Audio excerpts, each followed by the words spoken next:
He thought he was in control, bringing his pregnant mistress into his house while his wife was away.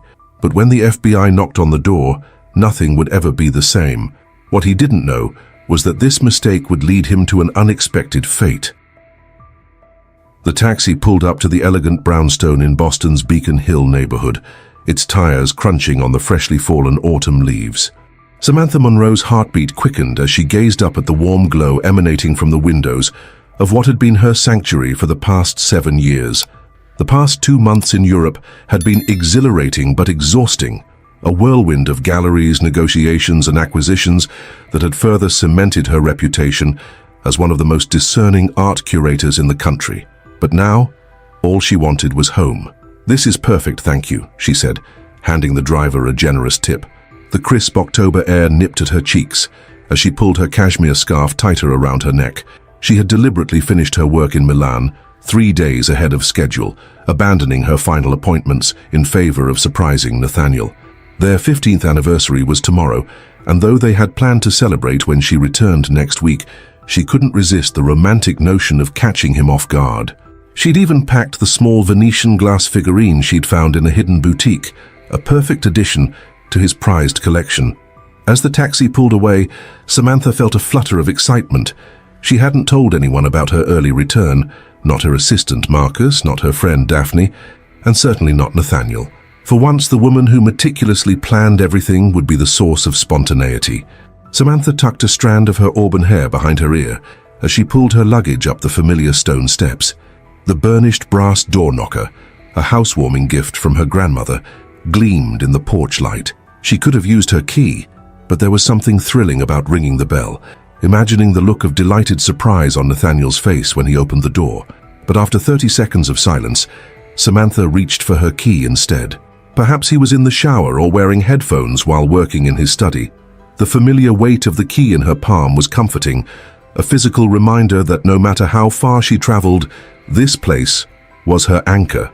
The lock turned smoothly, and she pushed open the heavy wooden door.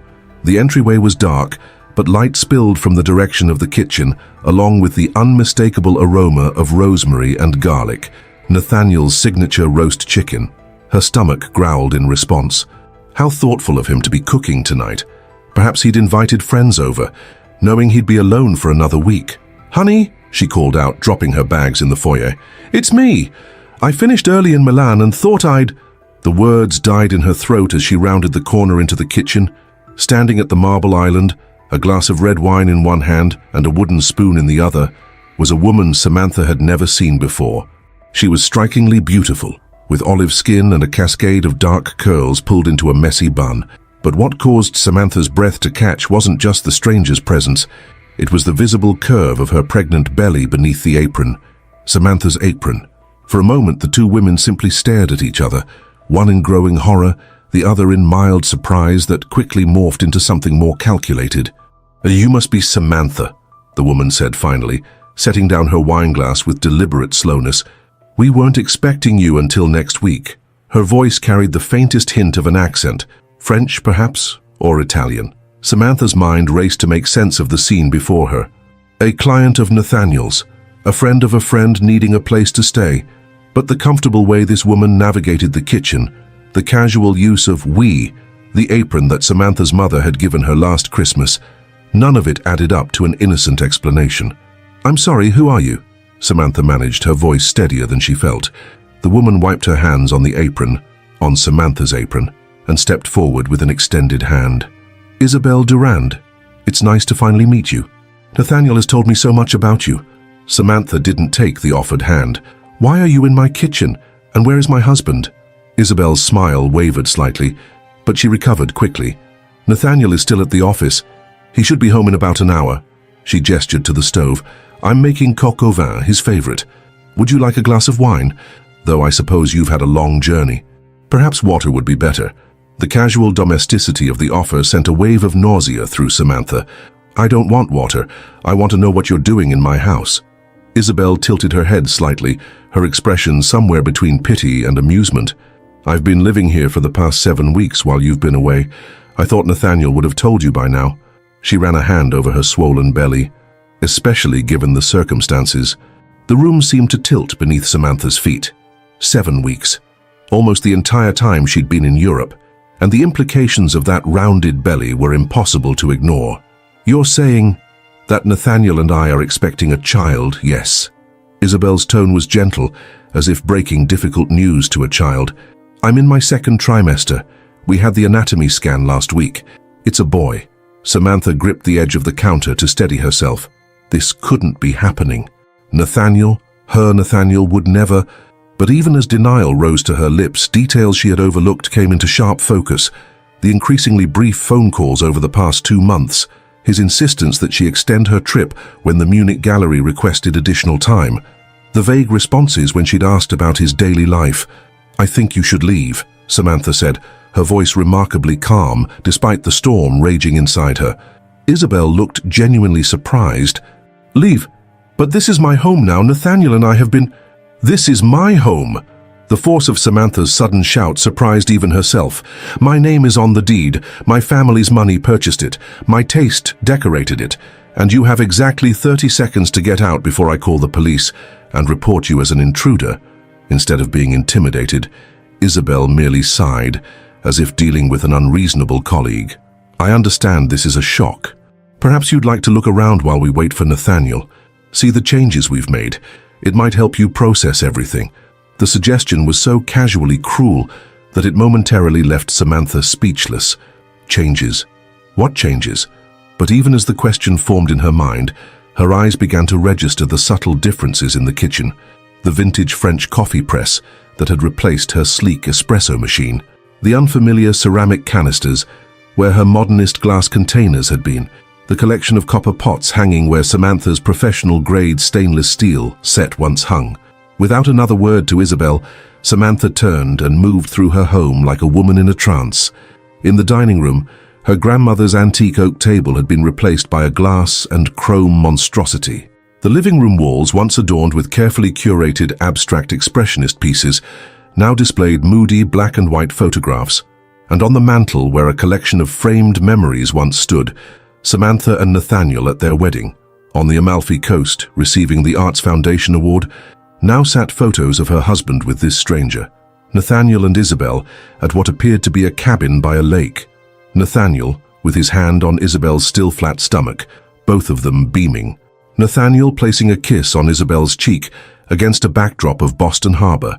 Each image was a fresh wound, a brutal confirmation of the unthinkable, but it was what she found in their bedroom, no, not theirs anymore, that broke something fundamental inside her. Her antique vanity, a treasured heirloom passed down through 3 generations of women in her family, was gone. In its place stood a modern dressing table cluttered with unfamiliar cosmetics. The closet that once housed her carefully organized designer wardrobe was now filled with another woman's clothes. Even the bedding had been changed from the crisp white linens she preferred to a dark, sensual burgundy. "We redecorated most of the house," Isabel said from the doorway, having followed at a distance. "Nathaniel said you wouldn't mind, that your taste was always a bit cold for his liking." Samantha turned slowly to face the woman who had so thoroughly erased her presence from her own home. "How long?" The question emerged as barely more than a whisper. "How long what? Have Nathaniel and I been together? Or how long have we been planning for me to move in?" "Both." Isabel leaned against the doorframe, one hand cradling her belly in what seemed like a deliberately provocative gesture. "We met 8 months ago at a charity function for the Continental Trust. I was representing a group of French investors. The connection was immediate." She smiled at the memory. "By our 3rd date, we knew this was something special. He told me about his unhappiness, about how distant you'd become with your constant traveling and career obsession." Each word was a precision strike, but Samantha refused to show the damage. "And the baby? The timing seems convenient." A flash of something, annoyance perhaps, crossed Isabel's face before the serene smile returned. "Sometimes life gives you unexpected gifts. Nathaniel was overjoyed when we found out. He's always wanted children, you know, something you were never willing to give him." The accusation hung in the air between them. It was true that Samantha and Nathaniel had decided to delay having children while she established her career and he built his investment portfolio. But it had been a mutual decision, or so she had thought. He is not a man who would abandon his marriage and responsibilities so easily, Samantha said, more to convince herself than to challenge Isabel. Isabel's laugh was soft but cutting. Oh, Samantha, he's been unhappy for years. He told me how you prioritized your precious artwork over his needs, how you'd rather spend time with dead artists than a living husband. The only reason he stayed was financial entanglement and habit. She glanced around the room. But we've fixed that now. The papers are ready for you to sign tonight. Papers? Divorce papers. Nathaniel has been quite generous with the settlement terms. You get to keep your career and freedom, the things you've always valued most, and we get to be a family. Isabel's hand moved in slow circles over her belly. The family he's always wanted. The calculated cruelty of it all suddenly clarified something for Samantha. This wasn't just about Nathaniel falling in love with another woman. The meticulous redecorating, the strategic dismantling of her personal space, the psychological warfare of this conversation, it felt orchestrated, designed to destabilize and overwhelm her. Before she could formulate a response, the sound of a key in the front door echoed through the house, footsteps in the foyer, the rustle of a coat being removed, and then Nathaniel's voice, casual and oblivious. "Izzy, something smells amazing. Did you remember to pick up that Bordeaux I mentioned?" Samantha watched as Isabel's face transformed, softening into an expression of domestic bliss. "In the kitchen, darling," she called back, "and we have a visitor." The momentary pause in Nathaniel's footsteps told Samantha he'd seen her bags in the foyer. When he appeared in the bedroom doorway seconds later, his face was composed into a mask of practiced surprise. "Sam," he said, his voice carefully neutral, "you're back early." In the 7 years of their marriage, Samantha had memorized every nuance of her husband's expressions. She knew the slight crinkle around his eyes when he was genuinely pleased, the almost imperceptible tightening of his jaw when he was stressed, the particular way his left eyebrow arched when he was being insincere. What she saw now was none of those familiar tells. This was a stranger wearing her husband's face. "Surprise," she said flatly. Nathaniel looked between the two women, clearly gauging the situation. "I see you've met Isabel." "Yes, we've had quite the enlightening conversation while waiting for you." Samantha's voice was ice. "Apparently, you're having a baby. Congratulations. And redecorating. And filing for divorce." If Nathaniel was thrown by her directness, he didn't show it. Instead, he moved to stand beside Isabel, placing a protective arm around her shoulders. The gesture wasn't lost on Samantha. He was declaring his allegiance, drawing a clear line between past and future. "I was going to tell you when you returned next week," he said. "We had it all planned. A civilized dinner, a reasonable conversation between adults." He glanced at Isabel.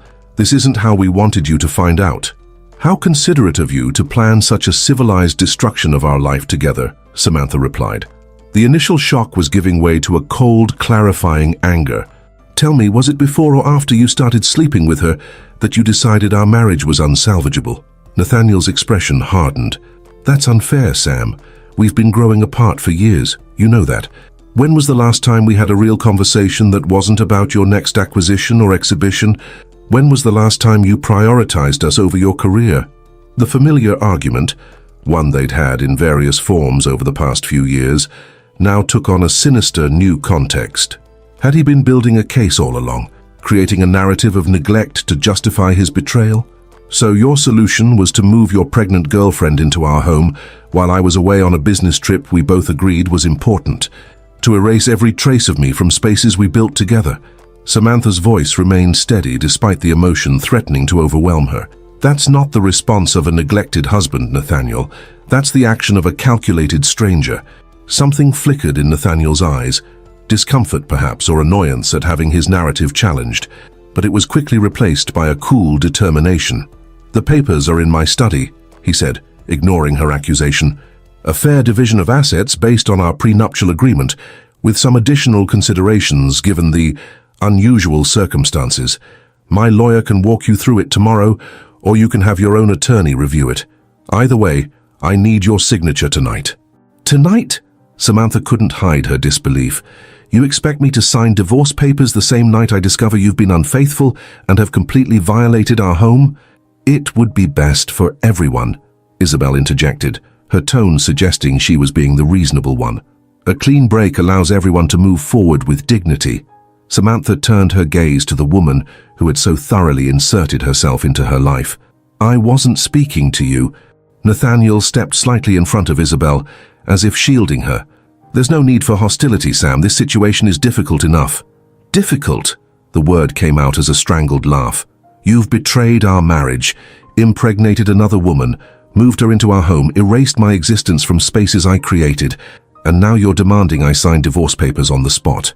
Difficult doesn't begin to cover what this situation is." A flicker of what might have been shame crossed Nathaniel's face, but his resolve didn't waver. "The fact remains that Isabel and I are starting a family. The longer you draw this out, the more painful it will be for everyone." He lowered his voice, adopting the conciliatory tone he used in tough negotiations. "Think about it, Sam. You've always prioritized your independence.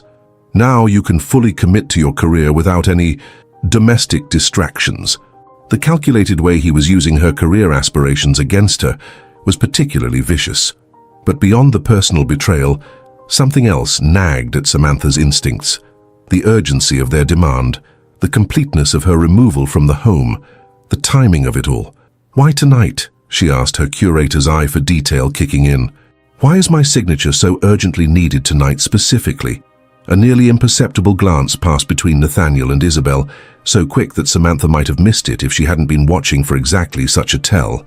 "There's no specific urgency," Nathaniel replied too smoothly. "It's simply that you're here now unexpectedly, and we might as well handle it directly rather than prolonging the inevitable." But Samantha had spent her career assessing authenticity, distinguishing genuine masterpieces from clever forgeries. And right now, every instinct honed over decades in the art world was screaming that something about this situation was fake, manufactured. The pregnant girlfriend, the urgent divorce, the complete home makeover. It all felt like an elaborate stage setting for something she couldn't yet discern. "I'd like to see these papers," she said finally, "and I'd like some time alone to review them." Relief visibly washed over Nathaniel's face. "Of course, they're in my study. Take all the time you need." The familiar phrase, one he'd often used during their marriage when she was making important decisions, now felt like a mockery. As Nathaniel led the way downstairs, Samantha caught sight of her reflection in the hallway mirror. Despite the emotional bombardment of the past hour, she looked remarkably composed. The woman staring back at her wasn't broken or defeated. She was alert, focused, and increasingly suspicious. In the study, now also transformed with darker furniture and heavier drapes, Nathaniel retrieved a thick envelope from his desk drawer. Everything's explained in detail. The division of properties, financial assets, personal items. As I said, it's all very fair. Samantha took the envelope without opening it. "I'd like some privacy, please." Nathaniel hesitated, then nodded. "We'll be in the kitchen. Take your time." He paused at the door. "For what it's worth, Sam, I never meant to hurt you. Sometimes life takes unexpected turns." After he closed the door behind him, Samantha didn't immediately open the envelope. Instead, she surveyed the study, noting the changes with a curator's precise eye. Nathaniel's beloved first edition Hemingways still occupied their place of honor on the built-in shelves, but her art history volumes were gone. His antique globe bar remained, but the photographs on his desk had been replaced with new ones featuring Isabel. She moved to his computer and noticed it was in sleep mode, the screen dimly showing what appeared to be a spreadsheet before it went dark. Nathaniel had always been meticulous about logging out of his workstation, a security protocol drilled into him by Continental Trust Bank, where he managed investment portfolios for high-net-worth clients, including Samantha's family foundation. The family foundation. A cold sensation spread through Samantha's chest as pieces began clicking into place. The timing of her European trip, arranged at Nathaniel's suggestion, the urgency of the divorce, the calculated psychological warfare designed to throw her off balance. She pulled out her phone and scrolled to Daphne's contact. Her friend had worked in compliance at Continental Trust for years, and though she and Nathaniel weren't in the same department, she might have insights Samantha now desperately needed. "Sam, aren't you still in Europe?" Daphne's voice was warm with surprise. "I came back early," Samantha replied, keeping her voice low. "Listen, I need to ask you something, and I need complete confidentiality." "Of course," Daphne's tone shifted to concern. "What's going on? Have you heard anything unusual about Nathaniel at work? Any rumors, concerns, unusual behaviors?" The brief pause on the other end of the line spoke volumes before Daphne even answered. Sam, where are you right now? Are you at home? Yes. Why? Another pause.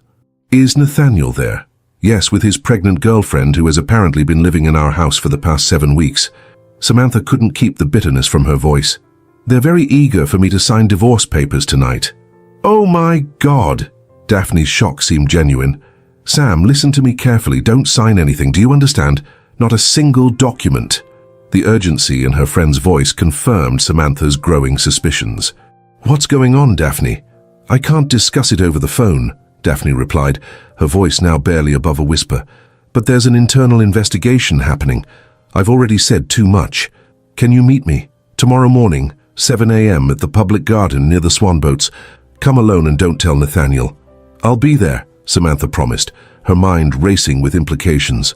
And Sam, be careful tonight. Don't confront him about anything financial.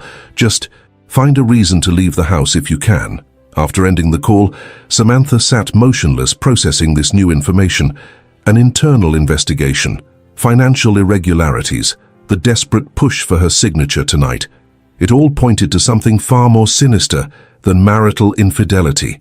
With newfound purpose, she opened the envelope and began scanning the documents. Her legal knowledge was limited, but even she could see that these weren't standard divorce papers. Interspersed among the expected division of marital assets were clauses regarding the Monroe Family Foundation, her family's philanthropic organization that supported arts education across New England. Clauses that would effectively transfer signatory power and oversight from Samantha to Nathaniel in the interest of continuity and stability.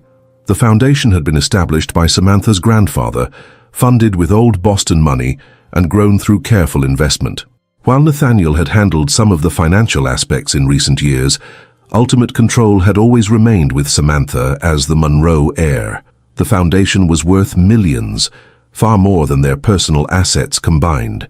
A sick feeling grew in Samantha's stomach as more pieces fell into place.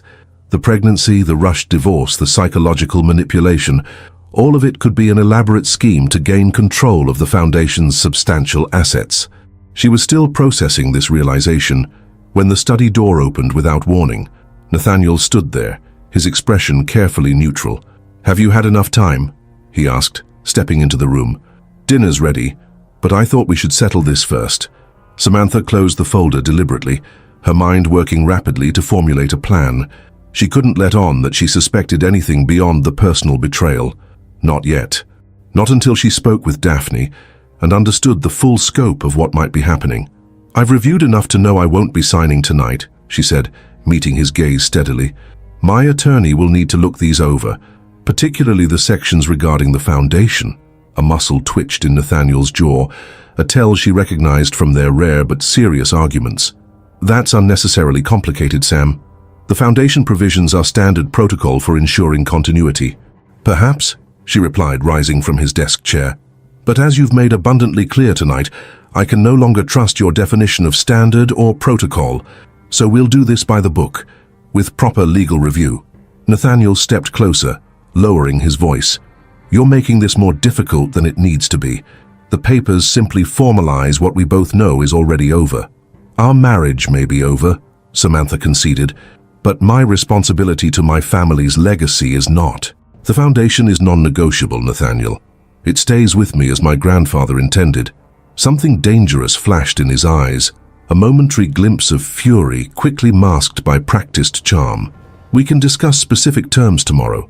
For tonight, why don't we try to be civilized, have dinner, talk things through?" The invitation was so bizarrely inappropriate that Samantha almost laughed. "You want me to have dinner with you and your pregnant girlfriend in the home you've stripped of my existence? That's your idea of civilized?" Nathaniel sighed as if dealing with an unreasonable child. "Where will you go, Sam? It's late. You've just returned from an international flight, and Boston's full of tourists this time of year. Every decent hotel will be booked." The subtle trap became clear. He wanted her to stay, perhaps to continue the psychological pressure, perhaps to monitor her movements now that she'd expressed reservations about the papers. Either way, Samantha had no intention of spending another minute in what had become enemy territory. "I'll manage," she said, moving toward the door. "I'll have my attorney contact yours tomorrow regarding the documents." Nathaniel didn't move from her path, but his stance subtly shifted to one of implied obstruction. "At least take the copies with you," he said, nodding toward the envelope. "So your lawyer has something to review." It was a reasonable request on the surface, but something in his tone made Samantha wary. "I'll get them from your attorney directly," she replied. "A clean chain of custody seems appropriate given the circumstances." His expression hardened. "You always did have a flair for the dramatic, Sam. It's just a divorce, not international espionage." But Samantha had spent decades in the art world, where authenticity was everything, and forgeries could be worth millions. She knew when someone was trying to force her hand, and she knew the value of trusting her instincts. "Goodbye, Nathaniel," she said, stepping around him. "Enjoy your dinner." As she moved through the house, her house, toward the foyer, she was acutely aware of both Nathaniel following closely behind and Isabel watching from the kitchen doorway. The performance aspect of their behavior strengthened her suspicion that something orchestrated was happening. They weren't just a couple dealing with an awkward confrontation. They were handlers, managing a situation. At the front door, Samantha paused to collect her luggage. Her mind was already mapping out her next steps. A hotel tonight, meeting Daphne tomorrow, contacting her family's long-standing attorney. She would need to move quickly, but methodically. "You're making a mistake, Sam," Nathaniel said from behind her, his voice dropping to a more intimate tone now that Isabel couldn't hear. "Taking this to lawyers will only reveal things you'd rather keep private, things about your family, about the foundation. Sometimes it's better to make a clean break." The thinly veiled threat confirmed her worst suspicions. This wasn't just about a marriage ending. This was about something Nathaniel had done, something he needed her complicity to cover up. Samantha turned to face the man she had once trusted above all others. In the soft light of the foyer, he still looked like the ambitious, charming MBA she'd fallen in love with. But now she could see the calculation behind his warm brown eyes, the self-interest masquerading as concern. "You know what your problem is, Nathaniel," she said quietly. "You've always underestimated me. You see the society wife, the curator with the prestigious pedigree, and you think that's all I am. But you forget that I've spent my career distinguishing masterpieces from forgeries." She glanced meaningfully toward the kitchen where Isabel waited. "And right now, I'm looking at a very amateur fake." For a moment, genuine alarm flashed across his face before he could compose himself. "You're upset and not thinking clearly," he said, reaching for her arm. "Stay tonight. We'll talk in the morning when you've had time to process everything." Samantha stepped back, avoiding his touch. "I'm thinking more clearly than I have in years," she replied, "and you should know that if anything happens to me tonight, anything at all, I've already shared my concerns with people who will ask all the right questions." It was a bluff, but a calculated one. She hadn't told anyone except Daphne about her situation, and even that had been vague, but Nathaniel's slight flinch told her the warning had hit its mark. "No one is threatening you, Sam," he said, his tone conciliatory but his eyes cold. "I'm simply trying to make a difficult situation easier for everyone." "I'm sure you are," she replied, opening the front door. "But from now on, we'll handle this my way, properly, legally, and completely transparently." As she stepped out into the cool Boston night, luggage in hand, Samantha felt a curious mixture of devastation and determination. Her marriage was over. Her home had been invaded. Her trust had been violated in the most fundamental way, but something else had awakened in her, a steely resolve and a growing suspicion that what she'd uncovered tonight was merely the visible portion of a much larger deception. Behind her, the door to her former life closed with a definitive click. Ahead lay uncertainty, but also truth. And if there was one thing Samantha Monroe valued above all else, it was authenticity, in art and in life. As she walked away from the brownstone, she pulled out her phone again, this time to book a hotel room. But before she could open the app, a text message from an unknown number appeared on her screen. "Don't use credit cards or phone payment. Cash only. Ditch your regular phone. They're watching. D. Daphne." The cryptic warning sent a chill through Samantha that had nothing to do with the autumn air. This was no longer just about a failed marriage or even financial impropriety. This was something that warranted surveillance and burner phones, something dangerous. For a moment, Samantha stood frozen on the sidewalk, the full weight of her new reality crashing down around her. Everything she had built, her marriage, her home, her sense of security, had been revealed as a carefully constructed illusion. But as the initial shock subsided, another emotion rose to take its place, a cold, clarifying anger that focused her mind with laser precision. If Nathaniel and his pregnant accomplice thought they had broken her, they were about to discover just how profoundly they had miscalculated. Samantha Monroe hadn't spent decades authenticating masterpieces without learning how to spot a counterfeit. And right now, every instinct honed through years in the art world was telling her that she had uncovered the beginning threads of an elaborate forgery, one that extended far beyond her marriage and into something potentially criminal. With renewed purpose, she hailed a passing taxi, her mind already formulating a plan. She would need resources, allies, and most importantly, information. The game Nathaniel had started was far from over. In fact, it was just beginning. "Where to, ma'am?" the taxi driver asked as she settled into the back seat. Samantha took one last look at the brownstone that had been her home, now transformed into ground zero of an elaborate deception. "The Fairmont Copley Plaza," she replied, naming a hotel where she knew the management staff well, people who would check her in discreetly, without electronic records if necessary. "And could you drive past the Common? I need a few minutes to make some calls." As the taxi pulled away from the curb, Samantha felt a strange sense of liberation beneath the pain and betrayal. For the first time in years, the fog of complacency had lifted, revealing a clarity of purpose she hadn't experienced since her early days as a curator. Nathaniel had made a critical error in his elaborate scheme.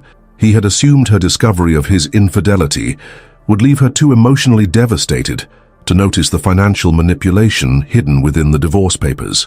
What he failed to understand was that Samantha Monroe had built her reputation on her ability to see what others missed, to distinguish the authentic from the fraudulent, to recognize patterns and inconsistencies that revealed deeper truths. And now, all of those skills would be directed toward unraveling whatever scheme her husband had entangled her in. The game of deception had begun, but Samantha had no intention of being merely a pawn in someone else's strategy.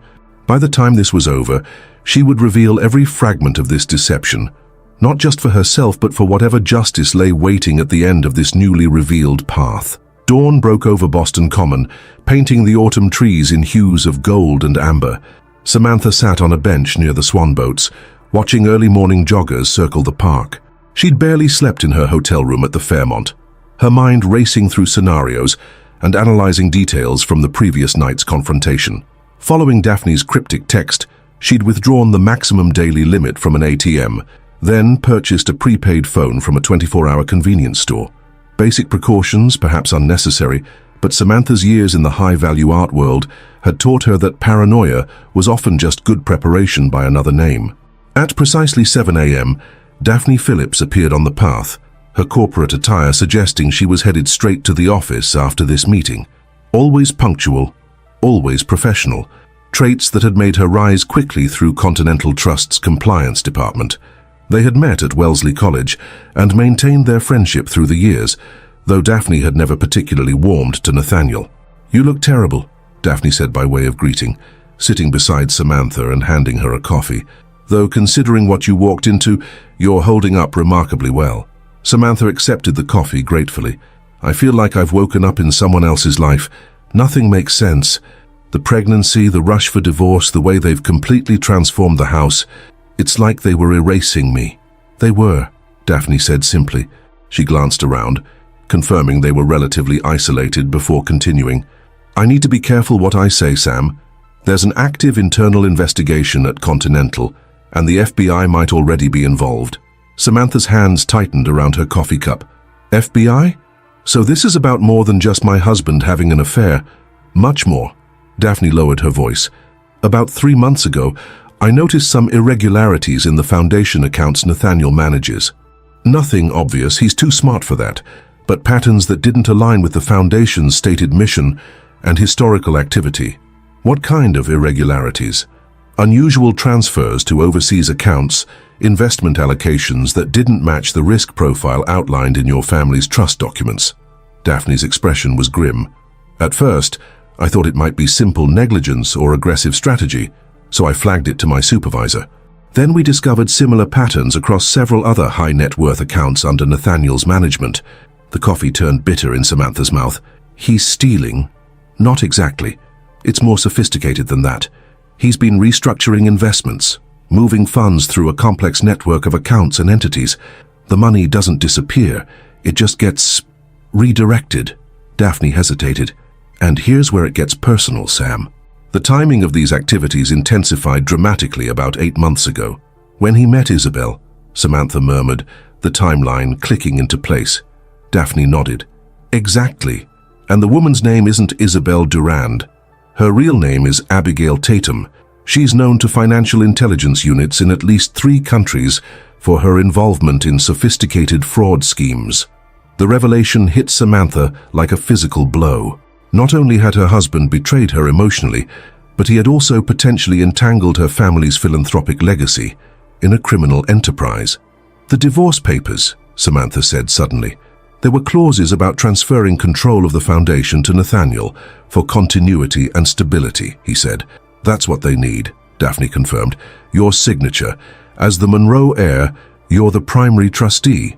Without your authorization, there are limits to what Nathaniel can do with the foundation's assets. But with those papers signed, he'd have full control. The implications made Samantha's blood run cold. How much are we talking about, Daphne? How much of the foundation's money is at risk?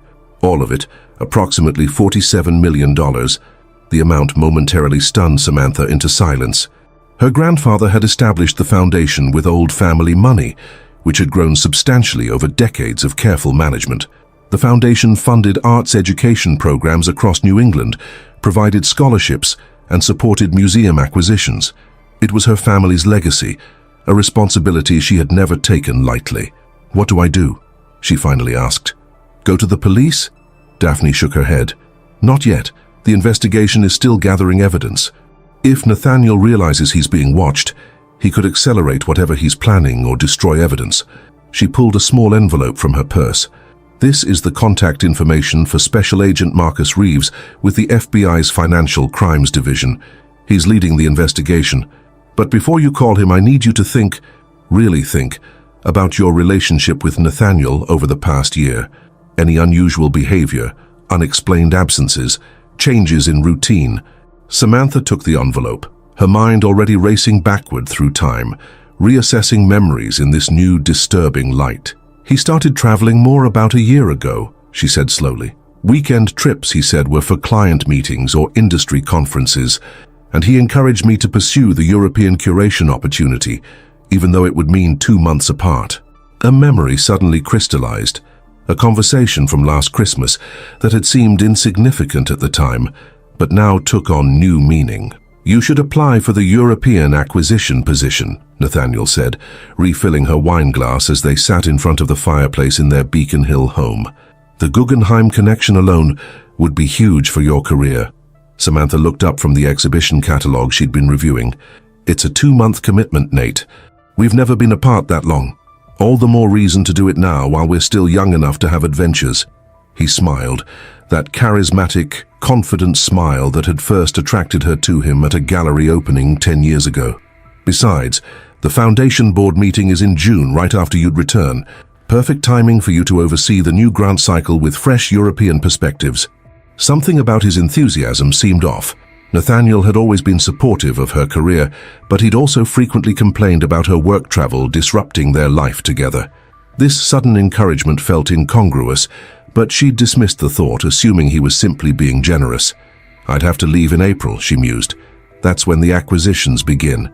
April would be perfect, he said, a little too quickly. I've got that conference in Zurich in May. We could meet there for a long weekend. Stay at that hotel on the lake you loved.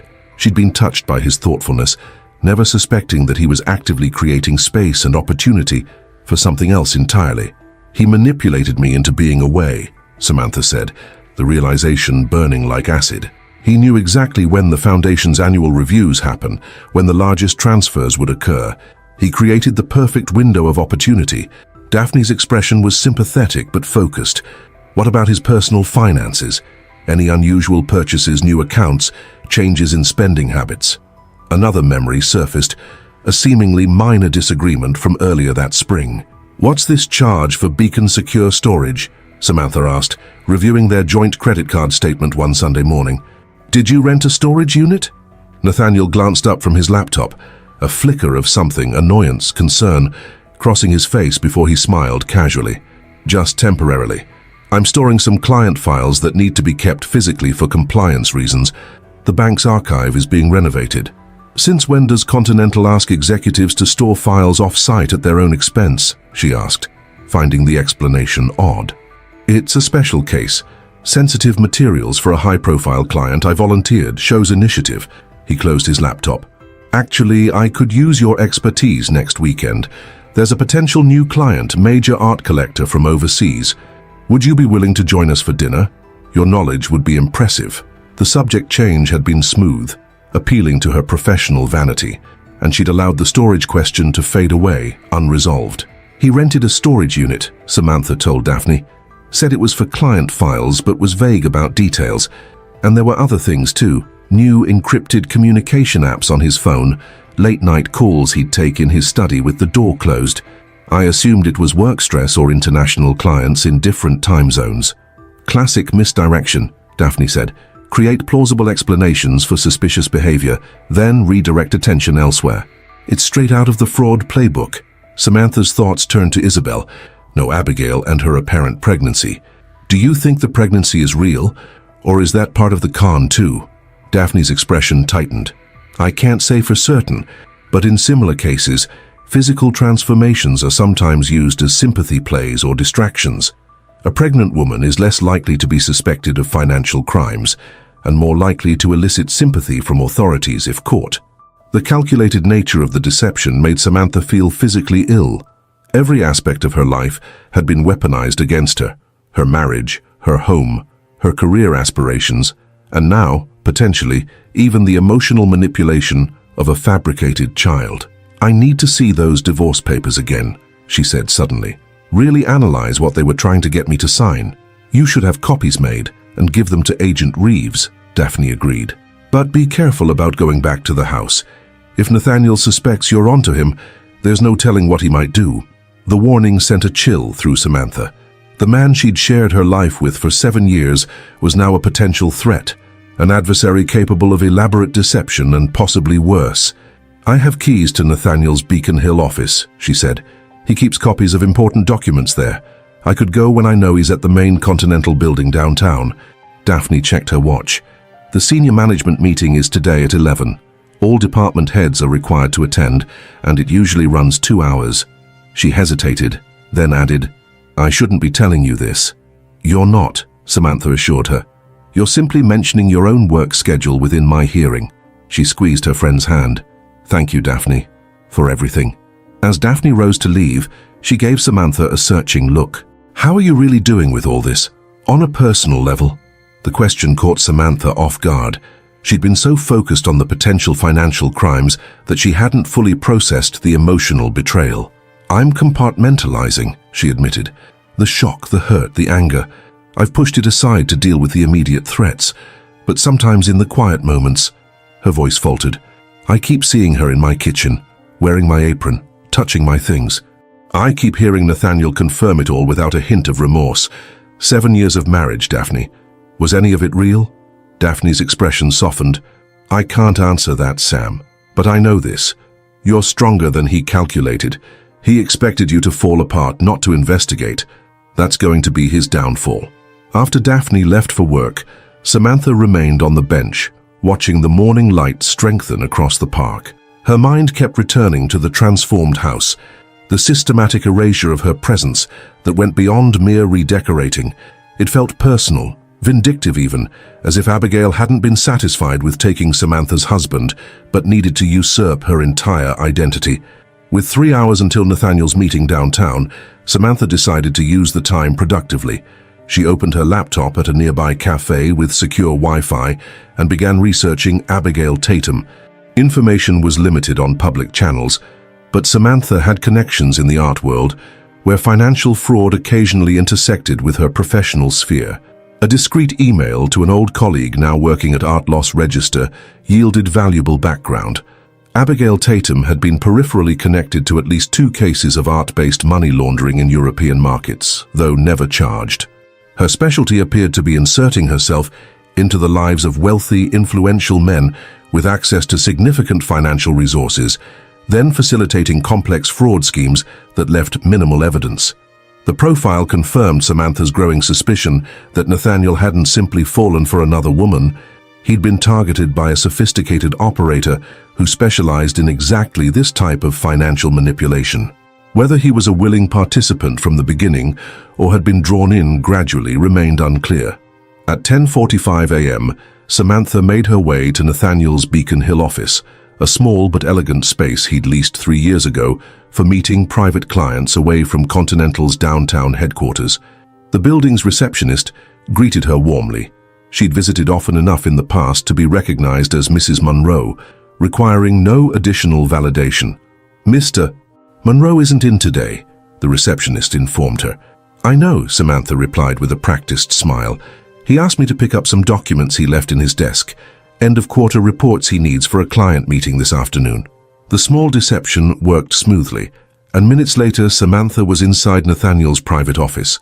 The space reflected his professional persona: tastefully expensive furnishings, carefully curated art pieces, several of which she had helped him acquire, and the meticulous organization of a man who valued appearances. Unlike their home, this space remained unchanged. No evidence of Abigail's influence had penetrated his professional sanctuary. Samantha moved directly to the antique desk, where Nathaniel kept his most important files in a locked drawer. The key had always been hidden in a hollowed-out book on his shelf, a first edition of The Sun Also Rises that had been her gift on their first anniversary. The irony wasn't lost on her as she retrieved the key from its hiding place.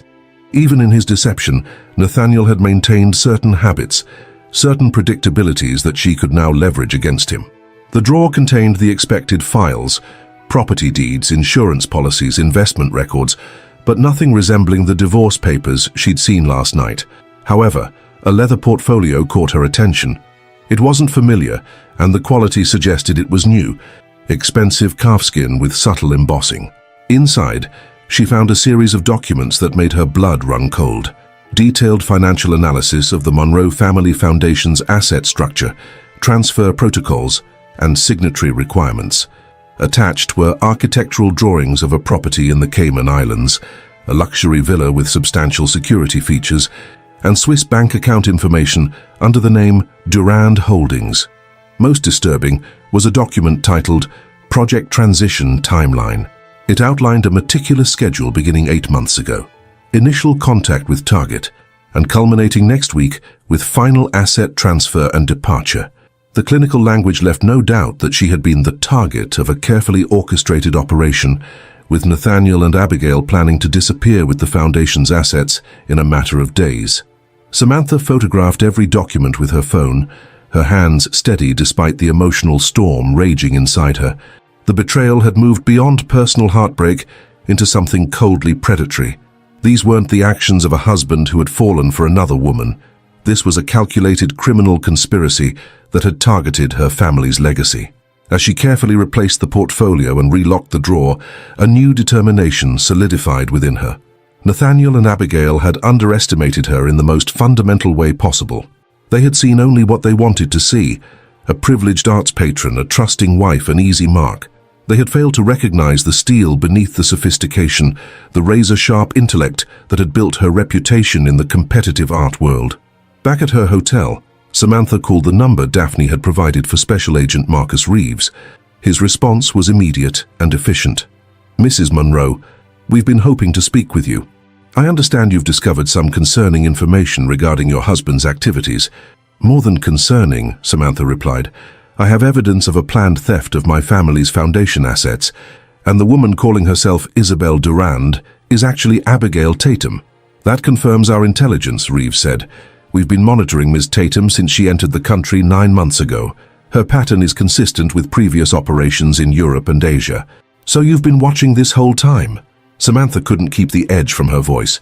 "While my marriage was destroyed and my husband plotted to steal my family's charitable foundation, we needed irrefutable evidence," Reeves explained, his tone professionally sympathetic. "Financial crimes of this sophistication are difficult to prosecute without concrete documentation of intent. Your discovery last night and the evidence you've gathered today may provide exactly what we need to move forward. They're planning to complete whatever they're doing next week, Samantha told him. According to their timeline, they'll be gone, along with $47 million of foundation money. That aligns with our intelligence, Reeves confirmed. Mrs. Monroe, I'd like to meet with you as soon as possible to review what you've found and discuss next steps. We may need your cooperation to finalize our case. They arranged to meet at the FBI's Boston field office that afternoon. As Samantha ended the call, she felt a complex mixture of emotions. Vindication that her suspicions were confirmed, horror at the scale of the betrayal, and a growing resolution to see this through to whatever justice awaited at the end. The FBI field office projected authority without ostentation, a practical, functional space where serious people did serious work. Agent Reeves matched his environment, mid-40s with the disciplined posture of a former military man and the watchful eyes of someone who had seen every possible variety of human deception. "Thank you for coming in, Mrs. Monroe," he said, ushering her into a conference room where two other agents waited. "This is Special Agent Diana Chen, our forensic financial specialist, and Special Agent James Corrigan, who's been leading surveillance on Abigail Tatum." Samantha nodded to each of them, then placed her phone on the table. "I've transferred the photos I took of Nathaniel's documents to this secure drive," she said, handing Reeves a small USB device.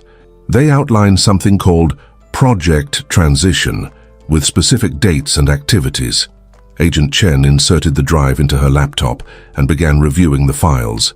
"This is remarkably detailed," she commented. "Most financial criminals don't document their intentions this explicitly." "Nathaniel has always been meticulous," Samantha said, the familiar trait now twisted into something sinister. "He documents everything. It's been key to his success at Continental Trust." "In this case, it may be key to his downfall," Reeves observed. "This timeline corresponds with the suspicious transactions we've been tracking. The first major redirection of foundation funds began shortly after Ms. Tatum established her relationship with your husband." Samantha studied the surveillance photos Agent Corrigan spread across the table. Images of Nathaniel and Abigail at restaurants, entering hotels, meeting with unknown individuals in parking garages. In each photo, they appeared intimate and conspiratorial, nothing like the forced domestic scene they had presented to Samantha last night. "The pregnancy," she said suddenly, pointing to a series of photos dated 3 weeks ago. "Is it real?" Agent Corrigan's expression answered before his words did. "We believe it's fabricated. Ms. Tatum has purchased prosthetic pregnancy bellies from theatrical supply companies. We have evidence of deliveries to a separate apartment she maintains in Back Bay." The confirmation of this additional deception should have been another blow, but Samantha felt only a cold clarity. Nothing was real. Not the pregnancy, not the relationship, not the life they had constructed in her absence. "What happens now?" she asked. Reeves leaned forward. "We have enough to make arrests based on the evidence of conspiracy and the documented financial irregularities. But to ensure maximum charges stick and to recover all the diverted funds, we need more." "What do you need from me?" Samantha asked. "Access to your home," Reeves said. "We believe Nathaniel and Abigail keep additional documentation and equipment there, possibly the means to execute the final transfers. With your permission as the legal co-owner, we could search the premises. Or," Agent Chen interjected, "you could return home and gather intelligence from the inside. Your presence would force them to accelerate their timeline, potentially making mistakes." Samantha understood immediately what they were suggesting. "You want me to go back and pretend I've reconsidered, to spy on them?" "It would be extremely valuable," Reeves acknowledged, "but also potentially risky. We can't ask you to put yourself in danger." "What kind of danger are we talking about?" Samantha asked. "Do you think they would harm me physically?" The agents exchanged glances before Corrigan responded. "Abigail Tatum has never been linked to violent crimes. Her methodology relies on psychological manipulation and legal maneuvering. However, with this much money at stake and their plans so close to fruition, they might get desperate," Samantha finished for him. "We would have surveillance in place," Reeves assured her. "Teams monitoring the house, response units nearby. We could have the property wired for sound within hours if you authorize it." Samantha considered the proposition. Going back meant facing Nathaniel and Abigail's continued deception, subjecting herself to more psychological warfare, and potentially placing herself at risk. But it also meant taking an active role in bringing them to justice, not just being a victim, but an agent of resolution. "What if I tell them I've reconsidered the divorce terms?" she suggested. "That I'll sign the papers tomorrow after my lawyer reviews them one last time. It would give you 24 hours to gather whatever evidence you need, while keeping them thinking their plan is proceeding." Reeves nodded appreciatively. "That could work. We'd need you to focus on gathering information about where the foundation money has been diverted and any final transfers they're planning." "I can do more than that," Samantha said, a strategy forming in her mind. "Nathaniel doesn't know I've seen the documents in his office. I could express concerns specifically about the foundation clauses in the divorce papers, suggest modifications that would actually require more documentation from him." "Excellent approach," Agent Chen said. "If he produces additional documentation, it could provide direct evidence of the fraudulent transfers." "We should also discuss recognition phrases," Corrigan added.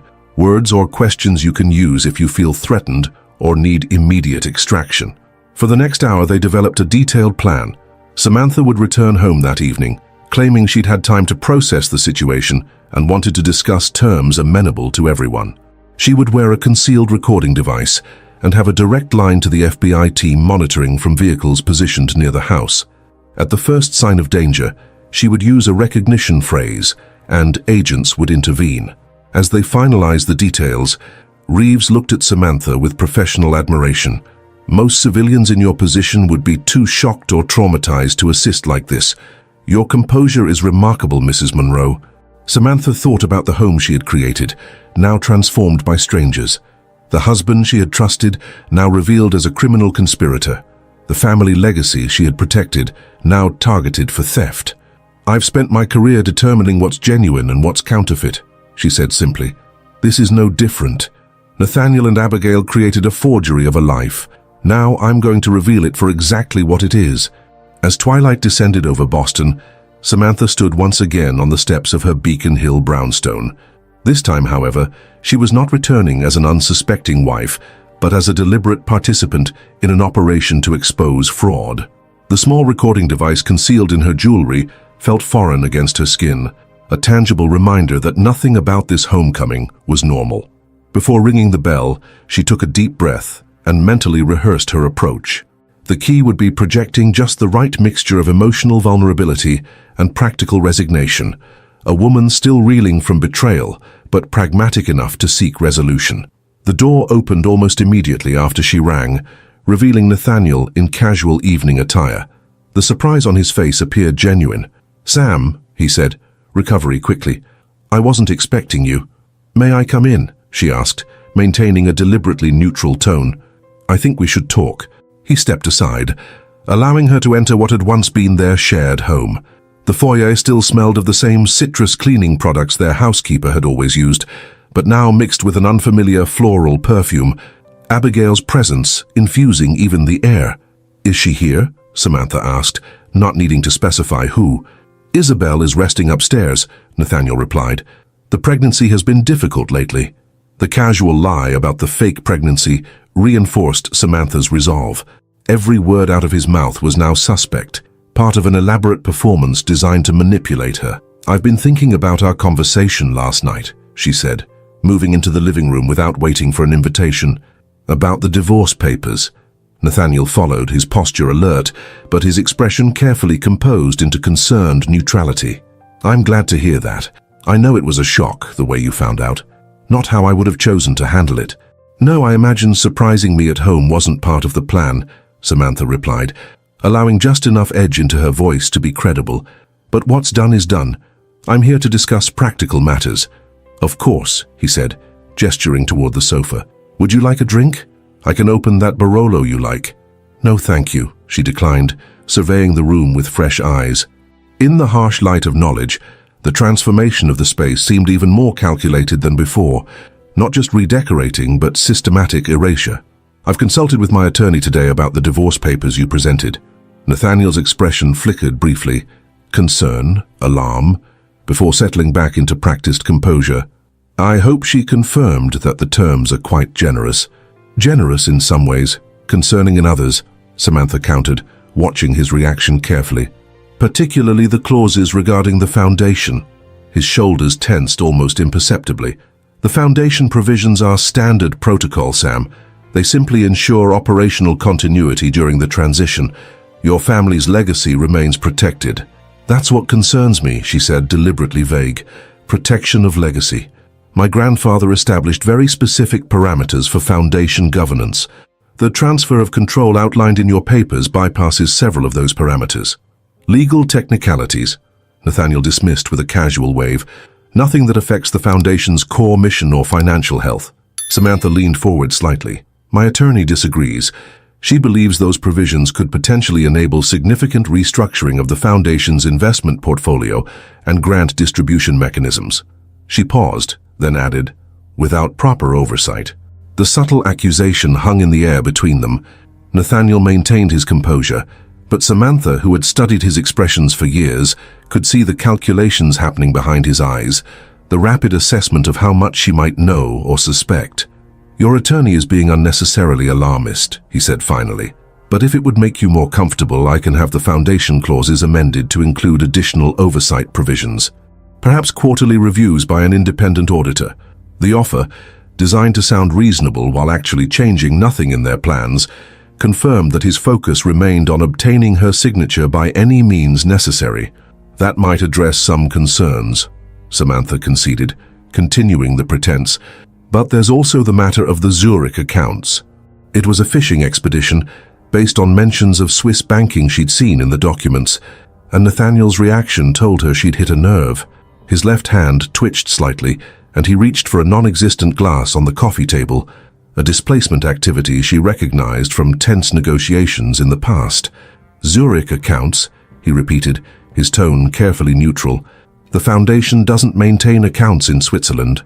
No? Samantha tilted her head slightly. That's odd. The documentation I reviewed today specifically referenced transfers to UBS accounts in Zurich under the name Durand Holdings. Perhaps there's been some administrative confusion. Nathaniel went very still, the practiced charm momentarily slipping to reveal something harder and colder beneath. What documentation are you referring to exactly? Before Samantha could respond, footsteps on the stairs announced Abigail's arrival. She appeared in the doorway wearing an elegant maternity dress, her false pregnancy perfectly displayed. I thought I heard voices, she said, her accent noticeably stronger than it had been the previous night. Samantha, what a surprise. Isabel, Samantha acknowledged with a slight nod. I was just discussing some concerns about the divorce settlement with Nathaniel, foundation matters primarily. Boring legal details, Nathaniel interjected quickly. Nothing for you to worry about in your condition, darling. The endearment sounded strained, and Samantha noticed a subtle tension between them that hadn't been present during last night's united front. Interesting. Perhaps the pressure of their scheme approaching its culmination was creating fissures in their partnership. Not so boring, actually, Samantha countered. We were discussing some confusion about foundation accounts in Switzerland. Accounts under the name Durand Holdings, which I found curious given your surname. Abigail's reaction was more controlled than Nathaniel's had been, but a slight narrowing of her eyes betrayed her surprise at Samantha's specific knowledge. Durand is a common French name, she said with a dismissive shrug. I'm sure it's merely coincidence. The Foundation's finances are Nathaniel's domain, not mine. Of course, Samantha agreed pleasantly. Though I did wonder about the property purchases as well, especially the villa in Grand Cayman. Seems an unusual investment for an arts education foundation focused on New England. The atmosphere in the room shifted palpably. Nathaniel rose from his seat, his movements too casual, too deliberate. Where exactly did you encounter this information, Sam? His tone remained conversational, but his eyes had hardened. It sounds like someone has been feeding you misleading data. Does it matter? Samantha maintained direct eye contact. If the information is incorrect, it should be simple enough to clarify. Perhaps we could review the Foundation's complete transaction records together, for transparency's sake. Abigail moved to Nathaniel's side, placing a proprietary hand on his arm. I'm sure whatever confusion exists can be cleared up tomorrow when you meet with the attorneys, she said smoothly. It's getting late, and these discussions can be so taxing. The dismissal was clear, but Samantha remained seated. Actually, I was hoping we could review the papers tonight, make our amendments, get everything ready for final signatures tomorrow. She looked directly at Nathaniel. Unless there's some reason that would be problematic. The challenge was unmistakable. For a moment, raw fury flashed across Nathaniel's face before he mastered himself. "No problem at all," he said with forced evenness. "Let me get the documents from my study. Isabel, perhaps you could make some tea for our guest." As they separated, Nathaniel toward his study, Abigail presumably toward the kitchen, Samantha remained in the living room, alert to every sound in the house. Through her concealed earpiece, she could hear Agent Reeves's voice. "Excellent work, Mrs. Monroe. Keep them talking about the accounts. We're recording everything." Minutes passed, and Samantha became aware of hushed but urgent voices coming from the direction of Nathaniel's study. The conversation was too distant to make out specific words, but the tense cadence suggested an argument in progress. The planned script was breaking down, forcing them to improvise. When Nathaniel finally returned, he carried not only the familiar envelope of divorce papers, but also a laptop and several file folders. His expression had settled into something more controlled, more dangerous. "I thought we should review everything together," he said, setting the materials on the coffee table. "Clear up any misunderstandings." Abigail followed with a tea tray, her movements graceful despite the fake pregnancy belly. "I made chamomile," she said, "soothing for everyone's nerves." Samantha noted that only 2 cups adorned the tray. "None for yourself?" "Doctor's orders," Abigail replied smoothly. "No caffeine, even herbal, after 7 p.m. Disrupts the baby's sleep patterns." Another small lie in an edifice built of deceptions. Samantha accepted the cup but did not drink, remembering Agent Corrigan's warnings about potential risks. "Let's start with those foundation provisions," Nathaniel suggested, opening one of the folders. "I've drafted some additional oversight language that should address your concerns." For the next 45 minutes, they engaged in a surreal negotiation. Nathaniel presented modified legal clauses that appeared to increase transparency while actually creating new loopholes. Samantha countered with requests for specific documentation that forced him to either produce incriminating evidence or invent transparent excuses.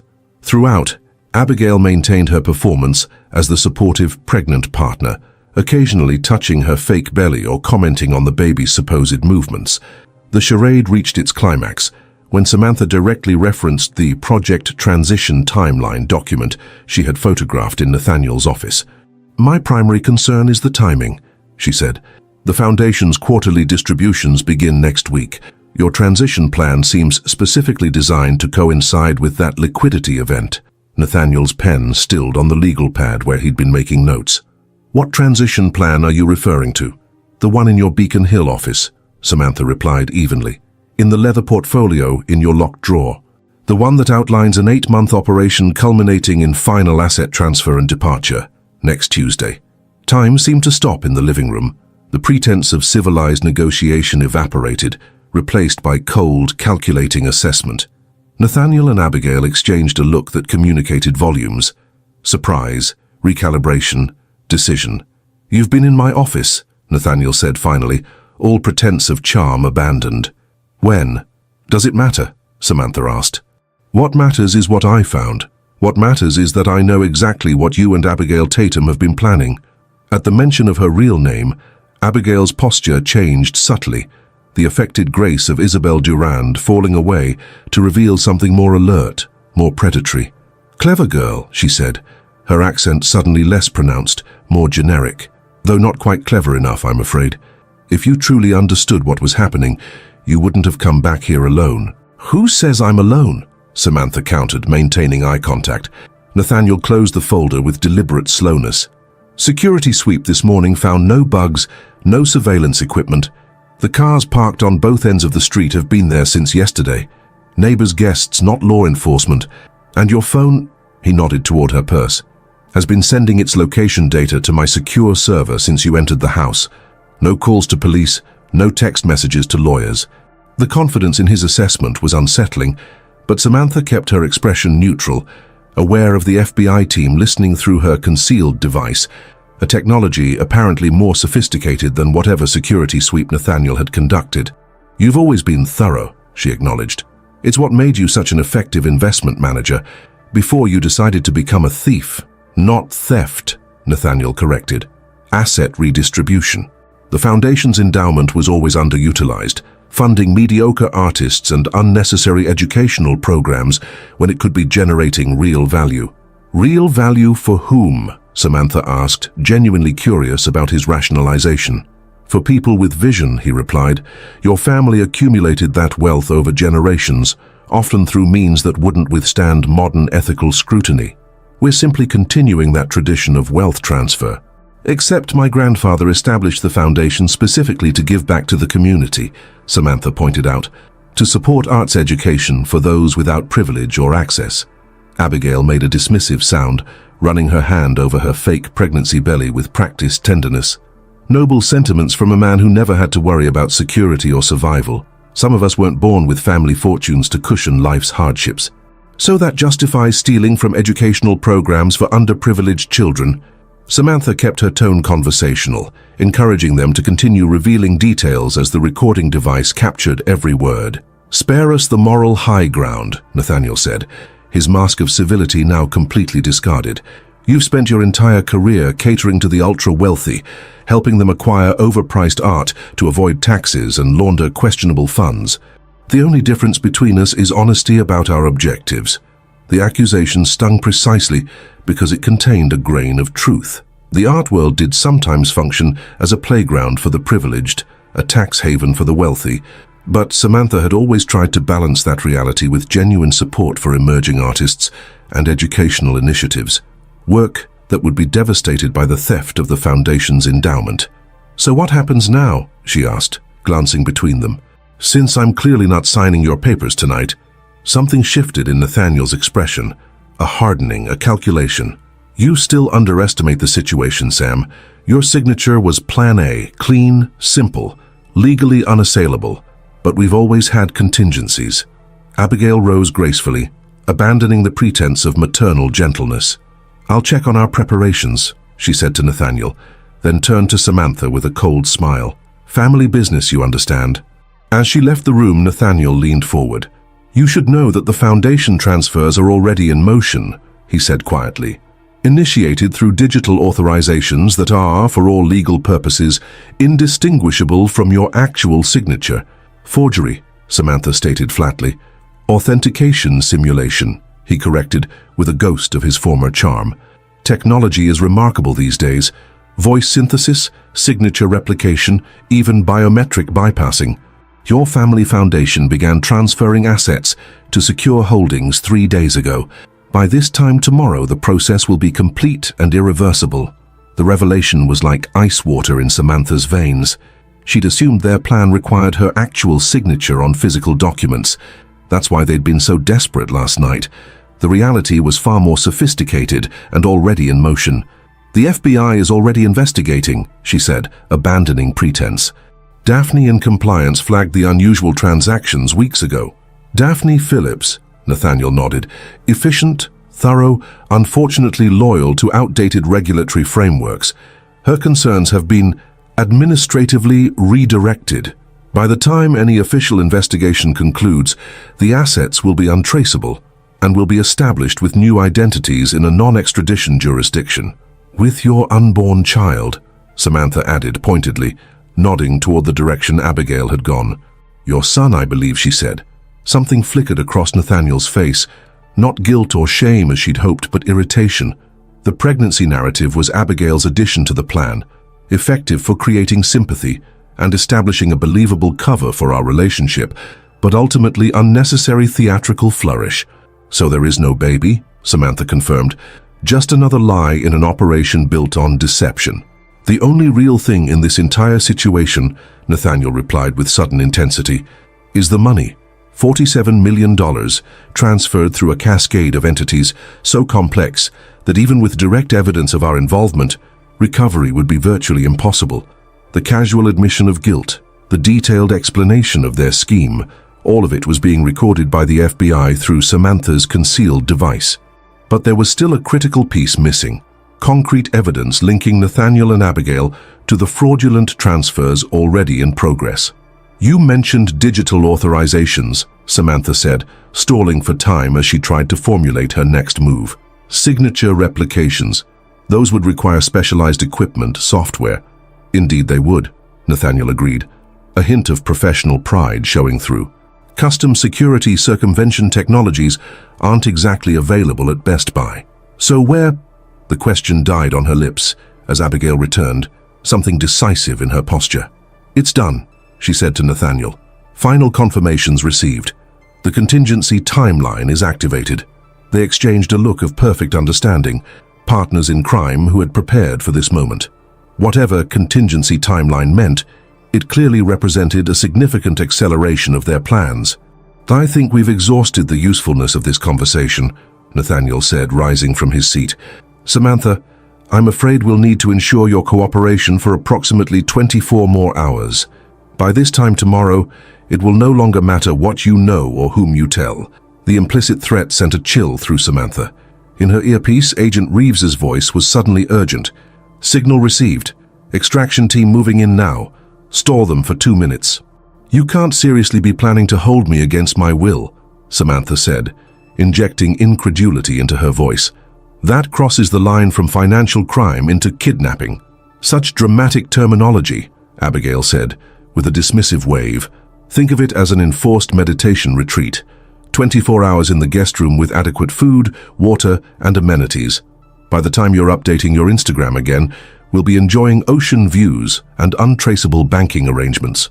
Nathaniel moved toward Samantha with controlled purpose. I regret this turn of events, Sam.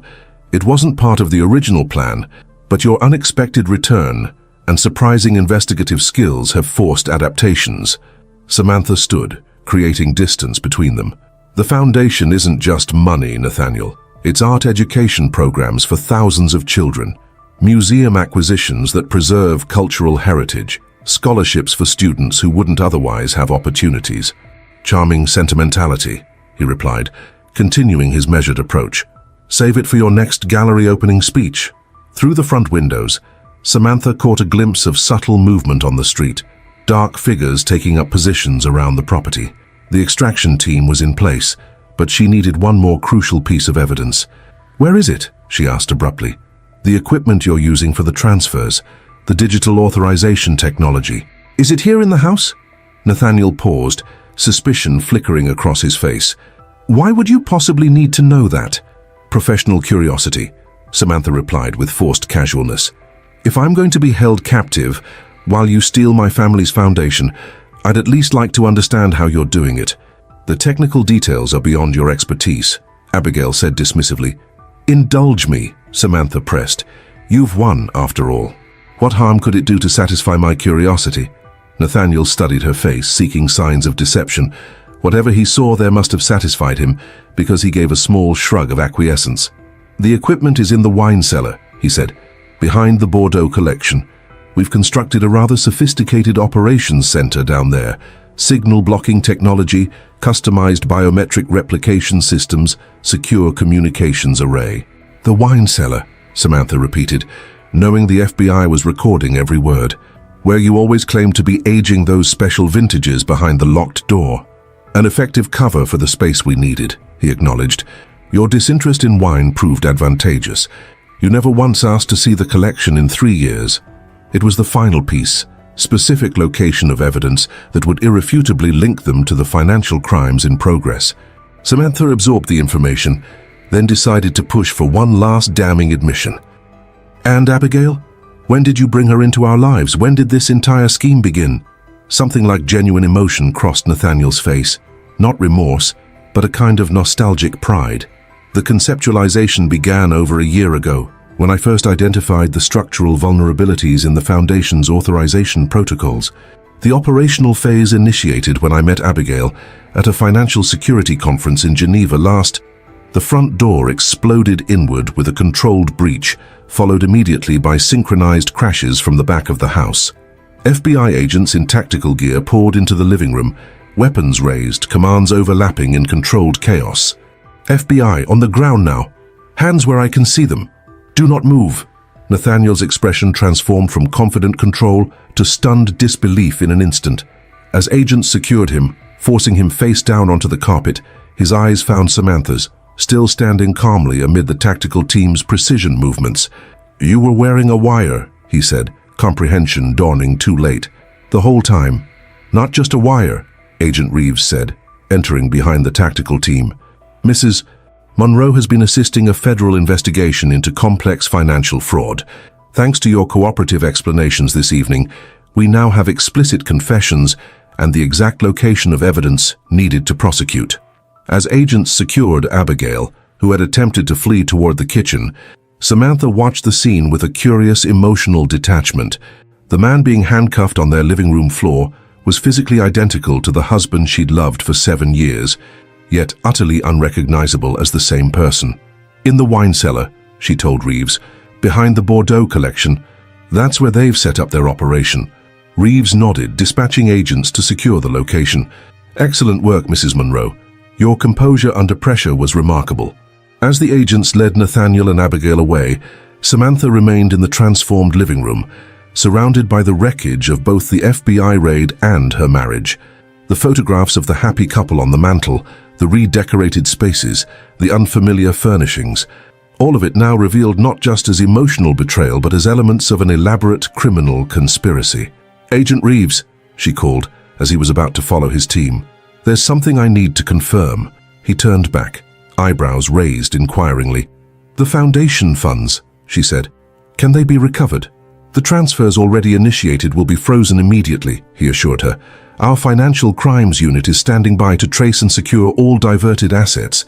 Based on the evidence we've already gathered and what we'll recover from the equipment here, complete restoration is highly probable. Relief washed through her, not for herself but for the programs and people who depended on the foundation's support, the educational initiatives, the scholarship recipients, the community arts programs. None of them would suffer because of Nathaniel and Abigail's greed. As forensic teams swarmed the house, cataloging evidence and photographing the scene, Agent Chen approached Samantha with an evidence bag containing something unexpected: Abigail's fake pregnancy prosthetic. She removed it during processing, Chen explained, claimed it was uncomfortable to be photographed wearing it now that the performance was over. Her words. Samantha stared at the silicone device, so realistic from the outside, completely hollow within. A perfect metaphor for the marriage and life she had believed was real. You know what the strangest part is? She said quietly to Chen. Yesterday, I might have actually forgiven him for an affair, for falling in love with someone else. But this, she gestured to the evidence of elaborate deception surrounding them. This wasn't a crime of passion or weakness. This was calculated predation from the very beginning. Chen nodded sympathetically. Financial criminals often display classic sociopathic traits: superficial charm, manipulative behavior, lack of empathy, elaborate deception. Your husband may have been presenting a carefully constructed persona throughout your relationship. The possibility was both disturbing and strangely liberating. If Nathaniel had always been a fraud, if the man she loved had never truly existed, then perhaps she hadn't failed to see warning signs. Perhaps there had been nothing to see until he chose to reveal it. As the night deepened and the FBI's work continued, Samantha found herself drawn to her former bedroom, now transformed by Abigail's influence into an unrecognizable space. Amid the unfamiliar bedding and redecorated walls, she located a small antique jewelry box that had somehow survived the purge of her possessions. Inside was a single item, her grandmother's sapphire ring, a family heirloom she'd left behind during her European trip because it needed sizing. She slipped the ring onto her finger, its weight familiar and grounding. Unlike everything else in this house, this marriage, this life, the ring was genuinely what it appeared to be. Authentic, valuable not just for its material worth but for the history and meaning it carried. Mrs. Monroe? Agent Reeves appeared in the doorway. We've accessed the equipment in the wine cellar. You might want to see this. Samantha followed him down the familiar stairs into the basement where the wine cellar had always been off limits, Nathaniel's private domain. The heavy door now stood open, revealing not the temperature-controlled wine storage he had described, but a sophisticated technological command center. Computer servers hummed along one wall, multiple monitors displayed financial data streams, and specialized equipment Samantha couldn't identify occupied a central workstation. This is extensive, she said, taking in the elaborate setup. State-of-the-art, Reeves confirmed. Far beyond what we typically see in financial fraud cases. But that's not what I wanted to show you. He led her to a filing cabinet where agents were carefully removing and cataloging documents. One file lay open on a small table, labeled simply Targets. These appear to be profiles of potential victims, Reeves explained. Wealthy individuals or entities with specific vulnerabilities their operation could exploit. Your foundation wasn't their first success, and you weren't intended to be their last. The file contained detailed dossiers on at least a dozen high-net-worth individuals and family foundations, complete with psychological assessments, relationship vulnerabilities, and estimated asset values. Sophisticated predators with a carefully developed methodology. The Monroe Foundation was designated Active Operation, Reeves continued, but they were already conducting preliminary research on their next targets. He pointed to a photograph paperclip to one of the files. A distinguished older gentleman Samantha recognized immediately. Richard Harrington, she breathed, chairman of the Boston Symphony Orchestra Endowment. And recently widowed, Reeves added, making him potentially vulnerable to exactly the type of operation they ran against you. A new wave of determination washed through Samantha. This wasn't just about her betrayal anymore. It was about protecting others from falling victim to the same elaborate scheme. Her personal pain suddenly felt like valuable intelligence, her experience a resource that could prevent future predation. I want to help, she said decisively. With the investigation, the prosecution, whatever's needed to ensure they can't do this to anyone else. Reeves studied her with professional assessment. That could be valuable. Your insights into their methodology, the psychological tactics they employed, it could strengthen the case significantly. As they returned upstairs, the first hints of dawn were appearing through the windows. FBI personnel continued their methodical work throughout the house, transforming the scene of personal betrayal into a meticulously documented crime scene. Standing in the foyer where just 24 hours earlier she had first encountered Isabel Abigail in her kitchen, Samantha experienced a moment of perfect clarity. The shock and pain remained, but alongside them grew something unexpected. A sense of purpose, even gratitude. If she hadn't returned early from Europe, if she hadn't discovered their scheme when she did, the Foundation's funds might have vanished completely, irretrievably. Sometimes devastation cleared the ground for something new to emerge. From the fragments of this deception, perhaps something authentic could yet be salvaged. Agent Reeves, she said as he prepared to leave, when will I be able to return to the house? We should complete evidence collection by tomorrow afternoon, he replied. After that, it's all yours. Though I understand if you might not want to. I need to reclaim it, Samantha said with quiet determination. Not just physically, but symbolically. This house, like the Foundation, is part of my family's legacy. I won't let their deception taint it permanently. As the morning light strengthened, illuminating the unfamiliar decor and arrangement of a home she had once known intimately, Samantha made a silent promise to herself. From these fragments of deception, she would construct something genuinely valuable. Not just a restored home or recovered foundation, but a new understanding that might protect others from similar predators. The greatest forgery had not been the documents or the financial mechanisms, but the counterfeit life she'd been living without knowing it. Now, with that illusion shattered, she could finally begin to assemble something authentic from the revealed truth, however painful that truth might be. The days following the arrests unfolded in a blur of statements, evidence reviews, and legal consultations. Samantha found herself at the center of a complex federal investigation that stretched far beyond her personal betrayal into an international web of financial fraud. The brownstone remained an active crime scene, forcing her to extend her stay at the Fairmont, a gilded cage where she alternated between moments of clarity and cascading grief. On the third morning, she woke to an urgent text from Agent Reeves. New developments. Meeting at field office 10 a.m. The Boston FBI field office hummed with coordinated energy as Samantha was escorted through security. Unlike her previous visit, when she'd been operating on adrenaline and determination, today she felt the full weight of exhaustion. Sleep had been elusive, her mind constantly replaying moments from her marriage, searching for signs she should have recognized. Agent Reeves greeted her with professional courtesy, leading her to a conference room where Agent Chen and several unfamiliar faces waited. Mrs. Monroe, thank you for coming in, Reeves began. We'd like to introduce Special Agent Victor Dominguez from our International Operations Division and Special Agent Catherine Walsh from Financial Intelligence.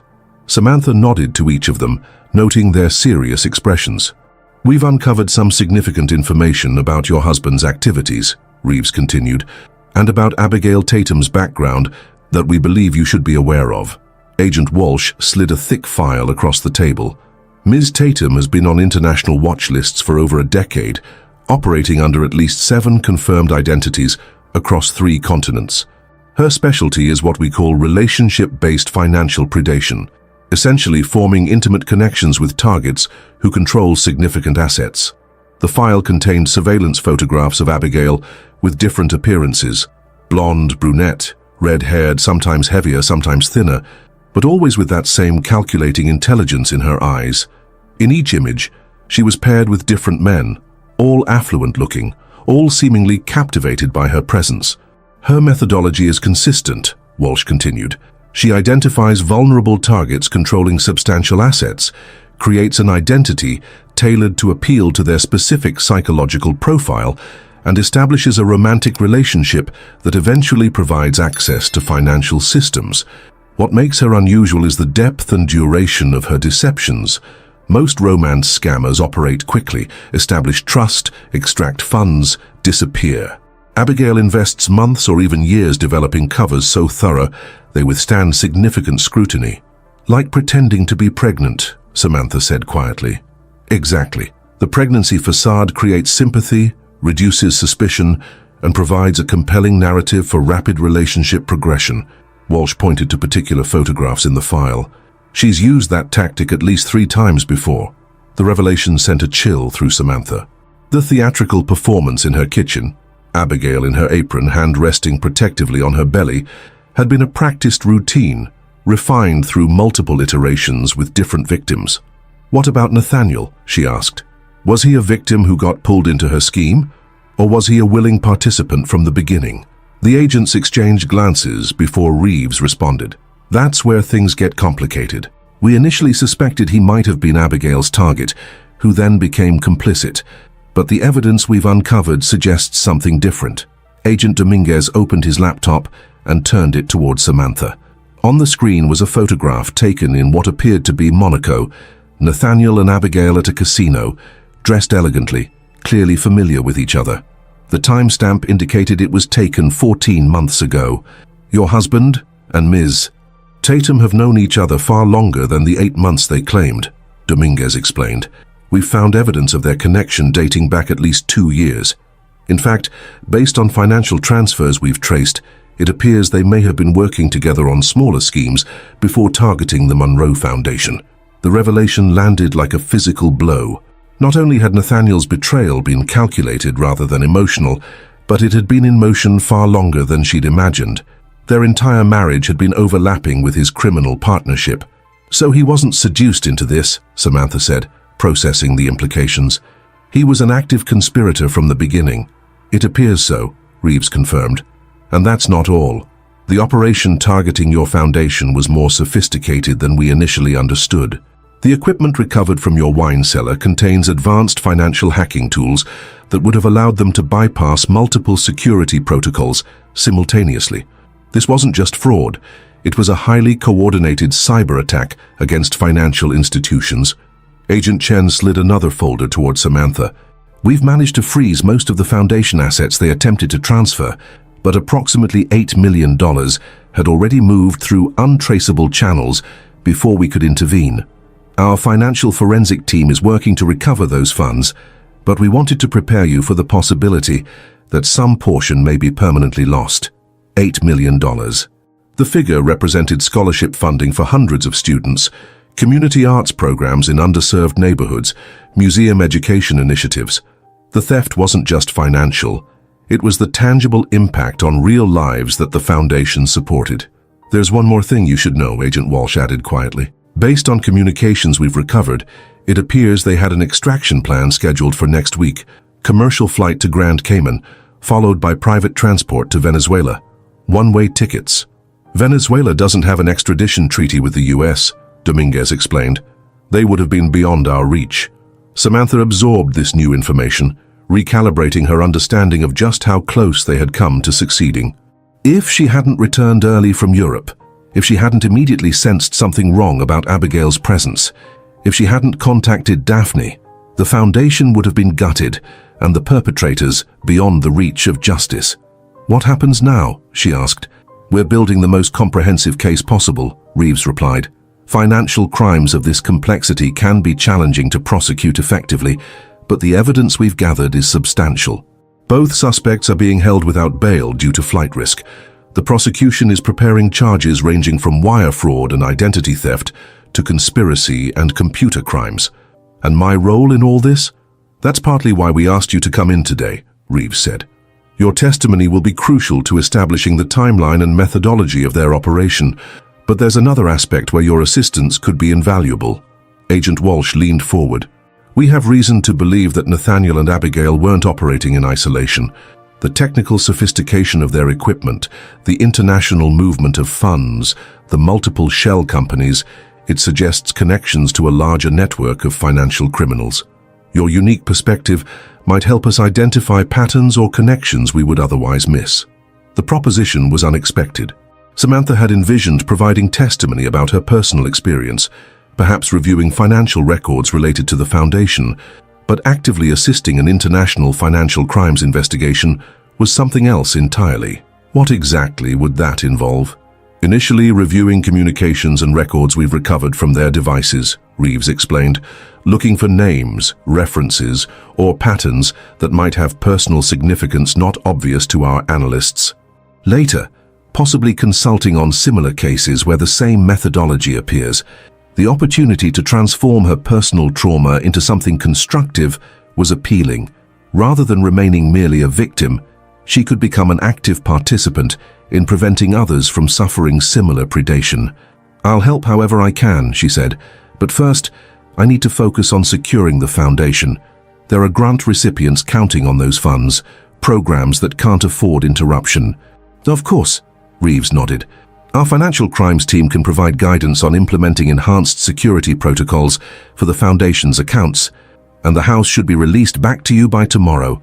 The evidence collection is complete." As the meeting concluded, Agent Chen walked Samantha to the elevator.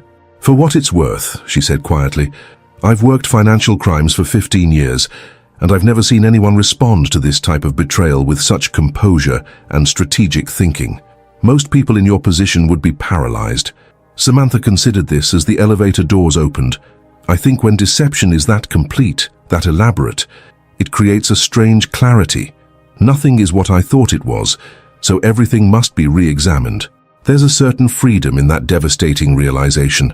The brownstone stood silent and imposing as Samantha climbed the familiar steps. The crime scene tape had been removed, and from the outside, nothing indicated the turmoil that had unfolded within. She paused at the threshold, key in hand, suddenly uncertain. This place had been her home, her sanctuary, and then, without warning, the ground zero of betrayal and criminality. Taking a deep breath, she unlocked the door and stepped inside. The foyer was eerily quiet, still bearing traces of the FBI's presence. Fingerprint powder on surfaces, evidence markers removed but leaving temporary adhesive residue. But beyond these forensic ghosts, something else haunted the space. The lingering essence of Abigail's occupation. Her perfume still hung faintly in the air, mingling with unfamiliar cleaning products and scented candles that had never been Samantha's preference. Moving through the house felt like navigating a familiar landscape, transformed by some cosmic shift. The architectural bones remained the same, but everything else had been altered. In the living room, the modern furniture Abigail had selected remained, an uncomfortable reminder of how thoroughly Samantha had been erased from her own home. The kitchen, where that first shocking confrontation had occurred, had been completely reorganized. Copper pots hung where Samantha's professional cookware had been. Unfamiliar spices lined the rack. Even the coffee machine had been replaced with a French press that emphasized Abigail's cultivated European persona. But it was the bedroom that presented the most visceral challenge. Standing in the doorway, Samantha surveyed the space where she had once felt most secure. The bed where she had slept beside Nathaniel for 7 years now featured burgundy silk bedding she had never chosen. Her vanity was gone, replaced by a modern dressing table cluttered with Abigail's cosmetics. The closet that had once housed her carefully curated wardrobe now contained another woman's clothes. With methodical determination, Samantha began the process of reclamation. She stripped the burgundy sheets from the bed, bundling them into garbage bags along with Abigail's clothing, toiletries, and personal items. Room by room, she removed traces of the woman who had attempted to usurp her life, setting aside anything that might have evidentiary value for the FBI and discarding the rest. By nightfall, the house had been partially cleansed of Abigail's presence, though the physical structure still bore the marks of renovation. Paint colors changed, furniture replaced, artwork rearranged. These deeper alterations would take time to address. For tonight, Samantha settled for establishing a single sanctuary, the guest bedroom, which had remained relatively untouched, perhaps because it held no particular significance in her relationship with Nathaniel. As she prepared for her first night back in the house, her phone rang with an unfamiliar number. "Mrs. Monroe, this is Devon Hargrove from the Continental Trust Legal Department," a precise voice announced. "I'm calling regarding some urgent matters related to the Monroe Foundation in light of recent events." Samantha's guard immediately rose. "What matters specifically?"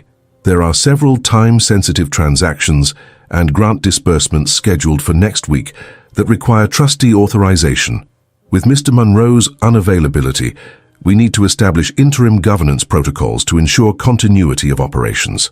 Using the carefully neutral phrasing, unavailability rather than arrest for financial crimes, suggested Continental Trust was already moving to distance itself from the scandal. "I am the primary trustee," Samantha reminded him.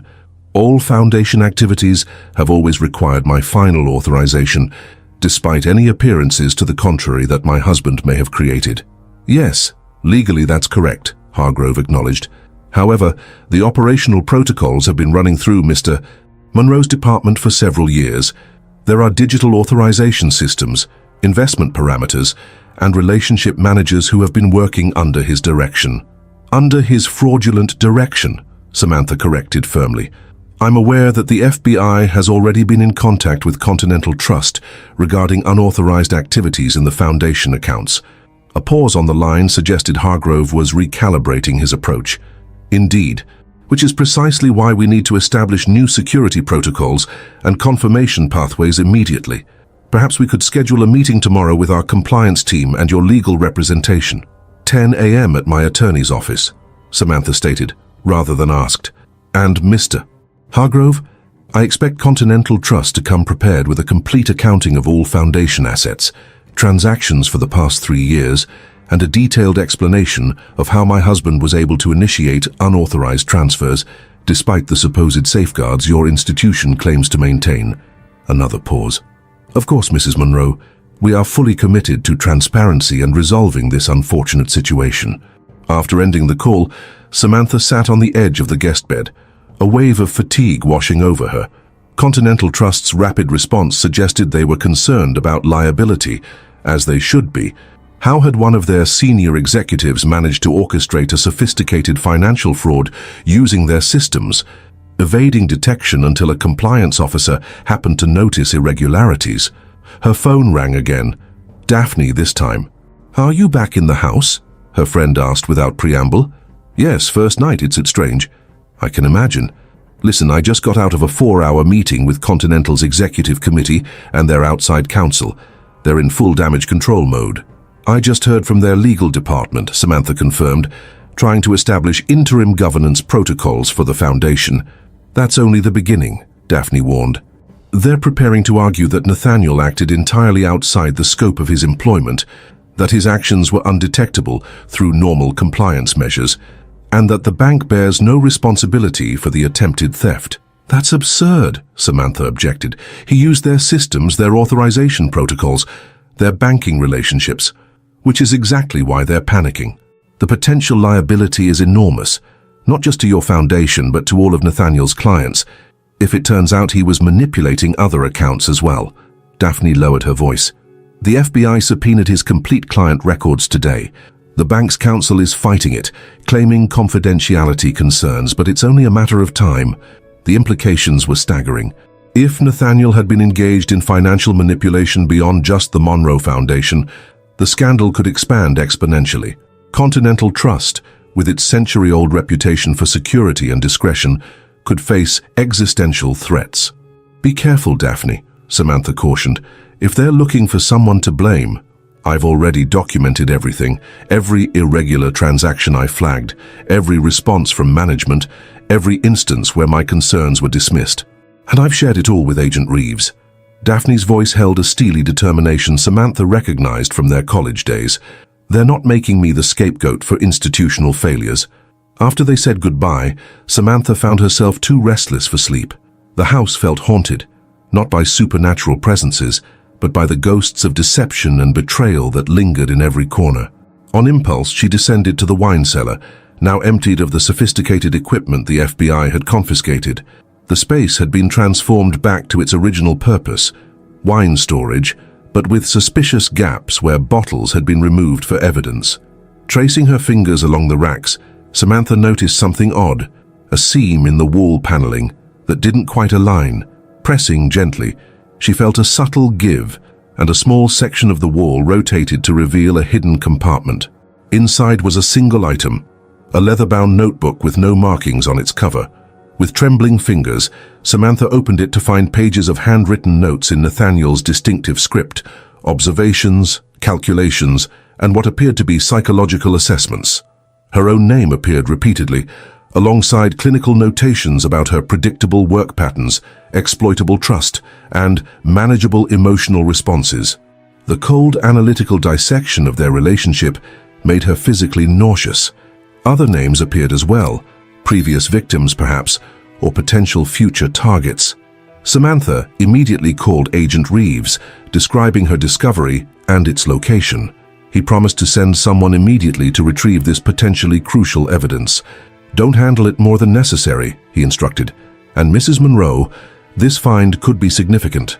The handwritten nature bypasses digital evidence trails. It might contain insights into their broader network and methodology that we couldn't recover electronically." After securing the notebook in a plastic bag for the FBI, Samantha returned upstairs, her mind racing with implications. The discovery reinforced the calculated nature of Nathaniel's betrayal. This wasn't impulsive or emotionally driven, but meticulously planned predation documented in his own handwriting. Sleep remained elusive as she grappled with this new reality. The man she had loved, had built a life with, had been systematically analyzing her vulnerabilities, documenting her patterns, and plotting to exploit her trust. The intimate knowledge that should have been the foundation of love had instead been weaponized against her. By morning, Samantha had made a decision. She couldn't continue living in the brownstone, not immediately. Every corner held memories now tainted by deception. Every familiar space had been violated by Abigail's presence and Nathaniel's betrayal. She needed neutral territory to rebuild her sense of self and security. After arranging for a real estate agent to find a short-term rental, she turned her attention to the foundation. The meeting with Continental Trust would require preparation, not just emotional, but strategic. They would be bringing their full legal and financial resources to protect their interests. She needed to ensure the foundation's mission remained the priority. At 10 a.m. sharp, Samantha entered her attorney's conference room, where Eleanor Prescott, her family's longtime legal counsel, waited alongside a forensic accountant she had engaged overnight. Across the table sat a delegation from Continental Trust, Devon Hargrove from legal, 2 compliance officers, and a silver-haired executive introduced as Lawrence Blackwell, Senior Vice President of Client Relations. "Mrs. Monroe," Blackwell began, his tone calibrated to convey grave concern without admitting culpability, "let me begin by expressing our profound regret regarding the situation involving Nathaniel. Continental Trust has a 112-year history of safeguarding our clients' assets with the utmost integrity, and we are deeply disturbed by these events." "Save the corporate platitudes," Eleanor Prescott interrupted. "We're here to establish exactly how Mr. Monroe managed to initiate unauthorized transfers of foundation assets using your bank's systems, and what Continental Trust intends to do to make the foundation whole again." Blackwell's professional smile tightened. "Of course. We've prepared a comprehensive overview of the foundation's current status, including all transactions from the past 3 years as requested." A thick binder slid across the table, along with a USB drive that presumably contained digital copies of the same information. "What this documentation demonstrates," Hargrove interjected, is that all transfers were executed with appropriate digital authorizations that matched established verification protocols. Mr. Monroe utilized sophisticated technology to circumvent security measures that would have typically flagged these transactions. In other words, Samantha said coolly, your security was inadequate to prevent fraud by one of your own executives. No system is impenetrable when the attack comes from someone with internal access and specialized knowledge, Blackwell countered defensively. Mr. Monroe exploited his position in ways that were— That's exactly the point, the forensic accountant interrupted. As a fiduciary, Continental Trust has an obligation to implement controls that protect against internal threats, not just external ones. The documentation you've provided shows systematic override of verification protocols over several months, overrides that should have triggered immediate review. For the next 2 hours, the meeting continued in this vein. Continental Trust representatives attempting to minimize institutional responsibility, while Samantha's team methodically dismantled their defenses. The forensic accountant identified multiple points where proper oversight would have detected irregularities, long before they escalated to attempted theft of $47 million. By the meeting's conclusion, the dynamic had shifted dramatically. What Continental Trust had clearly intended as a procedural discussion about interim governance had transformed into a rigorous examination of their potential liability. We propose the following immediate actions, Eleanor stated firmly. First, Continental Trust will provide a detailed accounting of all foundation assets, including the current status of the approximately $8 million that remains unrecovered. Second, the bank will implement enhanced security protocols subject to independent verification. Third, Continental Trust will cover all costs associated with the Foundation's forensic audit and legal expenses resulting from this situation. Blackwell began to object, but Hargrove placed a restraining hand on his arm. The legal counsel recognized what his colleague didn't. The bank's position was precarious, and fighting now would only strengthen potential claims against them later. We'll take these proposals back to our executive committee, Hargrove said carefully. In the meantime, we can certainly begin implementing enhanced security measures for the Foundation's remaining assets. After the Continental Trust representatives departed, Eleanor turned to Samantha with grudging admiration. You handled that remarkably well. Most clients in your position would be falling apart or making emotional demands. Your focus on the Foundation's mission, rather than personal grievances, completely undermined their strategy. Samantha hadn't planned it as a tactic, but she recognized the truth in Eleanor's observation. By keeping the focus on the Foundation's work and those it served, she had maintained moral high ground that made Continental Trust's defensive posturing appear self-serving and inadequate. What happens next? She asked. They'll come back with counter-proposals, attempting to limit their financial exposure, Eleanor predicted. But they're in a vulnerable position, especially with the FBI investigation ongoing. If it emerges that Nathaniel compromised other client accounts using similar methods, their liability could be exponential. The forensic accountant nodded agreement. Based on what I've seen, I'd be shocked if the Monroe Foundation was his only target. The methodology is too refined, too systematic. This was not his first attempt. The observation aligned with what Agent Reeves had shared about finding other potential targets in Nathaniel's documents. The predatory pattern extended beyond her, beyond their marriage, a sobering reminder that she was dealing with something far larger than personal betrayal. As Samantha left the meeting, her phone buzzed with a text from an unknown number. Coffee? There's someone you should meet. Reeves.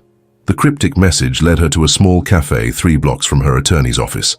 Agent Reeves waited at a corner table alongside a woman Samantha didn't recognize, early 50s, elegantly dressed, with the poised demeanor of someone accustomed to wealth and influence.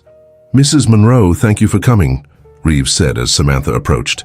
I'd like to introduce Victoria Harrington. Mrs. Harrington? This is Samantha Monroe.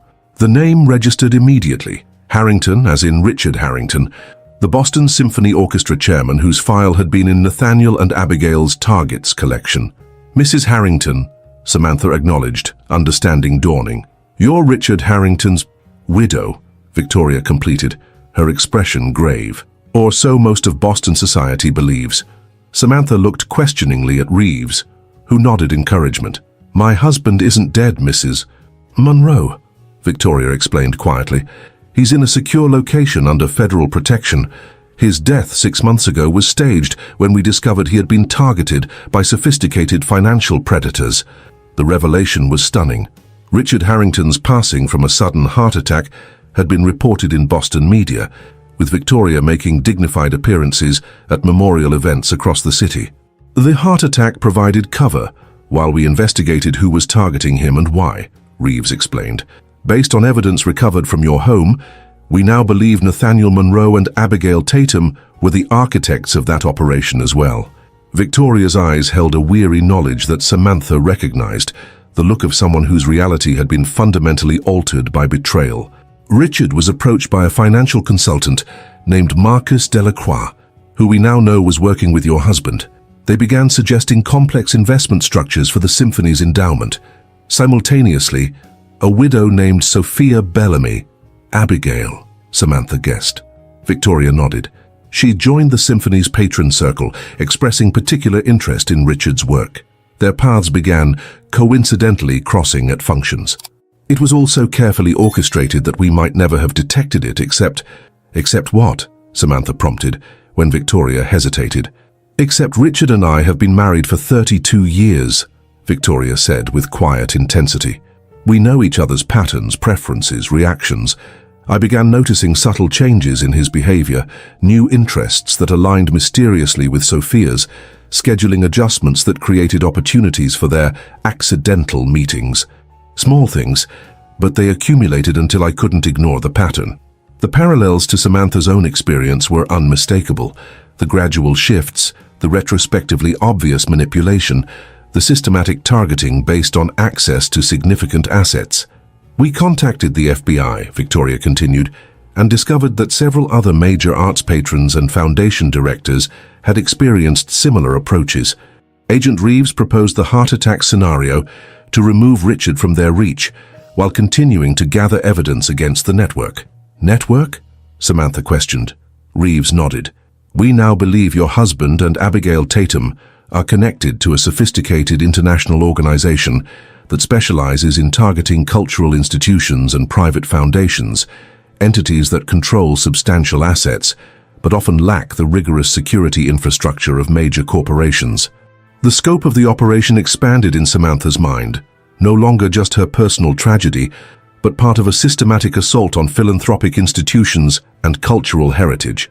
"The notebook you discovered last night," Reeves added, "contains references to at least 8 other operations in various stages of development, including notations about the Harrington approach and its suspension pending reassessment after Richard's supposed death."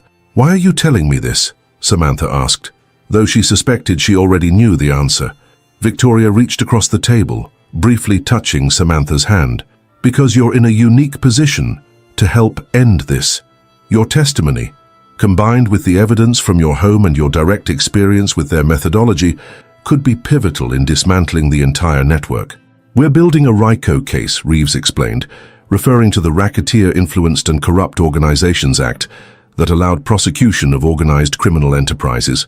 "But to succeed, we need to establish the pattern and extent of their operations beyond reasonable doubt. Which means I would need to testify," Samantha concluded, "not just about my personal experience, but about the evidence suggesting connections to other targets." "Exactly," Reeves confirmed. "It would involve significant public exposure, your private trauma becoming part of a very public prosecution." The proposition was daunting.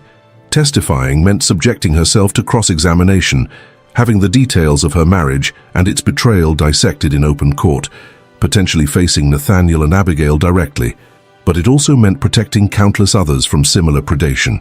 "The Foundation's mission has always been supporting arts education and cultural preservation," Samantha said after a moment's reflection. "If this network is systematically targeting cultural institutions and foundations like mine, then stopping them aligns perfectly with that mission." She looked directly at Victoria. "When does Richard get to come back from the dead?" A ghost of a smile crossed Victoria's face. "When we're confident the threat has been neutralized. The prosecutors believe that with your evidence, we may finally have enough to move forward with the RICO case." As they discussed next steps, Samantha felt a shifting internal landscape. Grief and betrayal still present, but increasingly accompanied by purpose and resolve. The emotional devastation remained real, but now existed alongside something constructive, something that might prevent others from experiencing similar trauma. Later that evening, as Samantha packed essentials from the brownstone for her temporary apartment, Agent Chen arrived to collect additional evidence identified during the day's continued investigation. "We found something you should be aware of," Chen said, her expression troubled. In a hidden partition on Nathaniel's personal laptop, secured files that our tech team just managed to decrypt. She placed a folder on the kitchen counter, opening it to reveal photographs that made Samantha's blood run cold. Images of herself, sleeping in their bed, working in her study, meeting with colleagues at galleries, all taken without her knowledge or consent. Alongside the photos were detailed notes about her schedule, habits, and vulnerabilities. "He was surveilling me," Samantha whispered, the violation striking deeper than she had imagined possible. "In our home." "It appears to be standard procedure in their methodology," Chen explained gently. "They document patterns, routines, relationships, anything that might be leveraged or exploited. We've found similar surveillance of other targets." The discovered surveillance added yet another dimension to the betrayal. Not just a husband deceiving a wife, not just a criminal targeting assets, but a predator methodically documenting his prey. The intimate spaces of her life had been systematically observed and analyzed, her trust exploited in ways she was still discovering. "There's something else," Chen added hesitantly. "Emails between Nathaniel and various contact people discussing what they called client acquisition methodology. Your husband appears to have been a trainer of sorts, instructing others in techniques of social engineering and psychological manipulation." The revelation transformed Samantha's understanding yet again. Nathaniel hadn't just been a participant in these schemes, he had been a designer, an architect of deception who taught others to replicate his methods. The implications were staggering, suggesting an operation far more extensive than she had imagined. "I want to see everything," Samantha said decisively. "All of it. The emails, the training materials, the surveillance. If I'm going to testify about this, I need to understand the full scope of what they were doing." Chen studied her with concern. "It will be difficult material to process, Mrs. Monroe. Emotionally challenging in ways you might not anticipate." "I'm already living the emotional challenge," Samantha replied. "At least this way I can transform it into something useful, something that might protect others." That night in her temporary apartment, surrounded by boxes containing the essential fragments of her previous life, Samantha began reviewing the files Chen had provided. Page after page of clinical analysis, psychological manipulation tactics, and strategic approaches to cultivating trust for the purpose of betrayal.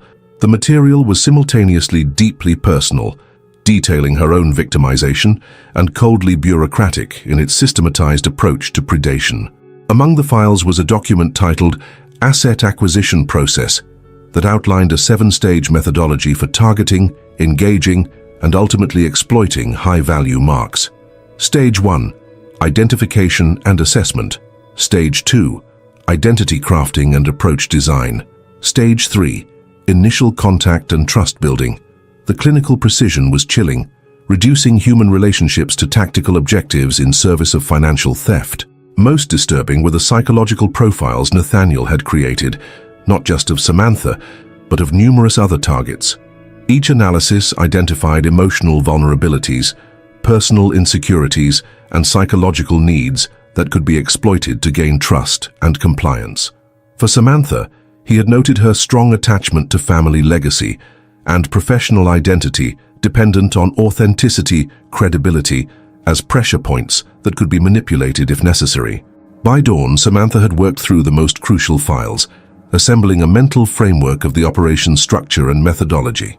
The organization appeared to operate almost like a consulting firm, with specialized roles, training protocols, and performance metrics. Nathaniel and Abigail were not isolated criminals but key operators in a sophisticated enterprise that targeted cultural institutions and philanthropic foundations worldwide. As morning light filtered through unfamiliar windows, Samantha reached a decision point. The path ahead was clear but daunting: full cooperation with the FBI investigation, testimony in what would likely be a complex RICO prosecution, and the inevitable public exposure of her private trauma. The alternative was retreating into her grief, focusing solely on rebuilding her personal life and securing the foundation, leaving the broader fight to others. The choice crystallized as she reviewed one final document, a list of pending acquisitions that included museums in Chicago and San Francisco, a dance company in New York, and a children's educational foundation in Seattle. Each entry represented not just financial assets at risk, but real people whose lives would be devastated by the same predatory methodology that had shattered her own. With newfound clarity, Samantha lifted her phone and called Agent Reeves. "I've reviewed the files," she said without preamble. "I'll do whatever is needed to help build the RICO case. Full cooperation, complete testimony, anything that will help dismantle this network." "Are you certain?" Reeves asked, clearly recognizing the personal cost such commitment would entail. "The process will be invasive, potentially re-traumatizing." "I'm certain," Samantha confirmed. "They've already invaded every aspect of my privacy, manipulated my emotions, and attempted to steal my family's legacy. The only thing I have left to decide is whether that violation becomes merely my personal tragedy or a catalyst for protecting others." She paused, then added with quiet determination, "I choose the latter." The decision marked a fundamental transition from victim to advocate, from target to formidable opponent. The fragments of deception that had shattered her life would now become the building blocks of something meaningful. Justice not just for herself, but for all those who had been or would be targeted by the same predatory network. As she ended the call, Samantha felt something she hadn't experienced since first encountering Abigail in her kitchen, a sense of agency, of reclaiming control over a narrative that had been hijacked by others. The path ahead would be difficult, the exposure uncomfortable, the process of revisiting the betrayal painful, but for the first time since her world had collapsed, she could envision a future shaped by purpose rather than defined by victimization. The fragments of her shattered life were beginning to form a new mosaic, not a restoration of what was lost, but the creation of something entirely different, something that might, in its own way, be even more authentic than what had been destroyed. 3 weeks after the arrests, Samantha sat in the federal prosecutor's conference room, surrounded by photographs, financial records, and transcripts of intercepted communications. What had begun as her personal tragedy had expanded into a sprawling investigation spanning 3 continents, 7 financial institutions, and dozens of potential victims. The grand jury indictment came through this morning, Federal Prosecutor Eliza Morgan announced, placing a thick document on the table. 37 counts including wire fraud, money laundering, conspiracy, identity theft, and RICO violations. Both Nathaniel and Abigail have been denied bail as flight risks. Samantha nodded, the news bringing a complicated mixture of vindication and renewed grief. Each legal development simultaneously validated her experience and forced her to revisit the betrayal. "What happens next?" she asked. "Trial preparation," Morgan replied, "which is why we need to discuss your role as a key witness. The defense will undoubtedly attempt to characterize this as a simple marital dispute that escalated, a husband who fell in love with another woman and made poor financial decisions under her influence." "That's absurd," Samantha objected. "The evidence clearly shows years of systematic targeting and fraud." "Yes, but juries can be swayed by emotional appeals and simplified narratives," Morgan cautioned.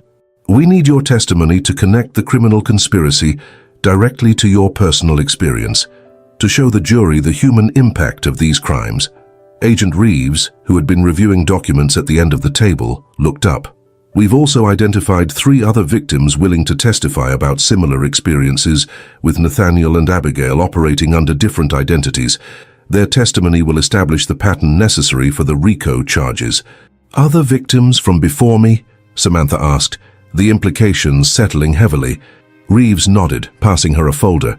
Janet Michaels, targeted in 2018 when she inherited control of a regional theater foundation. David Prescott, approached in 2019 regarding his family's art collection. And Elena Vasquez, who nearly lost her museum endowment in 2020. Different names, different appearances, but the same methodical approach. In each case, Nathaniel and Abigail created identities specifically tailored to appeal to the target's psychological profile. Samantha opened the folder, studying photographs of Nathaniel and Abigail in various disguises. Nathaniel with a beard and glasses as Thomas Whitfield, Abigail as a blonde corporate executive named Catherine Lennox. Each image reinforced the calculated nature of their operation and the extent of their deception. "They were partners well before I met Nathaniel," Samantha said quietly, the timeline coming into focus, "which means our entire relationship was a long-term operation," Reeves confirmed gently. "Financial records suggest they began tracking your family foundation approximately 9 years ago, shortly after you became actively involved in its management." 9 years. The number stunned Samantha into momentary silence. 9 years encompassed her entire relationship with Nathaniel, from their first meeting at a gallery opening through dating, marriage, and building a life together. Every moment, every memory, potentially tainted by calculation and deception. "I need some air," she said abruptly, rising from the table. Outside the federal building, Samantha leaned against a stone column, struggling to process this new information. She had been coming to terms with the betrayal of her 7-year marriage, but now faced the possibility that she had never known Nathaniel at all, that from their very first encounter, she had been interacting with a carefully constructed persona designed specifically to appeal to her. Her phone rang, Daphne calling with an update from Continental Trust. "The internal investigation is complete," her friend reported. 17 client accounts show evidence of Nathaniel's fingerprints, subtle manipulations, unauthorized access attempts, exploratory probes of security protocols. The Monroe Foundation was apparently intended to be his masterpiece, his largest single theft. "Any insight into how long he'd been planning it?" Samantha asked. "According to access logs and security overrides, he began systematically mapping the Foundation's vulnerabilities about 3 years ago, but there's evidence of irregular access dating back much further." The timeline aligned with Reeves's information.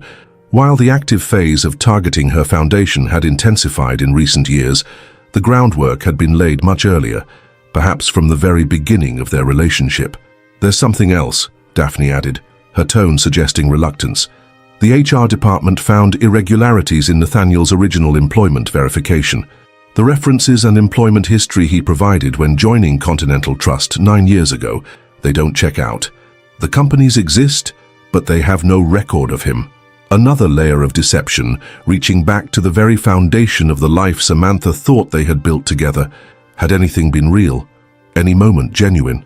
The question haunted her as she returned to the prosecutor's conference room. "I apologize for stepping out," she said, reclaiming her seat at the table.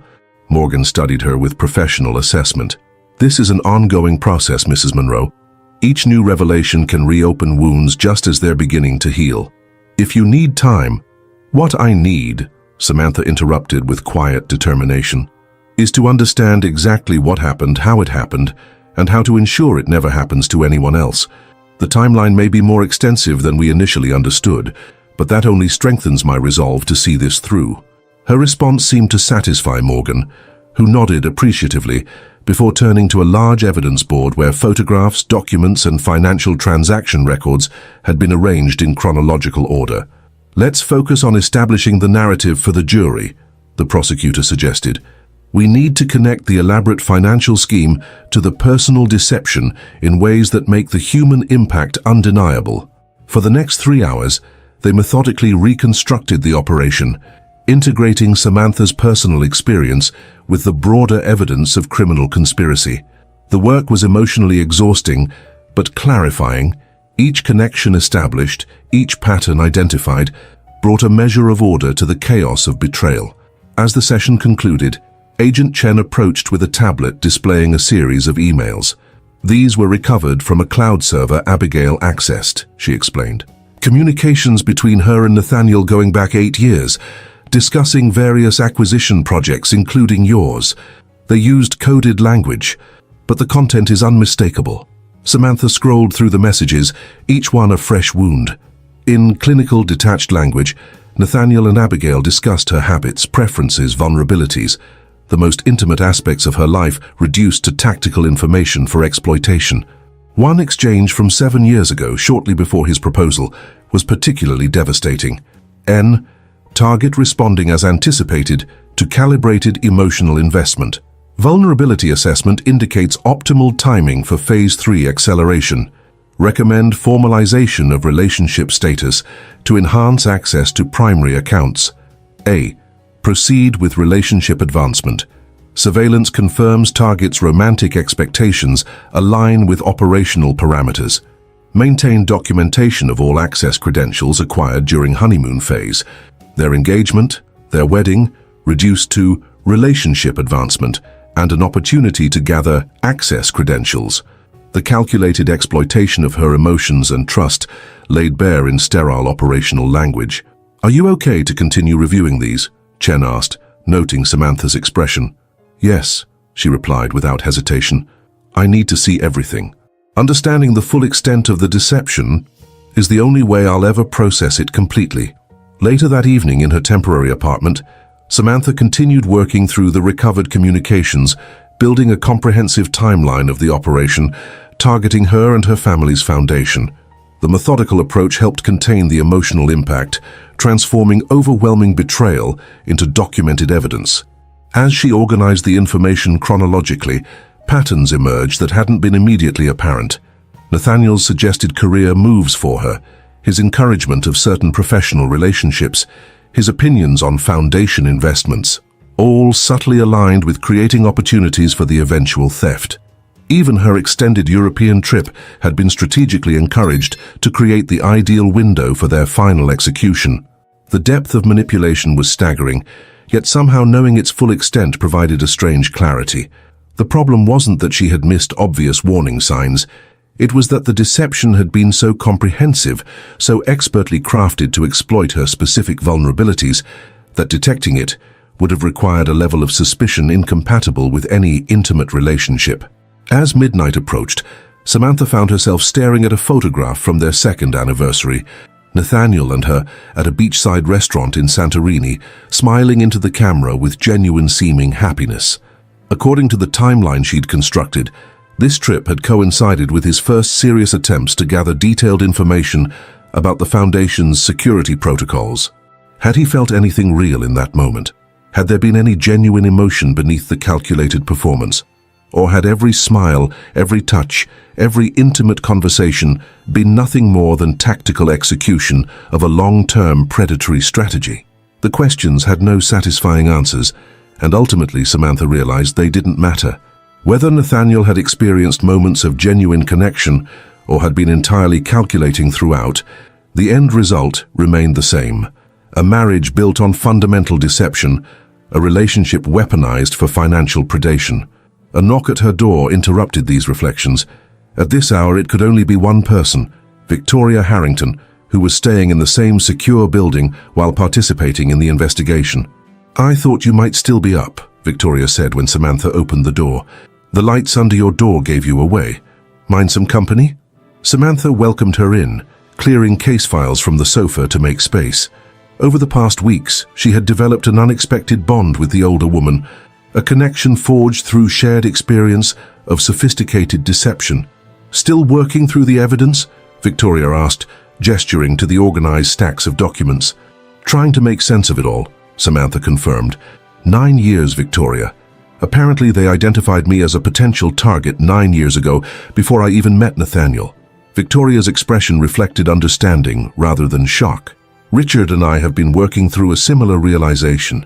The man he thought was a chance acquaintance at a charity golf tournament had actually been researching him for months, crafting the perfect approach based on shared interests and mutual connections." "How do you trust your own judgment after something like this?" Samantha asked, voicing the question that had been haunting her. "How do you ever believe in the authenticity of any relationship again?" Victoria considered this thoughtfully. "I'm not sure we ever returned to the same kind of trust we had before, but perhaps we developed something different, a more grounded assessment of people based on consistent actions over time rather than initial impressions or emotional responses." "That sounds exhausting," Samantha admitted. "It can be," Victoria acknowledged, "but it also brings a certain clarity.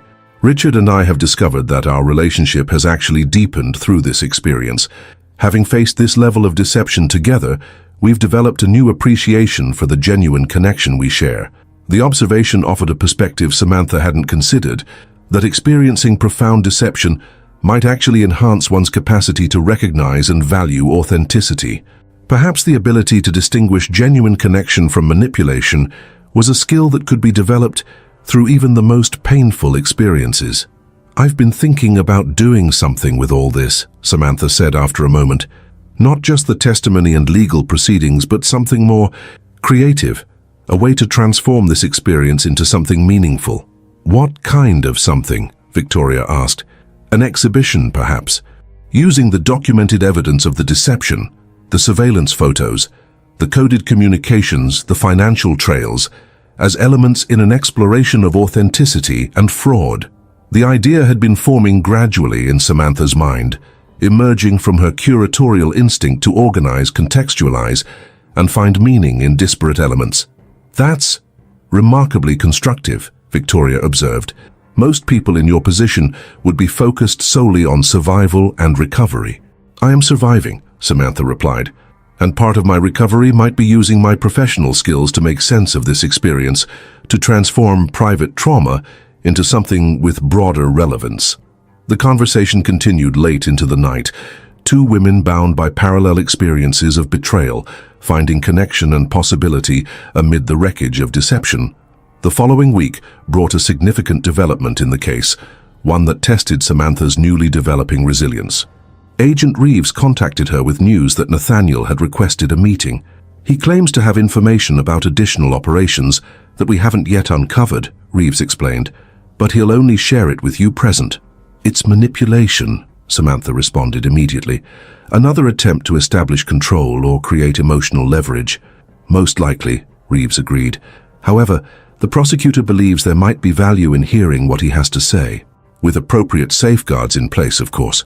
The prospect of facing Nathaniel directly, of being in the same room with the man who had systematically deceived her for 9 years, generated a visceral reaction of anxiety and anger. Yet beneath these immediate emotions, Samantha recognized an opportunity to reclaim some measure of agency in their power dynamic. "I'll do it," she decided, "but on my terms, in an environment where I have support and he has no control over the interaction." 2 days later, Samantha entered a sterile interview room at the Federal Detention Center, accompanied by Agent Reeves and Prosecutor Morgan. Nathaniel was already seated at the metal table, wearing an orange jumpsuit that contrasted sharply with the bespoke suits he'd favored as an investment manager. Despite his circumstances, he maintained the poised confidence that had once been part of his charismatic appeal. "Sam," he greeted her, his voice carrying the warmth and familiarity of their marriage. "Thank you for coming. Mrs. Monroe has agreed to this meeting solely to determine whether you have relevant information for the investigation," Morgan interjected firmly. "This is not a personal conversation." Nathaniel's gaze remained fixed on Samantha. "You look well," he observed. "The situation seems to agree with you, oddly enough." The casual remark, as if they were discussing a new haircut or career change rather than the destruction of their marriage through criminal deception, crystallized something for Samantha. The man before her was a performer, still attempting to manipulate the scene, to establish rapport through familiar patterns of interaction. "What information do you have?" she asked directly, refusing to engage with his attempt at personal connection. A flicker of something, disappointment, respect, crossed his face before he adjusted his approach. "I have detailed knowledge of operations targeting at least 5 additional cultural institutions and foundations that haven't yet been identified by your investigation. We're already aware of the Harrington operation, the Chicago Art Institute approach, and the Seattle Children's Educational Foundation targeting," Reeves countered. "What else do you have?" Nathaniel raised an eyebrow, apparently impressed by their progress. "There's a current operation in the final planning stages targeting the Morton Family Trust in Philadelphia, approximately $63 million in assets dedicated to historic preservation, and the Williams Institute in San Francisco is under active surveillance for a potential approach next quarter." As he spoke, Samantha studied him with new clarity. The mannerisms she had once found charming, the slight tilt of his head when presenting information, the precise gestures that emphasized key points, now revealed themselves as calculated performance techniques. Had she ever known the actual person beneath this carefully constructed persona? "Why are you sharing this information now?" she asked, when he finished outlining the additional targets. "Professional courtesy," he replied with a ghost of his former smile. And perhaps a recognition that the current operational environment has become untenable. The risk-reward calculation no longer favors continuing these particular projects. You mean you're trying to negotiate a better plea deal? Morgan translated bluntly. Nathaniel shrugged elegantly, the gesture incongruous with his prison attire. I prefer to think of it as optimizing outcomes within constrained parameters. The corporate jargon, once a normal part of their household communication, now struck Samantha as bizarrely dissociated from the human impact of his actions. Had he always viewed the world through this cold, transactional lens? Had she simply never noticed, or had she interpreted it as professional focus rather than fundamental emotional detachment? We'll verify this information, Reeves stated, making notes. If it proves accurate and valuable, the prosecutor will take it into consideration. One more thing, Nathaniel added, his gaze returning to Samantha. There are elements of our personal situation that have been misconstrued in the investigation. Motivations attributed to me that don't accurately reflect the complexity of the circumstances. Meaning what exactly? Morgan asked skeptically. Meaning that not everything between Samantha and me was operational, he replied, his voice softening. There were genuine aspects to our relationship that have been overlooked in the simplified narrative of predator and prey. The claim struck Samantha as both absurd and deeply offensive, an attempt to reframe 9 years of calculated deception as something more nuanced, more human. Which parts were genuine? She asked, her tone conveying precisely how implausible she found the suggestion. The surveillance? The psychological profiling? The coded communications with Abigail analyzing my vulnerabilities? For the first time, Nathaniel appeared genuinely uncomfortable. It's more complicated than the evidence alone suggests. Yes, the operation was real, the targeting intentional, but human interaction over years creates unexpected developments, unplanned responses. You're claiming you developed actual feelings during a 9-year con? Reeves asked incredulously. Nathaniel's expression hardened at the blunt characterization. I'm suggesting that reality is rarely as clear-cut as prosecutors prefer for their narratives. People can compartmentalize. They can operate with conflicting motivations simultaneously. Samantha had heard enough. Whether you experienced occasional moments of genuine emotion is irrelevant to the criminal charges, she said with remarkable composure. And frankly, it's irrelevant to me personally as well. Say a few authentic moments in a 9-year deception don't mitigate the fundamental betrayal. Her clarity appeared to unsettle him more than anger would have. He had come prepared for emotional responses, for hurt, for rage, for desperate questions seeking understanding. Her calm assessment offered none of these openings for manipulation. You've changed, he observed, studying her with what appeared to be genuine curiosity. Yes, she acknowledged simply. That tends to happen when one's entire reality is revealed as an elaborate fiction. As the meeting concluded without Nathaniel gaining whatever emotional leverage he had sought, Samantha experienced an unexpected sense of empowerment. She had faced the architect of her greatest betrayal and remained centered in her own truth, neither crumbling under the weight of remembered intimacy nor lashing out from unprocessed anger. Outside the detention center, Morgan expressed admiration for Samantha's composure. Most witnesses in your position would have struggled with that encounter. Your ability to maintain focus on the relevant information without getting drawn into emotional manipulation is remarkable. It's self-preservation, Samantha replied, and perhaps an unexpected benefit of his thorough deception. When someone has lied about everything, it becomes easier to dismiss anything they say as potentially manipulative. Back at her temporary apartment, however, the controlled facade Samantha had maintained began to crack.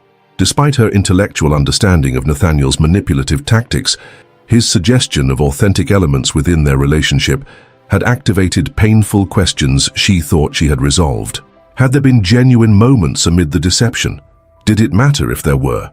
The questions pursued her into restless sleep, where dreams mixed memories of their life together with images from the case files, surveillance photos, coded communications, crime scene evidence. She woke at dawn feeling emotionally drained but intellectually clarified. Whether Nathaniel had experienced occasional authentic emotions was ultimately irrelevant to both the criminal case and her personal recovery. The relationship as a whole had been fundamentally fraudulent, built on calculated deception for predatory purposes. This realization brought an unexpected gift: freedom from the need to analyze every memory, every moment, searching for clues she might have missed or genuine connections amid the deception. She could acknowledge the complexity of human experience, that even calculated predators might experience unintended emotional responses without allowing that complexity to obscure the fundamental nature of what had occurred. With this new clarity, Samantha returned to her emerging concept for transforming the experience into an artistic exploration. The exhibition she envisioned would neither simplify the deception into melodrama nor attempt to find redemptive elements within it. Instead, it would present the documented evidence of the operation alongside explorations of authenticity, trust, and the human capacity for both deception and discernment. She began sketching exhibition concepts, imagining how surveillance photos might be juxtaposed with genuine moments from her life, how coded communications might be displayed alongside authentic emotional expressions. The curatorial process felt therapeutic, a way of reorganizing traumatic material into something meaningful without denying its painful reality. As these ideas developed, Samantha received an unexpected opportunity that aligned perfectly with her emerging vision. The director of the Boston Museum of Contemporary Art contacted her regarding a scheduled exhibition that had fallen through due to artist illness. "We have the Contemporary Issues Gallery available for the next 4 months," Director Elaine Chen explained. "When I heard about your situation and the extensive documentation involved, I wondered if you might consider developing your curatorial concept for our space. We've been looking to explore the intersection of personal narrative and broader social issues in the digital age." The invitation was both professionally significant and personally meaningful, a chance to transform private trauma into public dialogue about authenticity in an era of sophisticated deception. "I'd need complete curatorial freedom," Samantha stipulated. "The material is complex, potentially uncomfortable, and doesn't lend itself to simplified narratives. Discomfort is often where the most meaningful art happens," Chen replied. "We'd support your vision while ensuring appropriate context and viewer preparation for sensitive content." The project provided focus and purpose during the challenging weeks of pre-trial preparations. While continuing to assist the prosecution, Samantha dedicated her remaining energy to developing the exhibition concept. She assembled a small team of trusted colleagues to help organize the material, create explanatory texts, and design the physical space. The work became a form of reclamation, taking evidence of her victimization and transforming it into a powerful statement about authenticity, deception, and resilience. Each piece of documented betrayal, recontextualized within the exhibition framework, lost some of its power to wound her personally, while gaining broader significance as cultural commentary. 6 weeks into the exhibition development, however, a significant challenge emerged. Continental Trust's legal department contacted Samantha with concerns about including certain financial documentation in the public display. "While we support your creative expression and healing process," their carefully worded letter stated, "the Foundation's financial information and Continental Trust's internal documents remain confidential under various regulatory and privacy frameworks. Public exhibition of this material could potentially compromise ongoing security protocols and client confidentiality." The objection threatened a core element of the exhibition, the financial trail that connected personal betrayal to systematic fraud. Without these documents, the narrative would lose critical dimensions that illustrated how intimate deception enabled financial predation. The unexpected obstacle triggered Samantha's first major emotional setback in weeks. After making significant progress in processing the trauma and transforming it into meaningful action, she now faced institutional resistance that threatened to restrict her narrative. "They're trying to control the story," she told Daphne during an emergency meeting at her apartment, "to minimize their institutional failure and limit public understanding of how thoroughly their systems were compromised." "That's definitely part of it," Daphne agreed. "But there are also legitimate regulatory concerns about displaying certain types of financial documentation publicly. The question is whether there's a way to convey the essential narrative without using the specific documents they're objecting to."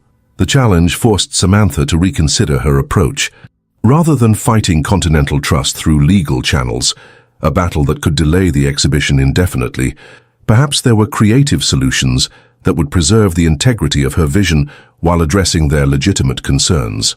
Working with her curatorial team and legal advisors, Samantha developed alternative approaches, using visually redacted documents that conveyed the pattern of fraud without revealing specific account details, creating infographics that illustrated the financial methodology without displaying actual records, incorporating expert analysis that explained the systemic vulnerabilities without compromising security protocols. The process of adaptation, though initially frustrating, ultimately strengthened the exhibition concept. By focusing on patterns rather than specific documents, the presentation became more accessible to general audiences while maintaining its essential truth. The constraint had forced creative innovation that actually enhanced the project's impact. As the exhibition opening approached, Samantha's personal recovery continued to progress alongside her professional work. Regular sessions with a trauma specialist helped her process the complex emotions triggered by each new development in the case. Support from unexpected allies, Victoria Harrington, Agent Chen, colleagues from the art world who rallied around her, provided community during a time when isolation would have been damaging. Most surprisingly, Samantha found herself experiencing genuine moments of joy amid the ongoing challenges, pleasure in creative problem-solving, satisfaction in professional accomplishment, even occasional laughter with new friends who knew her only as she was now, not as the woman who had been systematically deceived. 2 weeks before the exhibition opening, however, a new crisis emerged that threatened both the project and the broader case. Abigail Tatum, facing the prospect of significant prison time, offered prosecutors a deal: information about the larger criminal network in exchange for reduced charges and sentencing considerations. She claims to have documentation identifying key players in at least 4 countries, Agent Reeves explained during an urgent meeting at the federal prosecutor's office, including financial backers who fund these operations and receive percentages of the stolen assets. "And you believe her?" Samantha asked skeptically. "We believe she has information," Morgan clarified. "Whether it's as valuable as she claims remains to be seen, but if legitimate, it could help dismantle the entire network rather than just removing 2 operators." The potential deal created a moral dilemma for Samantha. While bringing down the broader criminal organization aligned with her goal of preventing others from experiencing similar victimization, the idea of Abigail receiving leniency felt like a profound injustice. "What would this mean for her sentencing?" Samantha asked. "Potentially significant reduction," Morgan acknowledged. "Instead of the 15-20 years she's currently facing, she might serve as little as 5 to 7 with cooperation credit." The possibility of Abigail serving just 5 years for her role in destroying multiple lives and attempting to steal millions from charitable foundations was difficult to accept. Yet Samantha recognized that her personal desire for punitive justice needed to be weighed against the broader goal of dismantling the criminal network. "What about Nathaniel?" she asked. "Is he offering similar cooperation?" "No," Reeves replied. "He maintains that his knowledge is limited to the operations he directly managed. The prosecution doesn't believe him, but without concrete evidence of his connections to the broader network, there's limited leverage to pressure him further." The differing approaches of her betrayers seemed consistent with what Samantha had learned about them through the investigation. Abigail was a pragmatic survivor who would leverage any advantage to improve her situation. Nathaniel maintained a facade of dignified resignation while revealing as little as possible, still controlling his narrative to the extent circumstances allowed. "I need time to think about this," Samantha said finally. "While I understand the potential value of Abigail's information, I'm not comfortable immediately supporting a deal that significantly reduces her accountability." The moral complexity of the situation weighed heavily as Samantha returned to work on the exhibition. The project had evolved into an exploration of precisely these kinds of challenging questions: how justice intersects with pragmatism, how individual trauma balances against collective safety, how clean narrative resolution often remains elusive in complex human situations. As she finalized exhibition elements with her team, Samantha incorporated this latest development into the conceptual framework, not as a completed narrative arc, but as an ongoing question about how societies balance competing values in responding to sophisticated predation. 3 days before the exhibition opening, Samantha received a letter at her temporary apartment, handwritten, postmarked from the detention center where Abigail was being held. Mrs. Monroe, I understand you're preparing an exhibition about your experience. While I don't expect sympathy or forgiveness, I believe there are aspects of the situation you may not fully comprehend. The operation targeting you was exceptional in its duration and complexity. Most of our projects involved shorter timeframes and less elaborate persona creation. The extensiveness of your targeting wasn't just about financial opportunity. It reflected professional recognition of your unusual perceptiveness and intelligence. In our field, the most sophisticated operations are reserved for the most challenging targets.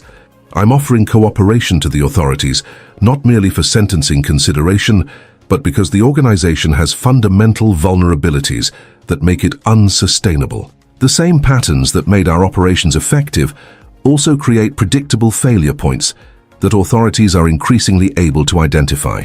You may choose to include this perspective in your exhibition or disregard it entirely. Either way, I suspect your presentation will demonstrate the same impressive clarity and analytical strength that made you such a formidable adversary once you became aware of our operation. Abigail Tatum. The letter's calculated flattery and pseudo-professional analysis were clearly manipulative, another attempt to frame the criminal conspiracy as some kind of professional endeavor rather than predatory exploitation. Yet amid the manipulation, Samantha recognized a kernel of authentic acknowledgement. Whether intended genuinely or as sophisticated manipulation, Abigail was recognizing Samantha's transformation from victim to formidable opponent. The letter became the final element in the exhibition, displayed in its entirety, alongside Samantha's curatorial note, acknowledging its likely manipulative intent, while recognizing that even within calculated communication, fragments of authentic human recognition might occasionally emerge. On the eve of the exhibition opening, as final preparations were completed at the museum, Samantha returned to her temporary apartment to find Agent Reeves waiting outside her door. "We need to talk," he said, his expression serious. "There's been a development that could impact both the case and your exhibition." Inside, he explained the situation. Nathaniel has alleged that key evidence against him was obtained illegally. Specifically, that your access to his private office and discovery of the documentation there constituted unauthorized entry and search without warrant. "That's absurd," Samantha objected. "It was my husband's office, in a building where I was known to staff and had regularly visited. I had keys. There was no breaking and entering."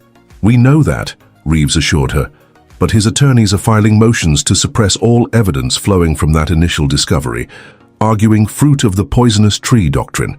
If successful, it could significantly compromise the case against him." The legal challenge represented Nathaniel's most direct attack yet, not just against the prosecution, but against Samantha's credibility and the legitimacy of her actions in uncovering the truth. "The prosecution believes the motion will ultimately fail," Reeves continued, "but it could delay proceedings and potentially remove certain evidence from consideration. I wanted you to be aware before the exhibition opens, as this development might affect how you present certain elements." The timing, directly before her exhibition opening, seemed unlikely to be coincidental. Nathaniel was attempting to undermine her public reclamation of narrative control, to inject legal uncertainty into her presentation of documented evidence. "He's still trying to manipulate the situation," Samantha observed, "to create doubt and destabilize my position, just as he did throughout our relationship." "That's our assessment as well," Reeves confirmed. "The good news is that even if this specific evidence was suppressed, which we don't believe will happen, the case against him remains strong. The financial records, the equipment recovered from your wine cellar, the communications with Abigail, the pattern established with other victims, the totality of evidence extends far beyond what you initially discovered in his office." The attempted legal maneuver, while concerning, reinforced Samantha's conviction about the exhibition's importance. By publicly documenting the methodology of sophisticated deception, including these kinds of tactical attempts to create doubt and uncertainty, she was creating resources that might help others recognize and respond to similar patterns. As Reeves departed, promising to keep her updated on the legal proceedings, Samantha reflected on the journey that had brought her to this moment. From the shocking discovery of Abigail in her kitchen to the comprehensive unraveling of a 9-year deception, from emotional devastation to purposeful action, from victim to advocate, the transformation had been both painful and empowering. Tomorrow's exhibition opening represented not an end to this journey, but a meaningful milestone, a public declaration that sophisticated deception, while devastatingly effective, was not ultimately triumphant. The fragments of her shattered life, carefully reassembled into artistic expression, would serve as both personal testimony and public resource. As she prepared for sleep, Samantha felt a curious sense of completion, despite knowing that significant challenges remained ahead. The criminal trial, the Foundation's ongoing recovery, her personal healing process. Nathaniel's latest legal maneuver was likely not his last attempt to regain control of the narrative. Yet for the first time since discovering Abigail in her kitchen, Samantha felt genuine confidence in her ability to navigate whatever came next. The sophisticated deception that had nearly destroyed her had ultimately revealed strengths she hadn't fully recognized in herself: resilience, analytical clarity, and the capacity to transform trauma into meaningful action. Tomorrow's exhibition would present these fragments of deception to the public, not as a completed story with neat resolution, but as an ongoing exploration of authenticity, trust, and the human capacity for both exploitation and discernment. Whatever challenges remained, Samantha Monroe was no longer merely the target of a sophisticated operation. She had become something her deceivers had never anticipated, a formidable voice exposing the very methodologies designed to silence her. The exhibition opening night transformed the Contemporary Issues Gallery into a space where private trauma met public discourse. Samantha stood near the entrance, watching as critics, collectors, and curious museum-goers moved through the carefully constructed narrative of deception and discovery. Her curatorial vision had been realized with stunning impact: surveillance photographs enlarged to museum scale, financial documents artfully redacted but visually powerful, correspondences between Nathaniel and Abigail presented alongside romantic cards he had given Samantha during their marriage. "Remarkable," Museum Director Elaine Chen murmured beside her. "You've created something unprecedented, a real-time documentation of sophisticated fraud that functions simultaneously as personal testimony, public warning, and conceptual art." The exhibition had been organized into chronological phases, mirroring the documented stages of the operation targeting Samantha. Each section combined evidence, analysis, and artistic interpretation, creating a powerful journey from initial targeting through discovery and aftermath. Visitors moved through the space with expressions ranging from horrified fascination to solemn recognition. Several paused to write reflections on cards provided for audience response, sharing their own experiences with deception or expressing empathy for what Samantha had endured. "Mrs. Monroe?" a voice came from behind her. "Quite an achievement." Samantha turned to find Agent Reeves and Agent Chen observing the crowd's reaction. They had attended in a dual capacity, as supporters of her recovery process and as representatives of an investigation still actively building its case. "The prosecutor should see this," Chen commented. "It illustrates the methodology more effectively than any courtroom presentation could." "She's coming tomorrow," Samantha replied.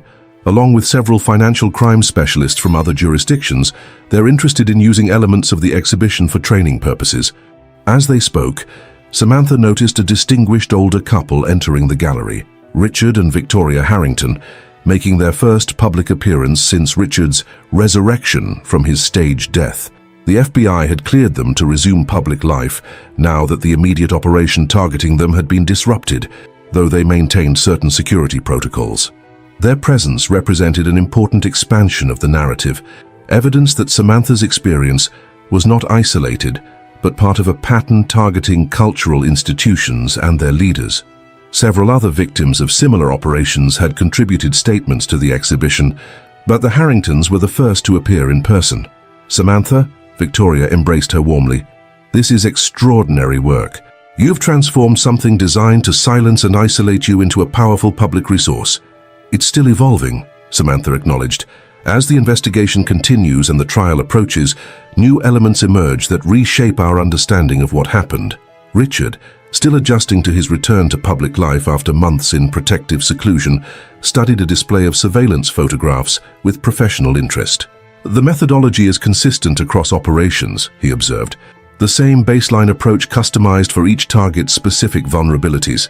His analytical response reflected something Samantha had come to recognize in all who had experienced such targeting: a tendency to process trauma through intellectual analysis, finding safety in understanding the mechanics of how they had been deceived. As the evening progressed, journalists from major publications approached Samantha for comments. She had prepared carefully for this aspect of the opening, developing responses that balanced personal experience with broader perspectives on financial predation. "This exhibition isn't just about my individual experience," she told a reporter from the New York Times. "It's about recognizing patterns of sophisticated deception that exist throughout our society, from intimate relationships to financial systems. The same methodologies that were used against me are employed in various forms against institutions, communities, and democratic processes." The connection between personal and societal deception had emerged as a central theme of the exhibition, the recognition that vulnerability to sophisticated manipulation existed at every level, from individual psychology to global finance. As the crowd thinned late in the evening, museum security approached Samantha with concerned expressions. "Mrs. Monroe, there's a situation at the main entrance," the head of security informed her quietly. "A woman claiming to be your husband's sister is insisting on seeing you. She's become quite agitated." "My husband doesn't have a sister," Samantha replied immediately, her senses sharpening. "Did she give a name?" "Vanessa Monroe. She's showing identification and demanding entry to what she calls a character assassination of her brother." The FBI agents, overhearing this exchange, moved closer. "This could be another associate from the network," Reeves cautioned. "We should handle this carefully." "Let her in," Samantha decided after a moment's consideration, "but with security nearby. If she's connected to the network, her reaction to the exhibition might provide valuable information." Minutes later, a striking woman in her early 40s was escorted into the gallery. Impeccably dressed in designer attire with an aristocratic bearing, she carried herself with the confident entitlement of old money. Her features bore a calculated resemblance to Nathaniel's, similar enough to claim relation, but not so similar that the connection would be questioned. "You must be Samantha," she approached directly, her English accented with what sounded like finishing school French. "I'm Vanessa Monroe, Nathaniel's sister." "Interesting," Samantha replied calmly. Considering Nathaniel was an only child raised in foster care according to his actual background, not the fictional history he created as part of his operation. The woman's composure faltered momentarily before she recovered. "This misunderstanding is exactly why I'm here. My brother has been grossly mischaracterized by these creative interpretations of events." She gestured dismissively toward the exhibition displays. "These aren't interpretations," Samantha corrected. "They're documented evidence currently being used in federal prosecution. Perhaps you'd like to explain your actual connection to Nathaniel Monroe and Abigail Tatum. The FBI agents right behind you would be very interested." The woman turned sharply, noticing Reeves and Chen for the first time. Her expression underwent a series of rapid calculations before settling into cool assessment. "I see this situation is more complicated than I was led to believe," she said, her accent subtly shifting. "Perhaps we could discuss this privately." "I don't think so," Reeves interjected, stepping forward. "But we would be interested in speaking with you at our office about your connection to the defendants in an ongoing federal investigation." What happened next unfolded with startling speed. The woman reached into her handbag, prompting Chen to move instinctively toward her sidearm.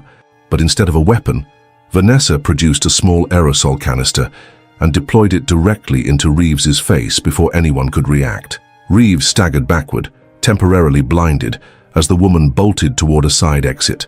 Security responded immediately, but she moved with the practiced efficiency of someone trained in evasion tactics. The museum erupted into controlled chaos, security personnel pursuing the fleeing woman, agents calling for backup, visitors reacting with alarm.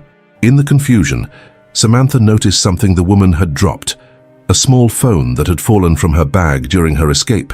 She retrieved it, just as museum security reported that the woman had successfully fled the building and disappeared into a waiting vehicle.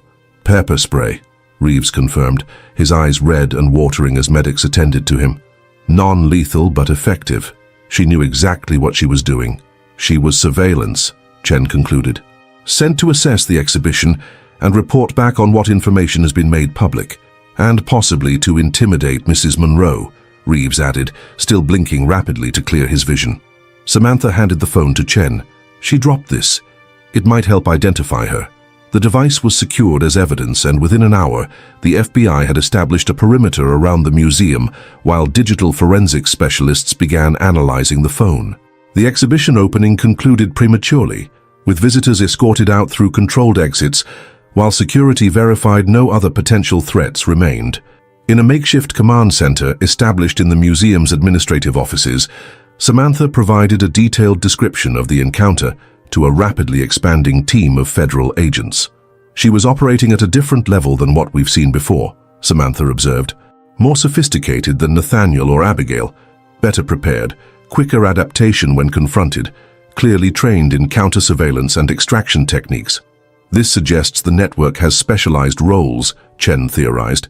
Nathaniel and Abigail as frontline operators, with more skilled personnel handling security, contingency planning, and possibly extraction when operations are compromised. The assessment aligned with patterns emerging from the broader investigation, evidence of a hierarchical organization with compartmentalized functions and specialized training. Vanessa appeared to represent a higher tier of operative than they had previously encountered. By midnight, preliminary analysis of the phone yielded critical information. Though heavily encrypted, certain basic data was accessible, including recent location history that showed the device had visited the Federal Detention Center, where Nathaniel was being held earlier that day. She met with him, Reeves confirmed, which means either she has legitimate credentials that got her past security, or the network has resources to create convincing false identification. Neither option is reassuring. The encounter had transformed what should have been Samantha's moment of reclamation into a stark reminder that the network behind Nathaniel and Abigail remained active and now considered her a significant enough threat to warrant direct intervention.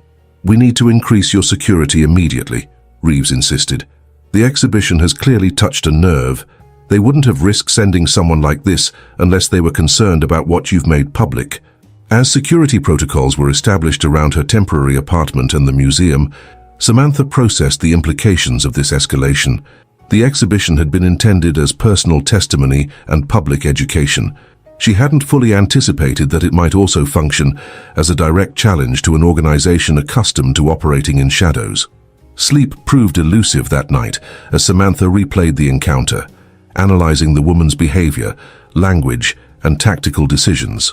She had moved with professional precision, but had made one critical error, underestimating Samantha's immediate recognition of the deception. The mistake suggested that despite having information about the case, Vanessa hadn't fully comprehended how thoroughly Samantha had studied the methodology of impersonation and fraud. Morning brought new developments as facial recognition software identified Vanessa from museum security footage. Agent Chen arrived at Samantha's apartment with a preliminary report. Her real name is Sophia Varney, Hungarian-born, known associate of several international financial crime networks. She's been on Interpol watch lists for over a decade, but has never been arrested. Operates primarily as what intelligence services call a cleaner, who manages problematic situations when operations are compromised. The identification confirmed their assessment that Sophia represented a higher tier of operative than Nathaniel and Abigail, someone deployed only when significant assets or operations were at risk. What exactly was she hoping to accomplish at the exhibition? Samantha wondered. Simple intimidation seems insufficient motivation for exposing someone of her caliber.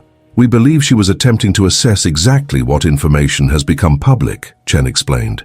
"The exhibition includes elements the network wouldn't know were in federal possession, particularly the materials you discovered in Nathaniel's office and connections to other victims like the Harringtons." "Information control," Samantha nodded, understanding. They needed to know what secrets have been exposed to recalibrate their operations accordingly. As they discussed implications, Samantha's phone rang with an unknown number. She answered cautiously. "Mrs. Monroe, this is Warden Phillips from the Federal Detention Center. There's been an incident involving your husband. He's asking to speak with you directly." Samantha exchanged glances with Chen before responding. "What kind of incident?" He appears to have ingested something that's causing a severe reaction. Medical staff are treating him now, but his condition is serious. He's been repeatedly asking for you." The timing immediately following Sophia Varney's appearance at the exhibition and visit to the detention center seemed unlikely to be coincidental. This could be another manipulation tactic, Chen cautioned after Samantha explained the call, creating a medical emergency to force contact under circumstances where normal security protocols might be relaxed. Or it could be legitimate, Samantha countered. Perhaps something went wrong with whatever contingency plan Sophia activated during her visit yesterday. After consulting with Reeves, they decided Samantha would go to the detention center with full FBI escort and enhanced security measures. If this was manipulation, they could control the interaction. If legitimate, they might gain valuable information during a moment of crisis when Nathaniel's calculated facade might slip. The detention center's medical unit presented a stark contrast to the sophisticated spaces where Samantha had previously encountered Nathaniel. Harsh fluorescent lighting illuminated a clinical environment where her husband, still legally, though divorce proceedings had begun, lay handcuffed to a hospital bed, an IV in his arm and monitoring equipment tracking his vital signs. His appearance shocked her. The man who had always maintained impeccable presentation, even in prison jumpsuits, now looked genuinely ill, pale, sweating, with dilated pupils and visible tremors. "She said you'd come," he managed, when he saw Samantha enter with agents flanking her protectively. "Always predictable in your compassion." "What happened, Nathaniel?" she asked, maintaining distance from the bed. "And who is Sophia Varney?" A flicker of surprise crossed his face before he masked it. "So you've identified her already? Impressive. She said the exhibition was comprehensive. Why is she here? What was she trying to accomplish?" Nathaniel's laugh transformed into a pained cough. "Damage assessment. Standard protocol when an operation is compromised. The organization needs to know exactly what's been exposed. And your current condition. Another performance, or did something go wrong with whatever she brought you yesterday?" His expression sharpened despite his physical distress. "Always underestimated your perceptiveness. It's what made you such an interesting challenge." He shifted uncomfortably before continuing. "Transfer chemicals, designed to incapacitate temporarily, but create symptoms serious enough to warrant hospital transfer. External extraction team would intercept during movement." The casual admission of an escape attempt stunned everyone in the room. Reeves immediately stepped out to alert security and cancel any planned transfers. "Why are you telling us this?" Samantha asked, suspicious of this unexpected transparency. "Because it's already failed," Nathaniel replied, grimacing as another wave of physical discomfort hit him. Sophia's compromise at the museum accelerated the timeline before proper preparations were complete. Amateur mistake. Now contingency protocols have been activated. Meaning what exactly? Meaning I've become a liability rather than an asset. The chemicals she provided were supposed to create symptoms without actual harm. I suspect the formulation was adjusted. His clinical assessment of his own apparent poisoning was chillingly detached. Agent Chen stepped forward. "If you believe your life is in danger, cooperation would be in your best interest. Full disclosure about the organization, its structure, operations, personnel." Nathaniel's gaze remained fixed on Samantha. "You've already inflicted more damage than you realize. The exhibition, making methodologies public, connecting disparate operations into visible patterns. It's forced the entire network to restructure. Assets are being liquidated, identities abandoned, operations suspended. Then why send Sophia at all? Why attempt extraction if the damage is already done?" "Because I know things that can't be compromised," he replied. "Client lists, financial architecture, command structure. Abigail knows fragments, operational details, local contacts. I know the entire ecosystem." For the first time, Samantha understood Nathaniel's true position in the organization. Not merely a field operative like Abigail, but a manager with comprehensive knowledge of the network's infrastructure. His 9-year operation targeting the Monroe Foundation hadn't just been about financial theft. It had been his masterpiece demonstration of the methodology he had helped design. Medical staff entered to check Nathaniel's deteriorating vitals, temporarily suspending the conversation. While they worked, Reeves confirmed that the detention center had been locked down, all transfers cancelled, and a toxicology team was en route to identify the substance in Nathaniel's system. When they were able to continue, Samantha approached the question that had haunted her since discovering the true nature of their relationship. Was any of it real, Nathaniel? Any moment in 9 years? His expression shifted subtly, something unreadable flickering behind the calculation. Define real, he countered weakly. Was the operational objective real? Yes. Was the methodology systematic? Yes. But human proximity over years creates variables, unexpected responses, unplanned attachments. That's not an answer, Samantha pressed. It's the only one that's true, he replied. The operation was always primary, but there were moments, specific moments, when the boundaries blurred. When you would say or do something unexpected that reached past the operational parameters to something unscripted. The non-answer was itself revealing, suggesting that even now, facing potential death from his own organization's betrayal, Nathaniel remained incapable of genuine emotional clarity. Whether from professional conditioning or fundamental character, he experienced human connection primarily through analytical frameworks rather than emotional authenticity. We need names, Reeves interjected, refocusing the conversation. Key players, organizational structure, financial channels. If what you're saying is true and your own organization has turned against you, cooperation is your only protection. Nathaniel's gaze shifted between Reeves and Samantha, calculation visible despite his physical distress. I need guarantees, witness protection, immunity from certain charges. That's not how this works, Reeves replied firmly. You provide actionable intelligence first.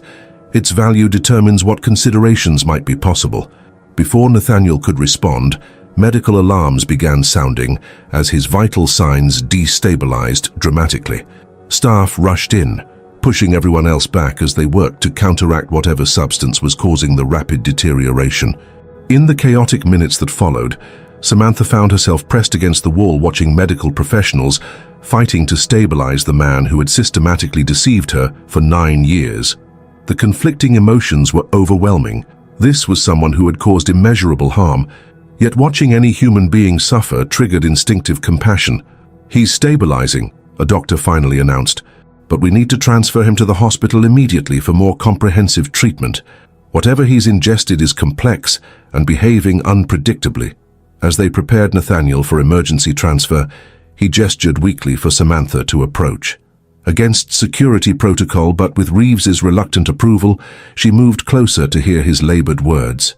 Master server, Zurich. Account details in Abigail's possession, but she doesn't know it. Florence gallery receipt. Backside. His voice was fading. The collection was always for you, even when it shouldn't have been. Before she could question these cryptic statements, he was being rushed from the room, security personnel surrounding the medical team as they moved toward waiting transport. What did he say? Reeves asked immediately. Samantha repeated the information precisely, though the final personal comment remained puzzling. It sounds like access information is hidden in something connected to Florence, perhaps an art gallery receipt, and Abigail has it without knowing its significance. We need to interview her immediately, Chen determined. If she unknowingly possesses access credentials to their central server, it could be the key to unraveling the entire network. Within hours, Samantha found herself in another sterile room at the women's detention facility where Abigail was being held. Unlike Nathaniel, who had maintained some version of his cultivated persona even in detention, Abigail had adapted completely to her circumstances. Prison-issued clothing, hair pulled back practically, all performative refinement abandoned in favor of straightforward pragmatism. I wondered when you'd come, Abigail said as Samantha entered with Reeves and the prosecutor, especially after Sophia's little appearance at your exhibition. Quite the statement piece, by the way. I heard about it from my attorney. Nathaniel has been poisoned, Samantha stated directly, watching for reaction.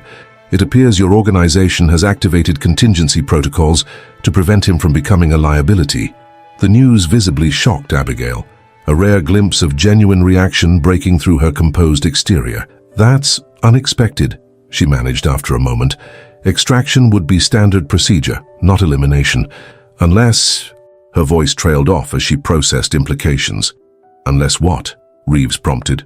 Unless the compromise is considered catastrophic rather than merely operational, she completed the thought. Your exhibition and the federal case must have revealed more than we realized. We need information about a Florence gallery receipt, Samantha continued. Nathaniel indicated it contains access credentials for a server in Zurich and that you possess it without knowing its significance. Abigail's expression shifted from surprise to calculation. Florence, we visited several galleries there last year. Her gaze focused on Samantha with new intensity. He said, I have this? That's what he claimed before being rushed to the hospital. Something changed in Abigail's demeanor. A subtle but significant transformation from defensive calculation to active consideration. If what you're saying is true, if they've actually poisoned him rather than attempting extraction, then the organization has made a fundamental calculation about containment versus recovery.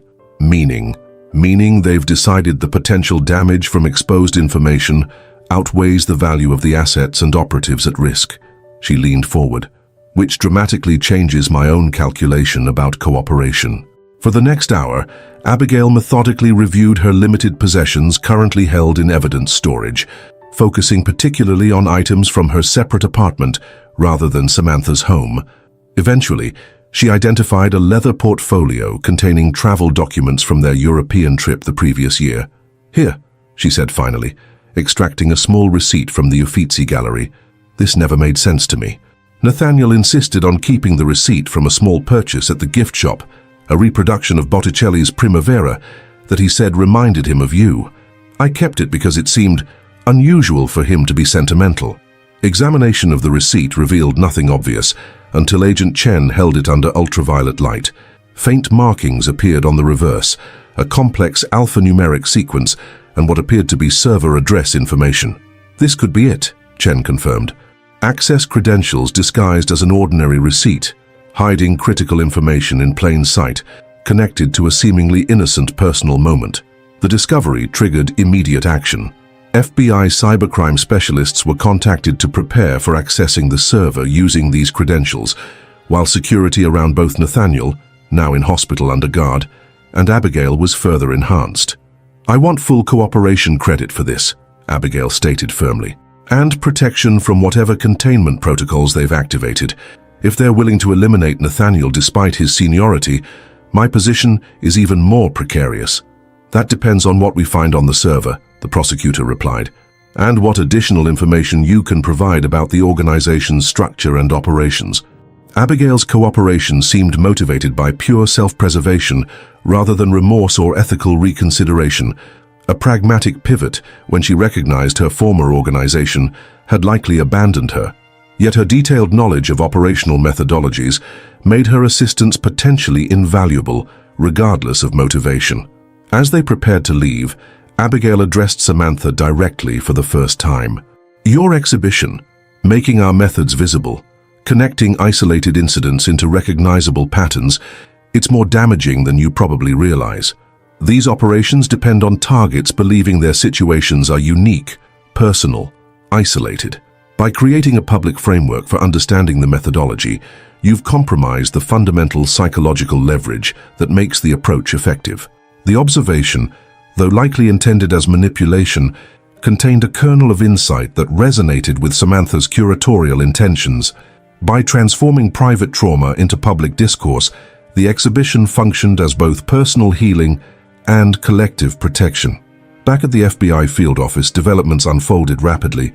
Cybercrime specialists had begun accessing the Zurich server using the credentials from the receipt, discovering what appeared to be the central repository of the organization's operational documentation. Simultaneously, Nathaniel had stabilized at the hospital, but remained in critical condition, unable to provide further information. As the scope of the discovery became clear, federal agencies from multiple jurisdictions converged on the investigation.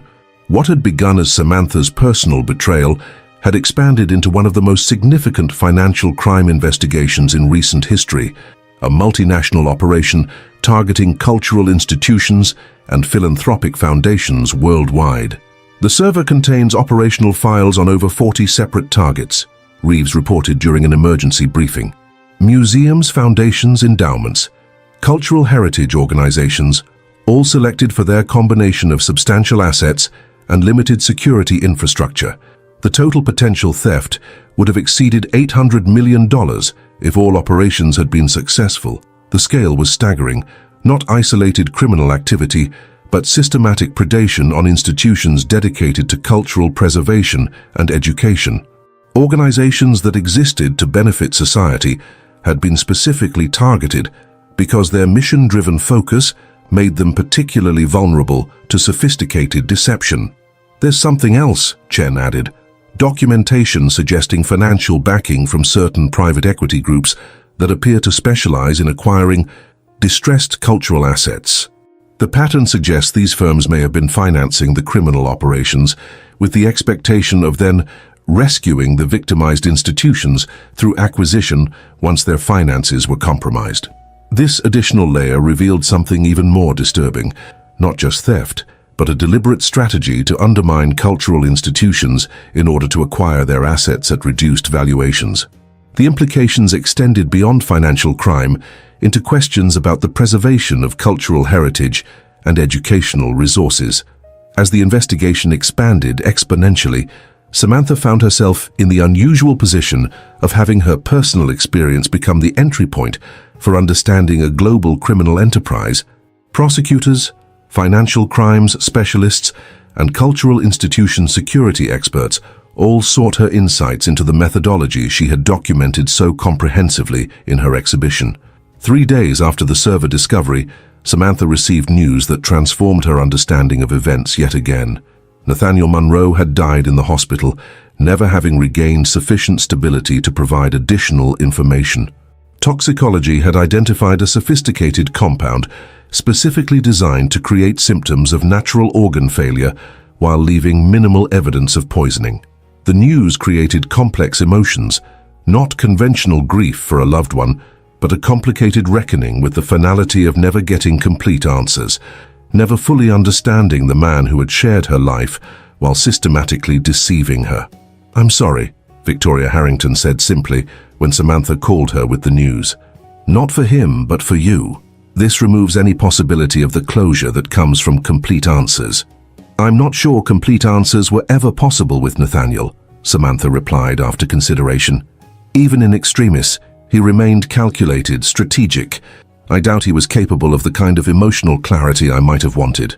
The observation reflected Samantha's evolving understanding of the person Nathaniel actually was, not the husband she had believed she knew, but someone whose fundamental relationship with truth and human connection had been profoundly different from what she had perceived.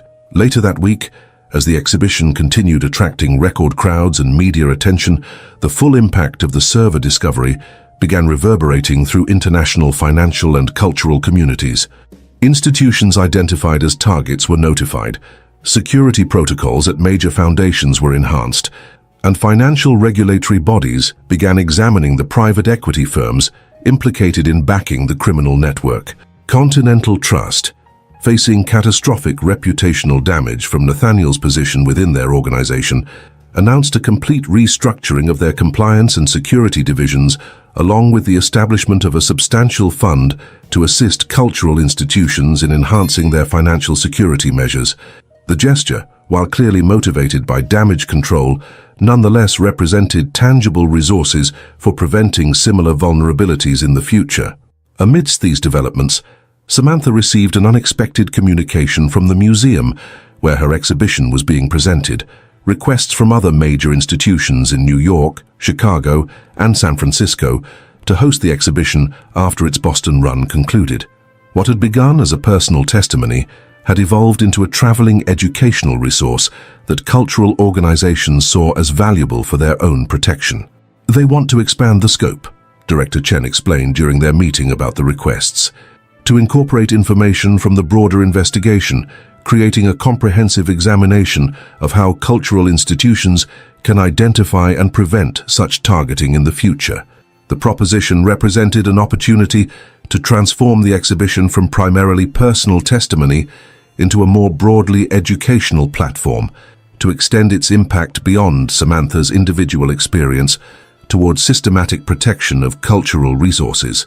"I'll need partners from security and financial compliance backgrounds," Samantha considered, "and input from other victims willing to share their experiences. This shouldn't be just my story anymore, but a collaborative resource. As she began conceptualizing this expanded approach, Samantha also confronted practical questions about her personal future. The brownstone remained unsold, too laden with memories of deception to reclaim as her home. The foundation required restructured governance and enhanced security protocols. Her professional identity as a curator had been fundamentally shaped by these experiences in ways that would influence all future work. On a rainy afternoon 6 weeks after the exhibition opening, Samantha met with Eleanor Prescott to discuss the foundation's future. "The financial recovery is nearly complete," Eleanor reported. "The FBI's Financial Crimes Unit has traced and recovered approximately 93% of the diverted assets. The remaining gap has been covered by Continental Trust's settlement, which also funds the enhanced security measures we've implemented." "And the grant recipients?" Samantha asked, her primary concern being the educational programs and scholarships that had nearly been casualties of the theft. "All funding has been maintained without interruption. In fact, the publicity surrounding the case has generated new donor interest in the Foundation's mission. Several major contributors have specifically cited your response to the crisis as motivation for their support. The Foundation's resilience represented a significant victory, not just recovery from near catastrophe, but actual strengthening through the process of responding to crisis. What Nathaniel and Abigail had intended to destroy had instead been reinforced, its mission more visible and valued than before. I've been considering structural changes to the Foundation's governance," Samantha explained, outlining her emerging vision. "Moving from individual trustee authority to a balanced board structure with distributed oversight responsibilities. The concentration of control in a single trustee, even when that trustee is well-intentioned, creates vulnerability." The proposed restructuring reflected her evolving understanding of institutional security, that systems overly dependent on individual trustworthiness were inherently vulnerable regardless of the specific individuals involved. Through her traumatic experience, she had gained insights into creating more resilient structures that could withstand both external predation and internal compromise. As legal proceedings against Abigail and the identified network associates continued advancing toward trial, media interest in Samantha's story remained intense. She had initially declined all interview requests, preferring to let the exhibition speak for itself. But as the broader implications of the case became clear, she recognized the potential value of thoughtfully presented public testimony. Working with carefully selected journalists from respected publications, Samantha began sharing her experience and insights, not as sensationalized personal drama, but as educational case study in recognizing and responding to sophisticated deception. Each interview focused not on the betrayal itself, but on the methodologies used, the warning signs that became visible in retrospect, and the systematic vulnerabilities exploited. One particular interview with The Atlantic evolved into a comprehensive examination of trust, deception, and institutional vulnerability in contemporary society. Rather than portraying Samantha simply as a victim, the resulting article presented her as an authority on a particular type of sophisticated predation, someone whose direct experience had generated valuable expertise. "You've undergone a remarkable transformation," the journalist observed during their conversation. "From target to expert, from victim to educator. I'm not sure those transitions are as distinct as they might appear," Samantha replied after consideration. "My expertise comes directly from my victimization. They're not separate experiences, but different dimensions of the same fundamental reality. I was both target and student, simultaneously experiencing the methodology and learning to analyze it.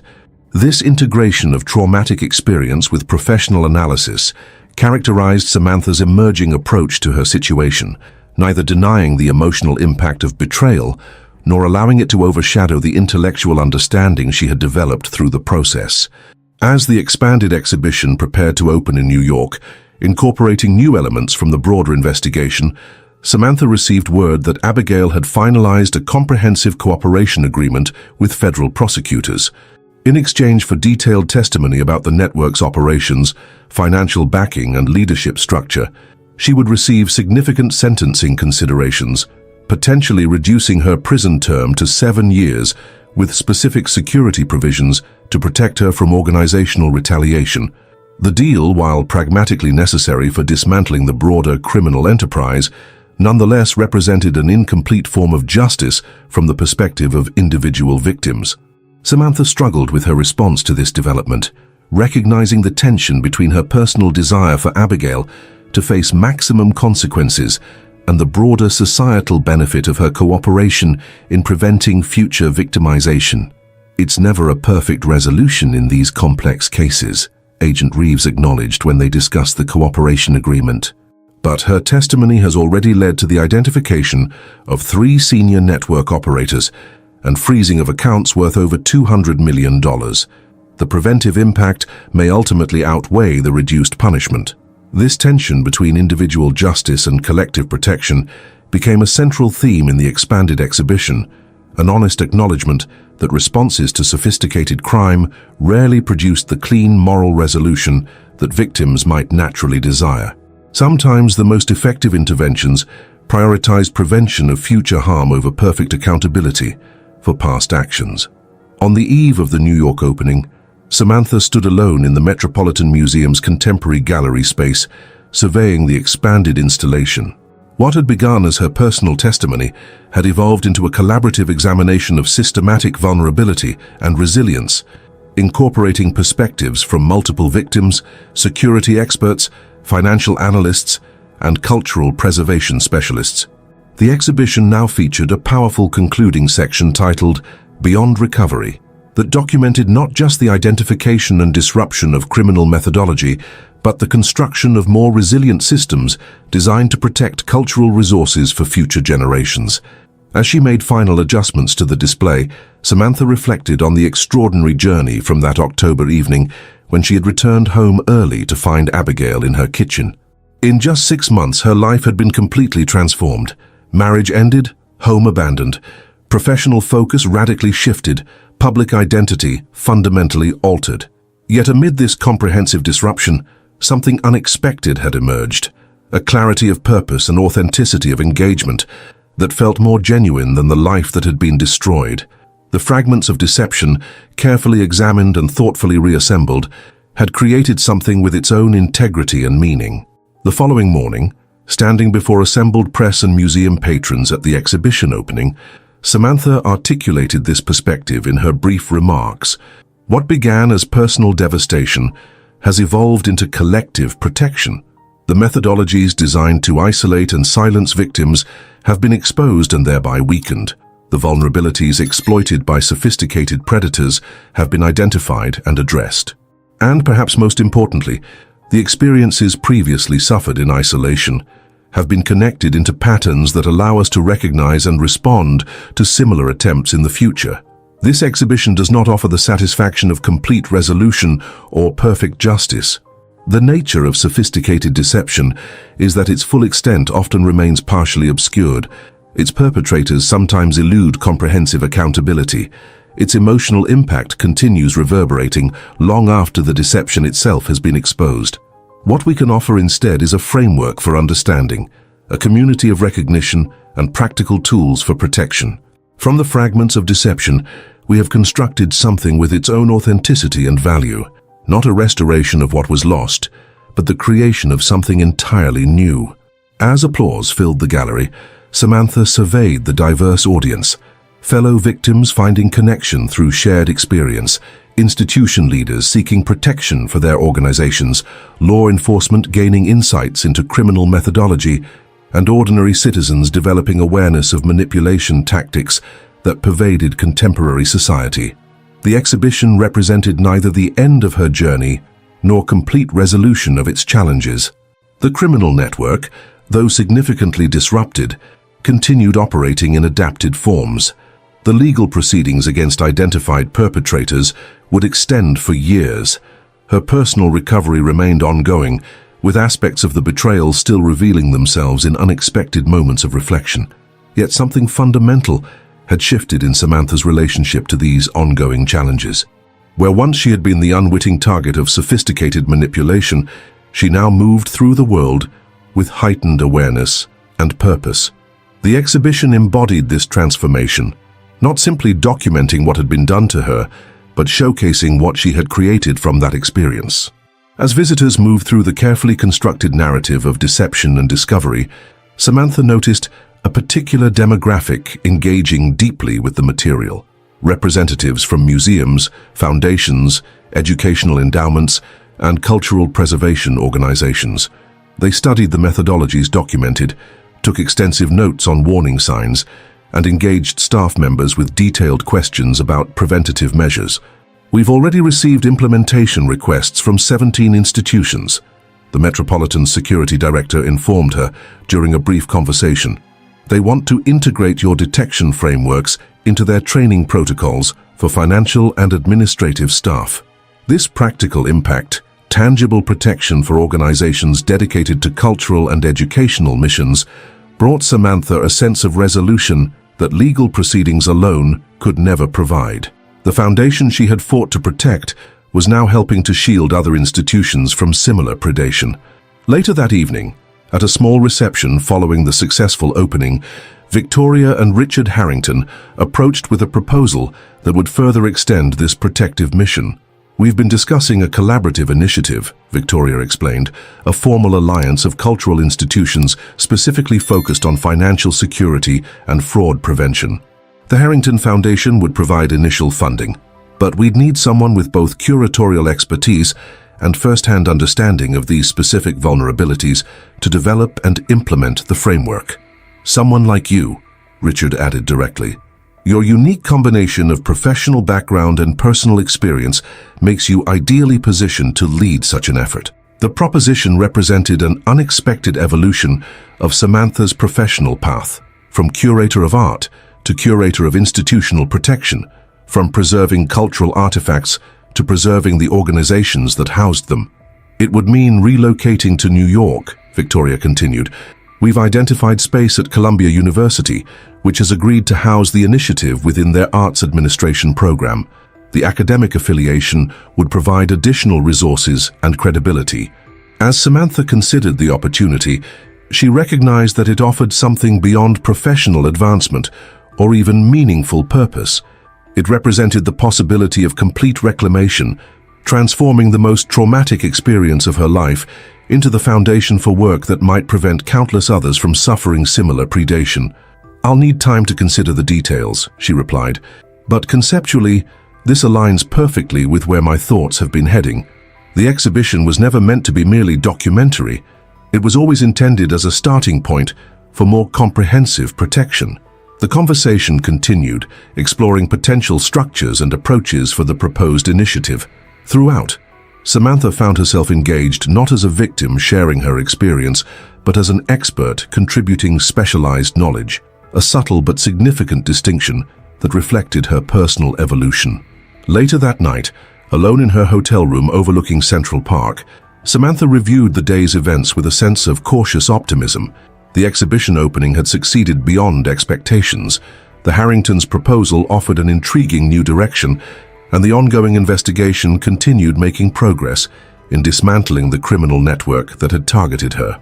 Yet amid these positive developments, she remained acutely aware of unresolved elements. Nathaniel's death without full explanation, Abigail's reduced sentence through cooperation, the network's likely adaptation rather than complete elimination. The narrative remained messier and more complex than any exhibition could fully capture. Her phone chimed with a message from Agent Reeves. Server analysis complete.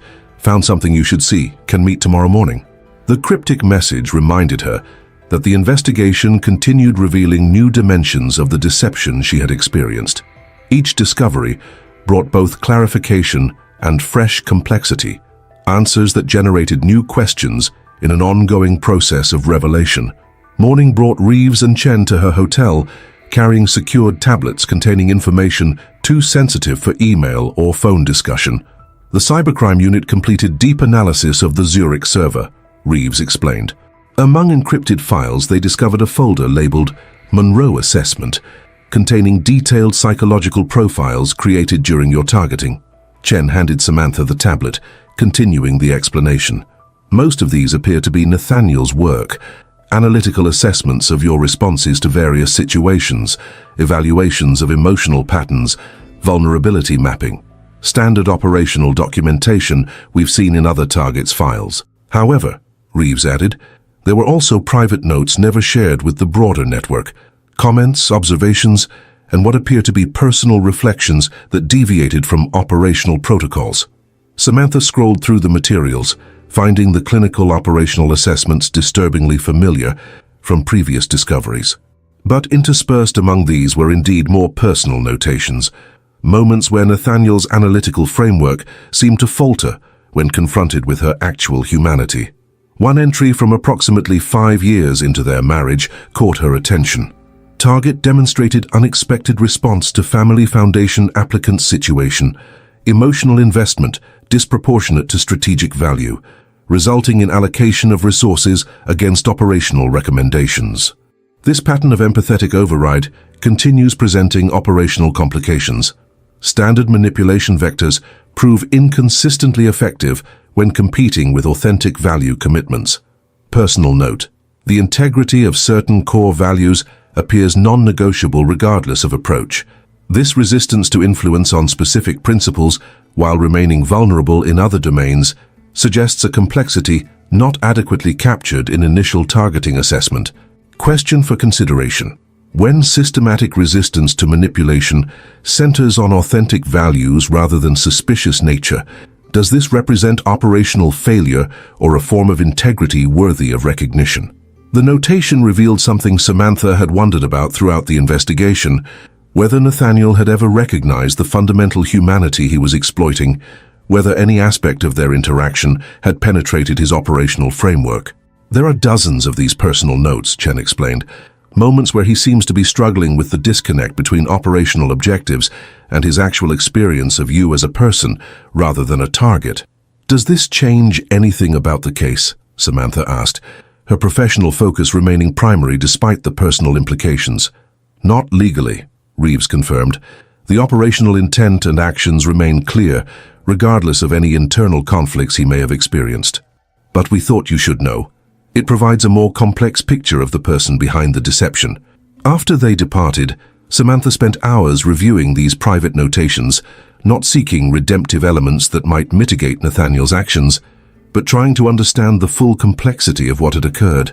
The notes revealed someone capable of recognizing authentic humanity while simultaneously exploiting it, a person who could acknowledge value and integrity while working methodically to undermine it.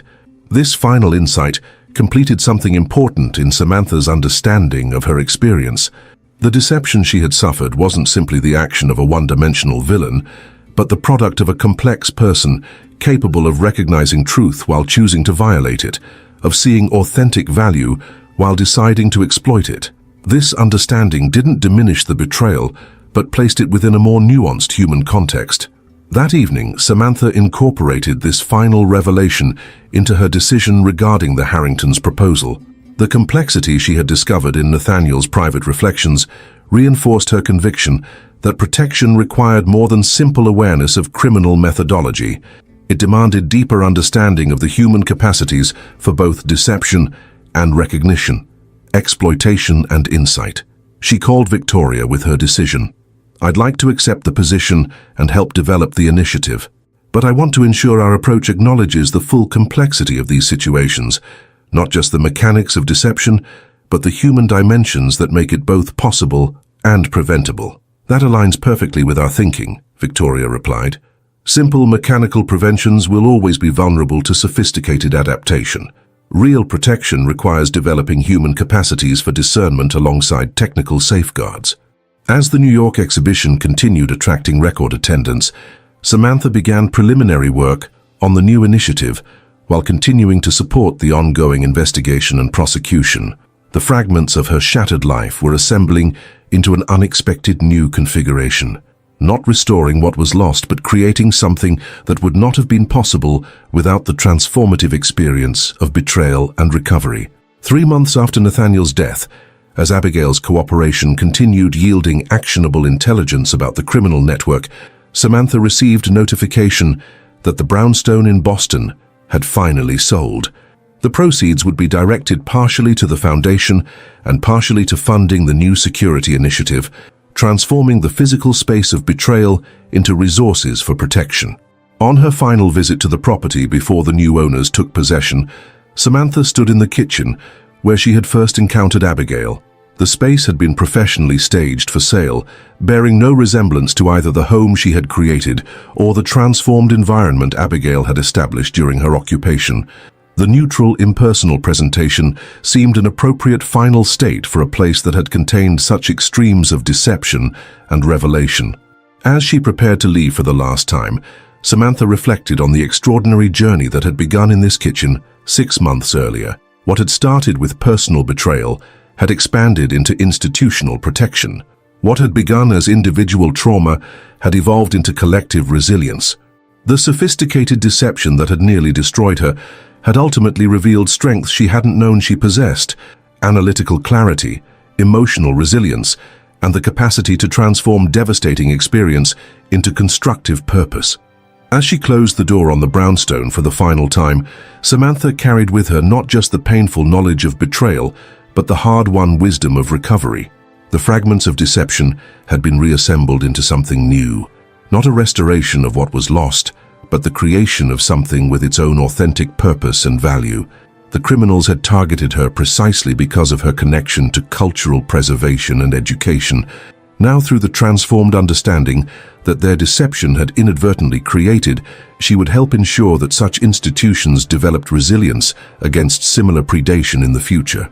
From the fragments of sophisticated deception, Samantha Monroe had constructed something they never anticipated: a framework for recognition, an architecture of protection, and a personal resilience that transformed their greatest weapon, deception itself, into a tool for preventing future victimization. As she stepped into the Boston afternoon, leaving the brownstone behind for the final time, Samantha felt neither the sharp pain of raw betrayal nor the illusory comfort of complete resolution. Instead, she experienced something more nuanced and sustainable: a clear-eyed determination to move forward, carrying both the knowledge of human capacity for deception and the equal certainty of our ability to transform even the most sophisticated betrayal into something genuine, valuable, and ultimately protective of what matters most. 1 year after the night Samantha returned home to find Abigail in her kitchen, she stood at the center of the Guggenheim Spiral Gallery, surrounded by the culmination of her journey. Fragments of Deception, Patterns of Predation, had become the most successful traveling exhibition in recent memory, having moved from Boston to New York, Chicago, and now completing its domestic tour in San Francisco before planned international installations in London, Paris, and Tokyo. What had begun as a personal testimony had evolved into a comprehensive examination of sophisticated deception across multiple domains: financial, emotional, institutional, and cultural. The exhibition no longer focused solely on Samantha's experience, but incorporated documented cases from dozens of victims, creating a powerful collective narrative about recognition, resilience, and recovery. "It's transformed completely since Boston," observed museum director Elaine Chen, who had traveled from Boston to attend the San Francisco opening. "You've created something entirely new from the original concept." "The exhibition evolved because my understanding evolved," Samantha replied, surveying the spiral of carefully constructed installations rising through the Guggenheim's iconic architecture. Each new revelation about the case, each conversation with other victims, each institutional response has added dimensions I couldn't have anticipated when we began. The central concept remained consistent, using documented evidence of sophisticated deception to create frameworks for recognition and protection, but the scope had expanded dramatically, incorporating international dimensions of the criminal network revealed through ongoing investigations and prosecutions. The legal proceedings had progressed substantially over the past year, with varying outcomes that reflected the complex nature of sophisticated financial crimes. Nathaniel's death had closed direct proceedings against him, though his documented actions remained central to the broader RICO prosecution of the network. Abigail's cooperation agreement had been finalized, resulting in a 10-year sentence with possibility of reduction based on the continuing value of her testimony against higher-level operators. More significantly, the server information had led to the identification and indictment of 27 additional network members across 9 countries, including 6 senior operators and 3 financial backers from prominent private equity firms. Coordinated international law enforcement operations had frozen over $340 million in criminal assets, with restitution proceedings underway to return funds to victimized institutions. The Monroe Foundation had not only recovered from its near destruction, but had emerged strengthened through the implementation of distributed governance structures and enhanced security protocols that Samantha had designed based on her unique perspective as both target and investigator. Under its restructured leadership, a balanced board including both Monroe family representatives and independent experts, the foundation had expanded its mission to include specific support for cultural institutions, improving their financial security practices. Continental Trust Bank, facing both regulatory scrutiny and civil litigation from multiple clients who had been compromised through Nathaniel's position, had undergone comprehensive restructuring of its compliance and security divisions. As part of their settlement with the Monroe Foundation, they had established a dedicated cultural institution security fund that partnered with Samantha's new initiative at Columbia University. The media narrative had evolved as well, moving from initial sensationalized coverage of personal betrayal toward more substantive examination of the systemic vulnerabilities that enabled such sophisticated predation. Prestigious publications had produced investigative series exploring how cultural and philanthropic institutions, often operating with limited administrative resources and security infrastructure, had become prime targets for complex financial crimes. Samantha's personal journey had paralleled these broader developments, a process of reclaiming not just financial assets, but personal identity and purpose from the wreckage of systematic deception. The sale of the Boston brownstone had provided both symbolic closure and practical resources for her new direction. Her relocation to New York to lead the Cultural Institution Security Initiative at Columbia University had created physical distance from the sites of betrayal and fresh context for her evolved professional focus. The San Francisco installation incorporates elements we haven't seen before, noted a curator from the Getty Museum who was touring the exhibition before its opening. Particularly this section on recognition frameworks and pattern interruption strategies. Those represent our newest research, Samantha explained. We've been developing practical tools for institutions to identify targeting patterns in their earliest stages and implement interventions before vulnerability can be exploited. The methodologies are based on documented cases from the past 2 years, including several attempts that were successfully interrupted before significant damage occurred. The practical impact of her work had become increasingly evident as cultural institutions implemented the protective frameworks developed through her initiative. 3 major targeting operations had been identified and disrupted in the past 6 months alone. Potential catastrophes transformed into case studies for further protection. Each successful intervention reinforced the core principle that recognition was the most effective form of prevention when confronting sophisticated deception. As final preparations for the opening gala continued around them, Samantha took a moment for private reflection in a quiet corner of the gallery. The past year had been extraordinary by any measure. Intense, demanding, transformative. The woman who had stood frozen in shock upon discovering Abigail in her kitchen had evolved into someone with entirely different orientation to the world, different understanding of both vulnerability and resilience, different appreciation for the complex interplay between deception and authenticity in human experience. Victoria Harrington approached, having arrived early to preview the installation before the evening's formal opening. Over the past year, she had become both colleague and friend, their shared experience of sophisticated targeting, creating a foundation for genuine connection that had developed into mutual respect and affection. "It's remarkable," Victoria observed, gesturing toward the spiral of exhibits rising through the museum's central space. "When Richard and I first proposed the security initiative, we never imagined it would generate something with this cultural impact." "I didn't either," Samantha acknowledged. "I thought we were creating practical security protocols for institutions. I didn't anticipate how the exploration of deception would resonate so broadly with public concerns about authenticity and trust." The exhibition had indeed touched something in the contemporary zeitgeist, a growing awareness of sophisticated manipulation across multiple domains, from personal relationships to democratic processes. Visitors often commented that the documented methodologies of financial predation illuminated patterns they recognized in political messaging, digital marketing, and media manipulation. "Have you seen the attendance projections for the international installations?" Victoria asked. "London and Paris are already fully booked for the first 3 weeks.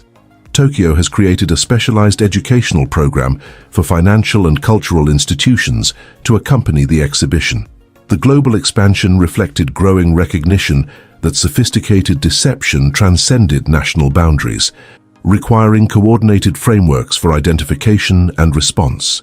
The criminal network that had targeted Samantha and others had operated internationally.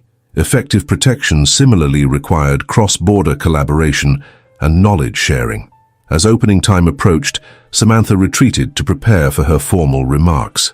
The San Francisco exhibition represented the most complete expression of her evolved understanding, not just documenting what had happened to her personally, but illuminating the broader patterns that made such predation possible and providing practical tools for recognition and prevention. The gala opening attracted an extraordinary cross-section of cultural leaders, security professionals, and public figures interested in the intersection of financial protection and cultural preservation. Museum directors mingled with cybersecurity specialists, foundation trustees engaged with fraud investigators, artists conversed with financial regulators, creating precisely the interdisciplinary connections needed to address complex contemporary threats. When the time came for her formal address, Samantha approached the podium with a sense of purpose that had emerged gradually through her year-long journey from victim to authority, from target to protector. "Welcome to Fragments of Deception, Patterns of Predation," she began, surveying the attentive audience. "This exhibition represents a collective effort to transform private trauma into public protection, to convert isolated experiences of sophisticated deception into shared frameworks for recognition and resilience. 1 year ago, I experienced a devastating personal betrayal that revealed itself as part of a global criminal enterprise targeting cultural and philanthropic institutions. What began as my individual tragedy has evolved into a collaborative initiative protecting organizations dedicated to preserving our cultural heritage and educational resources. This exhibition documents not just what happened to me and others like me, but what we've learned through our experiences, about the methodologies of sophisticated deception, about the particular vulnerabilities of mission-driven organizations, and most importantly, about our capacity to transform devastating betrayal into effective protection. The journey represented in these galleries is not one of simple resolution or perfect justice. Some perpetrators have died without full accountability. Others have received reduced sentences in exchange for cooperation. Many remain unidentified, adapting their methodologies based on what has been exposed. The narrative of sophisticated deception rarely concludes with neat moral clarity or complete closure. What we can achieve, however, is increasingly effective recognition and response. Each documented pattern of predation becomes a resource for preventing future victimization. Each exposed methodology loses power through visibility. Each shared experience of betrayal and recovery contributes to collective resilience. As you move through this exhibition, you will encounter documented evidence of extraordinary deception, psychological manipulation, identity fabrication, emotional exploitation, financial predation. But you will also discover tools for recognition, frameworks for protection, and perhaps most importantly, testimony to the human capacity for transformation in the face of profound betrayal. The fragments of deception documented here have been reassembled into something with its own authentic purpose and value, not a restoration of what was lost, but the creation of something new that serves cultural preservation rather than predation. Her remarks continued, acknowledging the many collaborators and institutions that had contributed to the exhibition and the broader security initiative it represented. As she concluded, Samantha observed that the audience response reflected the evolution in how her story was received, not merely as a sensational tale of personal betrayal, but as a substantive contribution to institutional protection and cultural preservation.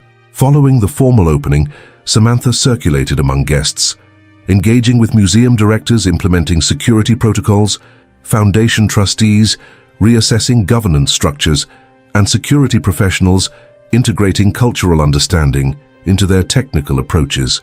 These conversations represented exactly the cross-pollination of expertise she had hoped to facilitate, breaking down silos between domains to create more comprehensive protection. Your work has already changed how we approach security at our institution, the director of a major contemporary art museum told her. We've implemented the vulnerability assessment framework you developed, and it identified 3 potential issues we'd never considered. Similar testimonials came from foundation executives, university endowment managers, and cultural heritage administrators, all reporting practical applications of the methodologies developed through Samantha's initiative. The exhibition was generating not just awareness, but actionable change in how institutions protected themselves against sophisticated predation. Late in the evening, FBI Special Agent Reeves arrived, having flown from Washington, where he now led a specialized unit focused on crimes targeting cultural and educational institutions, a division established partly in response to the case that had begun with Samantha's discovery. "Congratulations," he said, surveying the crowded gallery. "When I met you a year ago, I don't think either of us could have imagined this outcome." "I certainly couldn't have," Samantha acknowledged. "I was simply trying to understand what had happened to me and protect my family's foundation. This broader impact wasn't something I could envision in those early days." "That's often how the most significant contributions emerge," Reeves observed. "Not through grand initial visions, but through persistent engagement with complex challenges." He updated her on the ongoing international investigation, which continued yielding new connections and exposing additional operations. 3 more senior network members had been identified in recent months, including one with diplomatic immunity that complicated prosecution efforts. Financial forensics had traced additional assets to offshore accounts, with recovery proceedings underway in multiple jurisdictions. "The network is severely compromised, but not eliminated," Reeves explained. "They're adapting their methodologies based on what's been exposed, changing targeting criteria, implementing new communication protocols, restructuring financial channels. But your work has forced them into increasingly difficult operational constraints. The pattern recognition frameworks you've developed make their traditional approaches much less viable." This ongoing adaptation reflected the reality Samantha had come to understand through her work, that protection against sophisticated deception wasn't achieved through single interventions or permanent solutions, but through continuous evolution of recognition capabilities. As predatory methodologies adapted, protective frameworks needed corresponding advancement. "We've identified what appears to be a new targeting pattern," Reeves continued. "Rather than focusing on individual trustees or directors with access to substantial assets, they're now approaching mid-level staff responsible for digital security implementation. It's more technical, less personal, exploiting system vulnerabilities rather than human relationships." "That shift makes sense," Samantha noted. "Once the relationship-based methodology was exposed, its effectiveness diminished dramatically. They're moving toward approaches that haven't been as thoroughly documented." This evolution in criminal methodology reinforced the need for the interdisciplinary approach Samantha had been developing, combining psychological insight, financial expertise, technical knowledge, and cultural understanding to create comprehensive protection that could adapt as threats evolved. As the evening concluded and guests departed, Samantha took a final private tour through the exhibition with Victoria and Richard Harrington, reflecting on the journey represented in each carefully curated installation. "There's something powerfully transformative about this," Richard observed, "not just in documenting what happened, but in how it's been reconstructed into something entirely different from what the perpetrators intended." "That's been my personal experience as well," Samantha acknowledged. "The deception was designed to isolate and exploit, to extract value and leave devastation. But through the process of investigation, documentation, and reconstruction, it's become a resource for connection and protection instead." This transformation, from exploitation to protection, from isolation to connection, represented the core achievement of Samantha's journey over the past year. The very experiences that might have destroyed her had instead become the foundation for work that was preserving cultural institutions and protecting others from similar predation. Later that night, alone in her hotel suite overlooking San Francisco Bay, Samantha reviewed correspondence from her assistant regarding the upcoming London installation. The international expansion represented both practical extension of protective resources and symbolic reclamation of narrative control. The criminal network had operated globally, the response would similarly transcend national boundaries. Among the messages was an update from Eleanor Prescott regarding the Monroe Foundation's latest initiatives: expansion of arts education programs in underserved communities, enhanced scholarship opportunities for first-generation college students, and new funding for museums implementing educational access programs. The Foundation's core mission was thriving, its impact expanding despite the attempt to destroy it through sophisticated predation. This continuation and expansion of her family's philanthropic legacy represented a profound form of justice, not merely punitive consequences for perpetrators, but affirmative preservation of the values and resources they had attempted to exploit. While the legal proceedings against network members remained important, the Foundation's flourishing mission constituted an equally significant form of accountability. Another message contained the latest victim impact statements submitted for Abigail's upcoming sentencing review.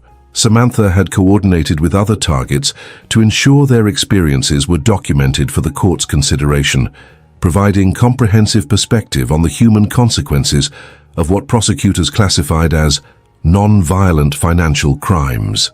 The statements powerfully illustrated how such sophisticated deception caused profound harm beyond measurable financial loss, destroying trust, undermining security, and disabling confident engagement with the world. Samantha had submitted her own updated statement, focusing not on punitive desires, but on ensuring the court understood the full dimensions of harm caused by sophisticated emotional and financial predation. Her evolving perspective recognized that justice involved both appropriate consequences for perpetrators and meaningful restoration for those harmed. Neither element alone constituted complete resolution.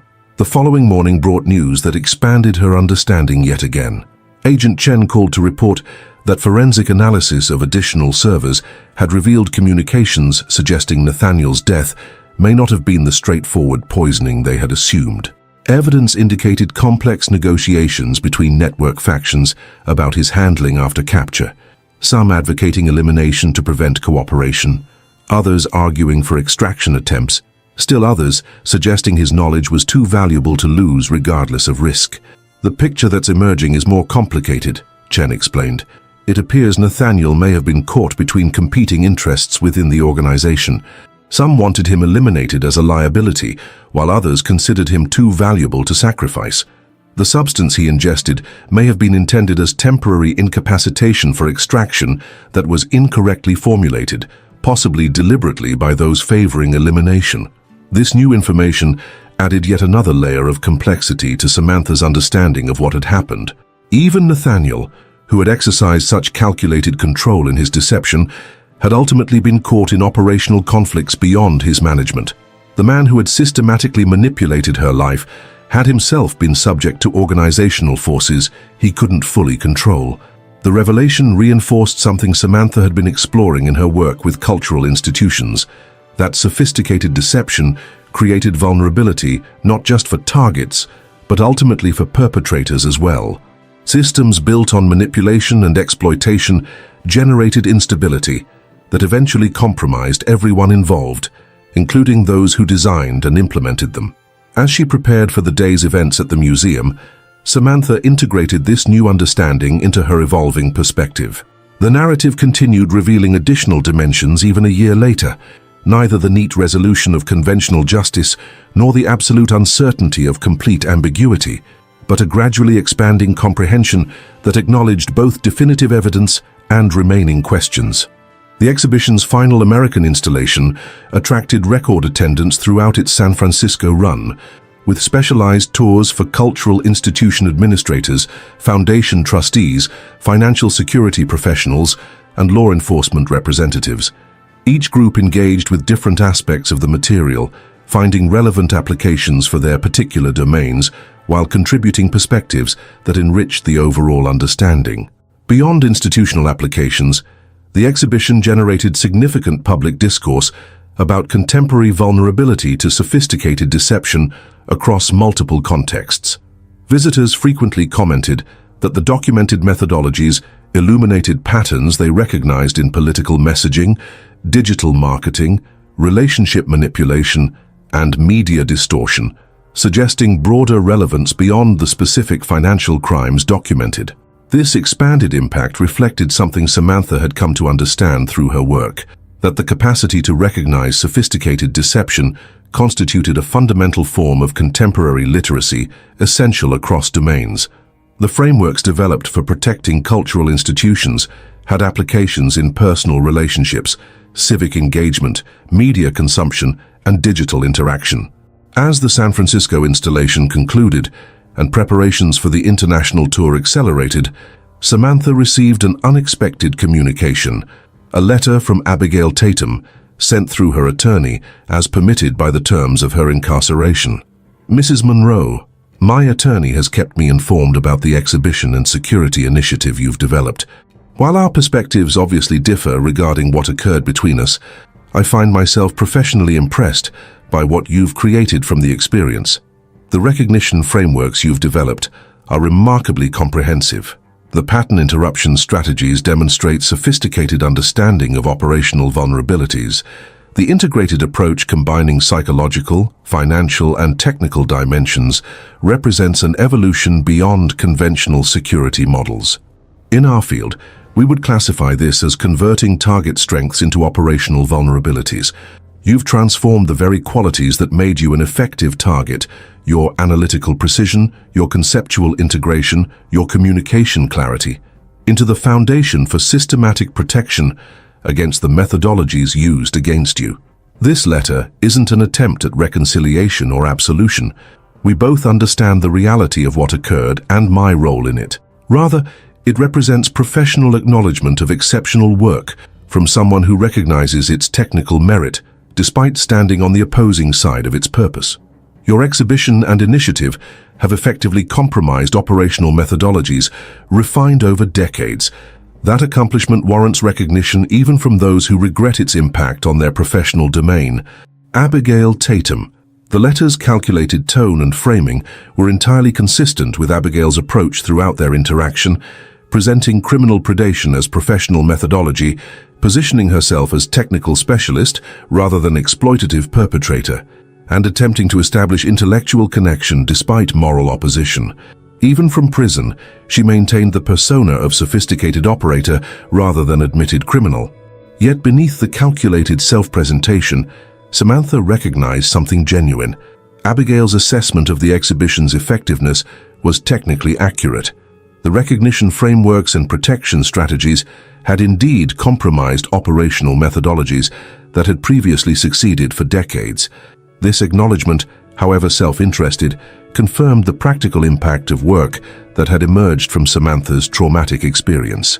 Rather than responding directly, Samantha included the letter in the exhibition's final section on perpetrator perspectives, a controversial but important element that examined how sophisticated financial predators conceptualize their activities and rationalize their actions. Understanding these perspectives, however disturbing, provided valuable insight for developing effective protection. As preparation for the international tour intensified, Samantha found herself reflecting on the extraordinary journey of the past year. The woman who had stood frozen in shock upon discovering Abigail in her kitchen had evolved into someone with entirely different relationship to vulnerability and resilience, different understanding of both deception and authenticity, different conception of justice and restoration. The foundation that had nearly been destroyed now operated with enhanced mission and impact. The exhibition that had begun as personal testimony had evolved into institutional protection. The trauma that might have defined her had instead become the catalyst for work that preserved cultural resources for future generations. This transformation hadn't followed a smooth, linear trajectory. There had been setbacks, complications, and continued revelations that required integration into an ever-evolving understanding. Justice had manifested in complex, imperfect forms rather than neat resolution. Healing had progressed through engagement rather than distancing, through reconstruction rather than restoration. 2 weeks before departing for the London installation, Samantha visited the Foundation's new headquarters in Boston, her first return to the city since selling the brownstone months earlier. The Foundation now operated from a renovated historic building in the Museum District, its physical space reflecting the evolved mission and enhanced security protocols developed through her experience. The visit coincided with the announcement of the Foundation's expanded scholarship program, which had doubled its support for students pursuing careers in arts education and cultural preservation. Meeting with scholarship recipients, bright, committed young people dedicated to ensuring cultural resources remained accessible to future generations, Samantha experienced a profound sense of purpose confirmed. This was what the criminal operation had targeted, not just financial assets, but the mission they supported, the opportunities they created, the cultural heritage they preserved. The Foundation's continued and expanded impact represented the most meaningful form of justice, not merely punishing those who had attempted to exploit its resources, but ensuring those resources continued serving their intended purpose with enhanced effectiveness. During her Boston visit, Samantha also met with Daphne, whose crucial intervention had helped expose the criminal operation before it completed. Now heading Continental Trust's completely restructured compliance division, Daphne had transformed her own experience into institutional reform that protected countless clients from similar vulnerabilities. The security protocols you developed for cultural institutions have applications across financial services, Daphne explained during their dinner. We've implemented adapted versions throughout our client management systems, with particular emphasis on relationship-based verification and pattern recognition. The improvements have already identified several potential compromise attempts. This practical application in the commercial banking sector represented an expansion of impact beyond Samantha's initial focus on cultural and philanthropic institutions. The protection frameworks were proving adaptable across domains, creating broader security enhancement than she had originally envisioned. Before returning to New York, Samantha made one final visit to the site of the brownstone, where her marriage and its systematic betrayal had unfolded. The new owners had significantly renovated the property, transforming its appearance and energy. Standing across the street, observing the changed facade and landscaping, Samantha experienced a sense of appropriate distance, recognition without emotional triggering, acknowledgement without continued attachment. The place that had contained both authentic relationship and sophisticated deception, both genuine connection and calculated exploitation, had been transformed into something entirely different, just as her own life had evolved beyond what either she or her betrayers had anticipated. The parallel transformations seemed fitting, reflecting the journey from traumatic experience to reconstructed purpose. Back in New York, final preparations for the international tour accelerated as the exhibition prepared to reach global audiences. The London installation would be housed at the Victoria and Albert Museum, the Paris showing at Centre Pompidou, and the Tokyo presentation at the National Art Center, prestigious cultural institutions that recognize the exhibition's significance for both public education and institutional protection. The night before her departure for London, Samantha hosted a small gathering of colleagues from the Cultural Institution Security Initiative, the interdisciplinary team she had assembled to develop and implement protection frameworks beyond the exhibition itself. The group included security specialists, cultural administrators, financial experts, psychological researchers, and communication professionals, a diverse collaboration essential for addressing the multidimensional nature of sophisticated deception. When we began this work a year ago, she told the assembled team, we were responding to a specific criminal methodology targeting cultural and philanthropic institutions.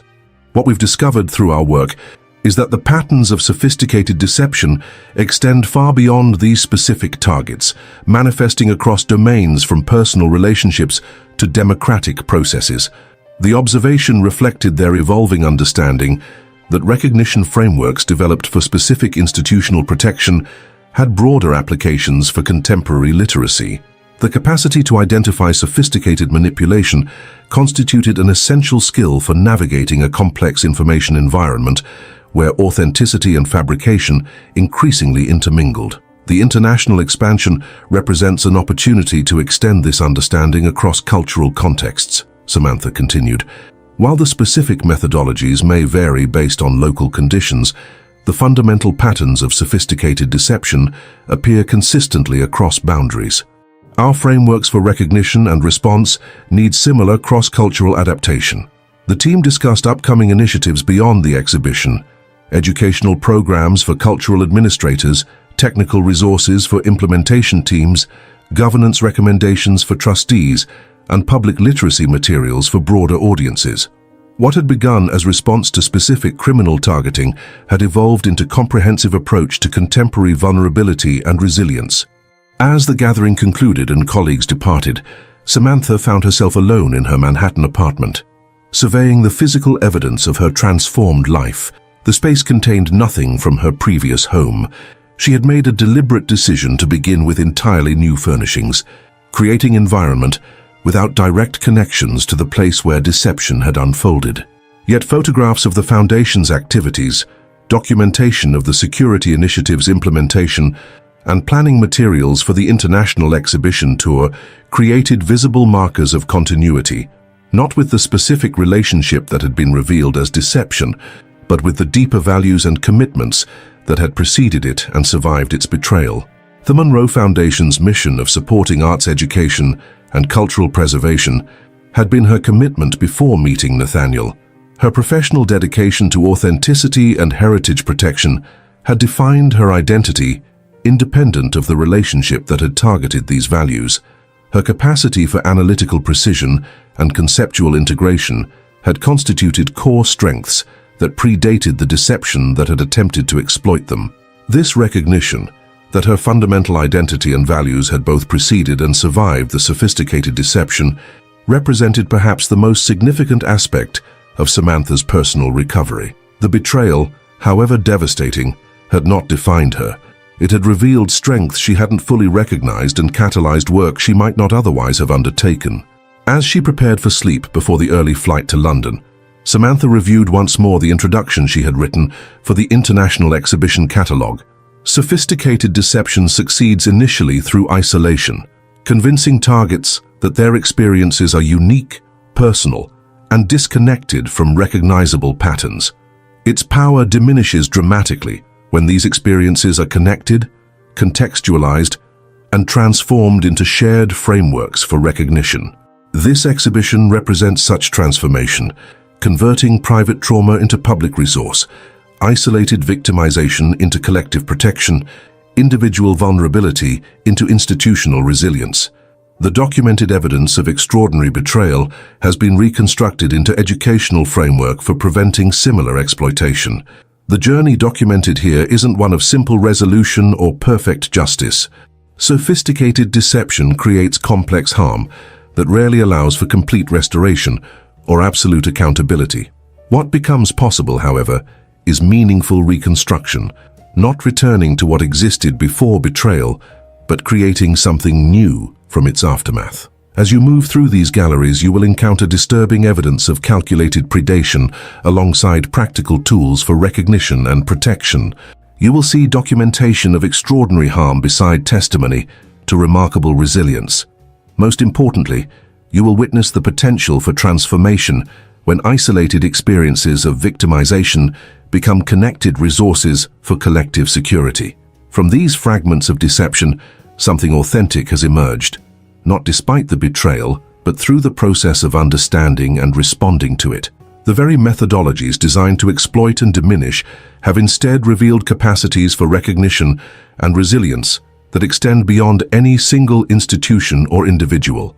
This is the ultimate failure of sophisticated deception, that its careful calculation cannot account for the human capacity to transform devastating experience into meaningful protection, to convert isolation into connection, to reconstruct fragments of betrayal into frameworks of authentic purpose. The statement represented both professional assessment and personal testimony, an integration of analytical understanding and lived experience that characterized Samantha's evolved approach to her work. The woman who had once curated exhibitions of physical artifacts now curated comprehension of complex contemporary vulnerabilities, preserving not objects, but capacities for discernment and resilience. As she drifted toward sleep, Samantha found herself experiencing neither the raw pain of betrayal's immediate aftermath nor the illusory comfort of complete resolution. Instead, she encountered something more sustainable, a clear-eyed recognition of both vulnerability and resilience, an acceptance of complexity without surrender to cynicism, an appreciation for authenticity made more acute rather than diminished by exposure to sophisticated deception. The fragments had not been restored to their original configuration. That was neither possible nor desirable after fundamental betrayal.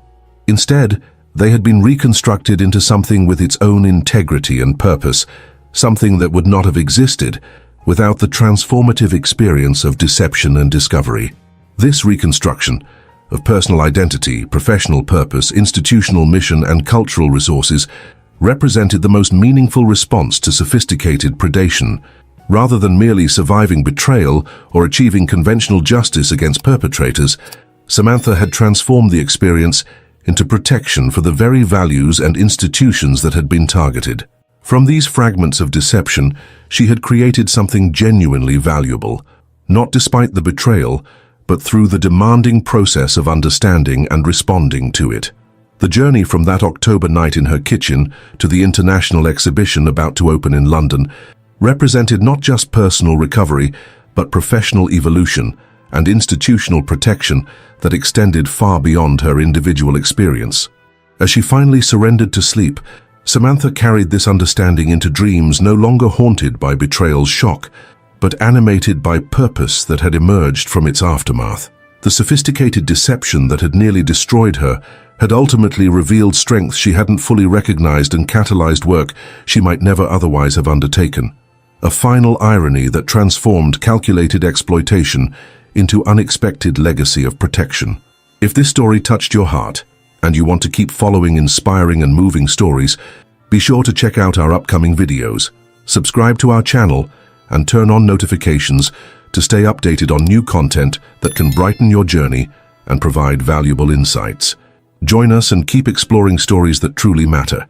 I'm sure the next video that pops up on your screen will touch you as well, so click on it now, and we'll see you there.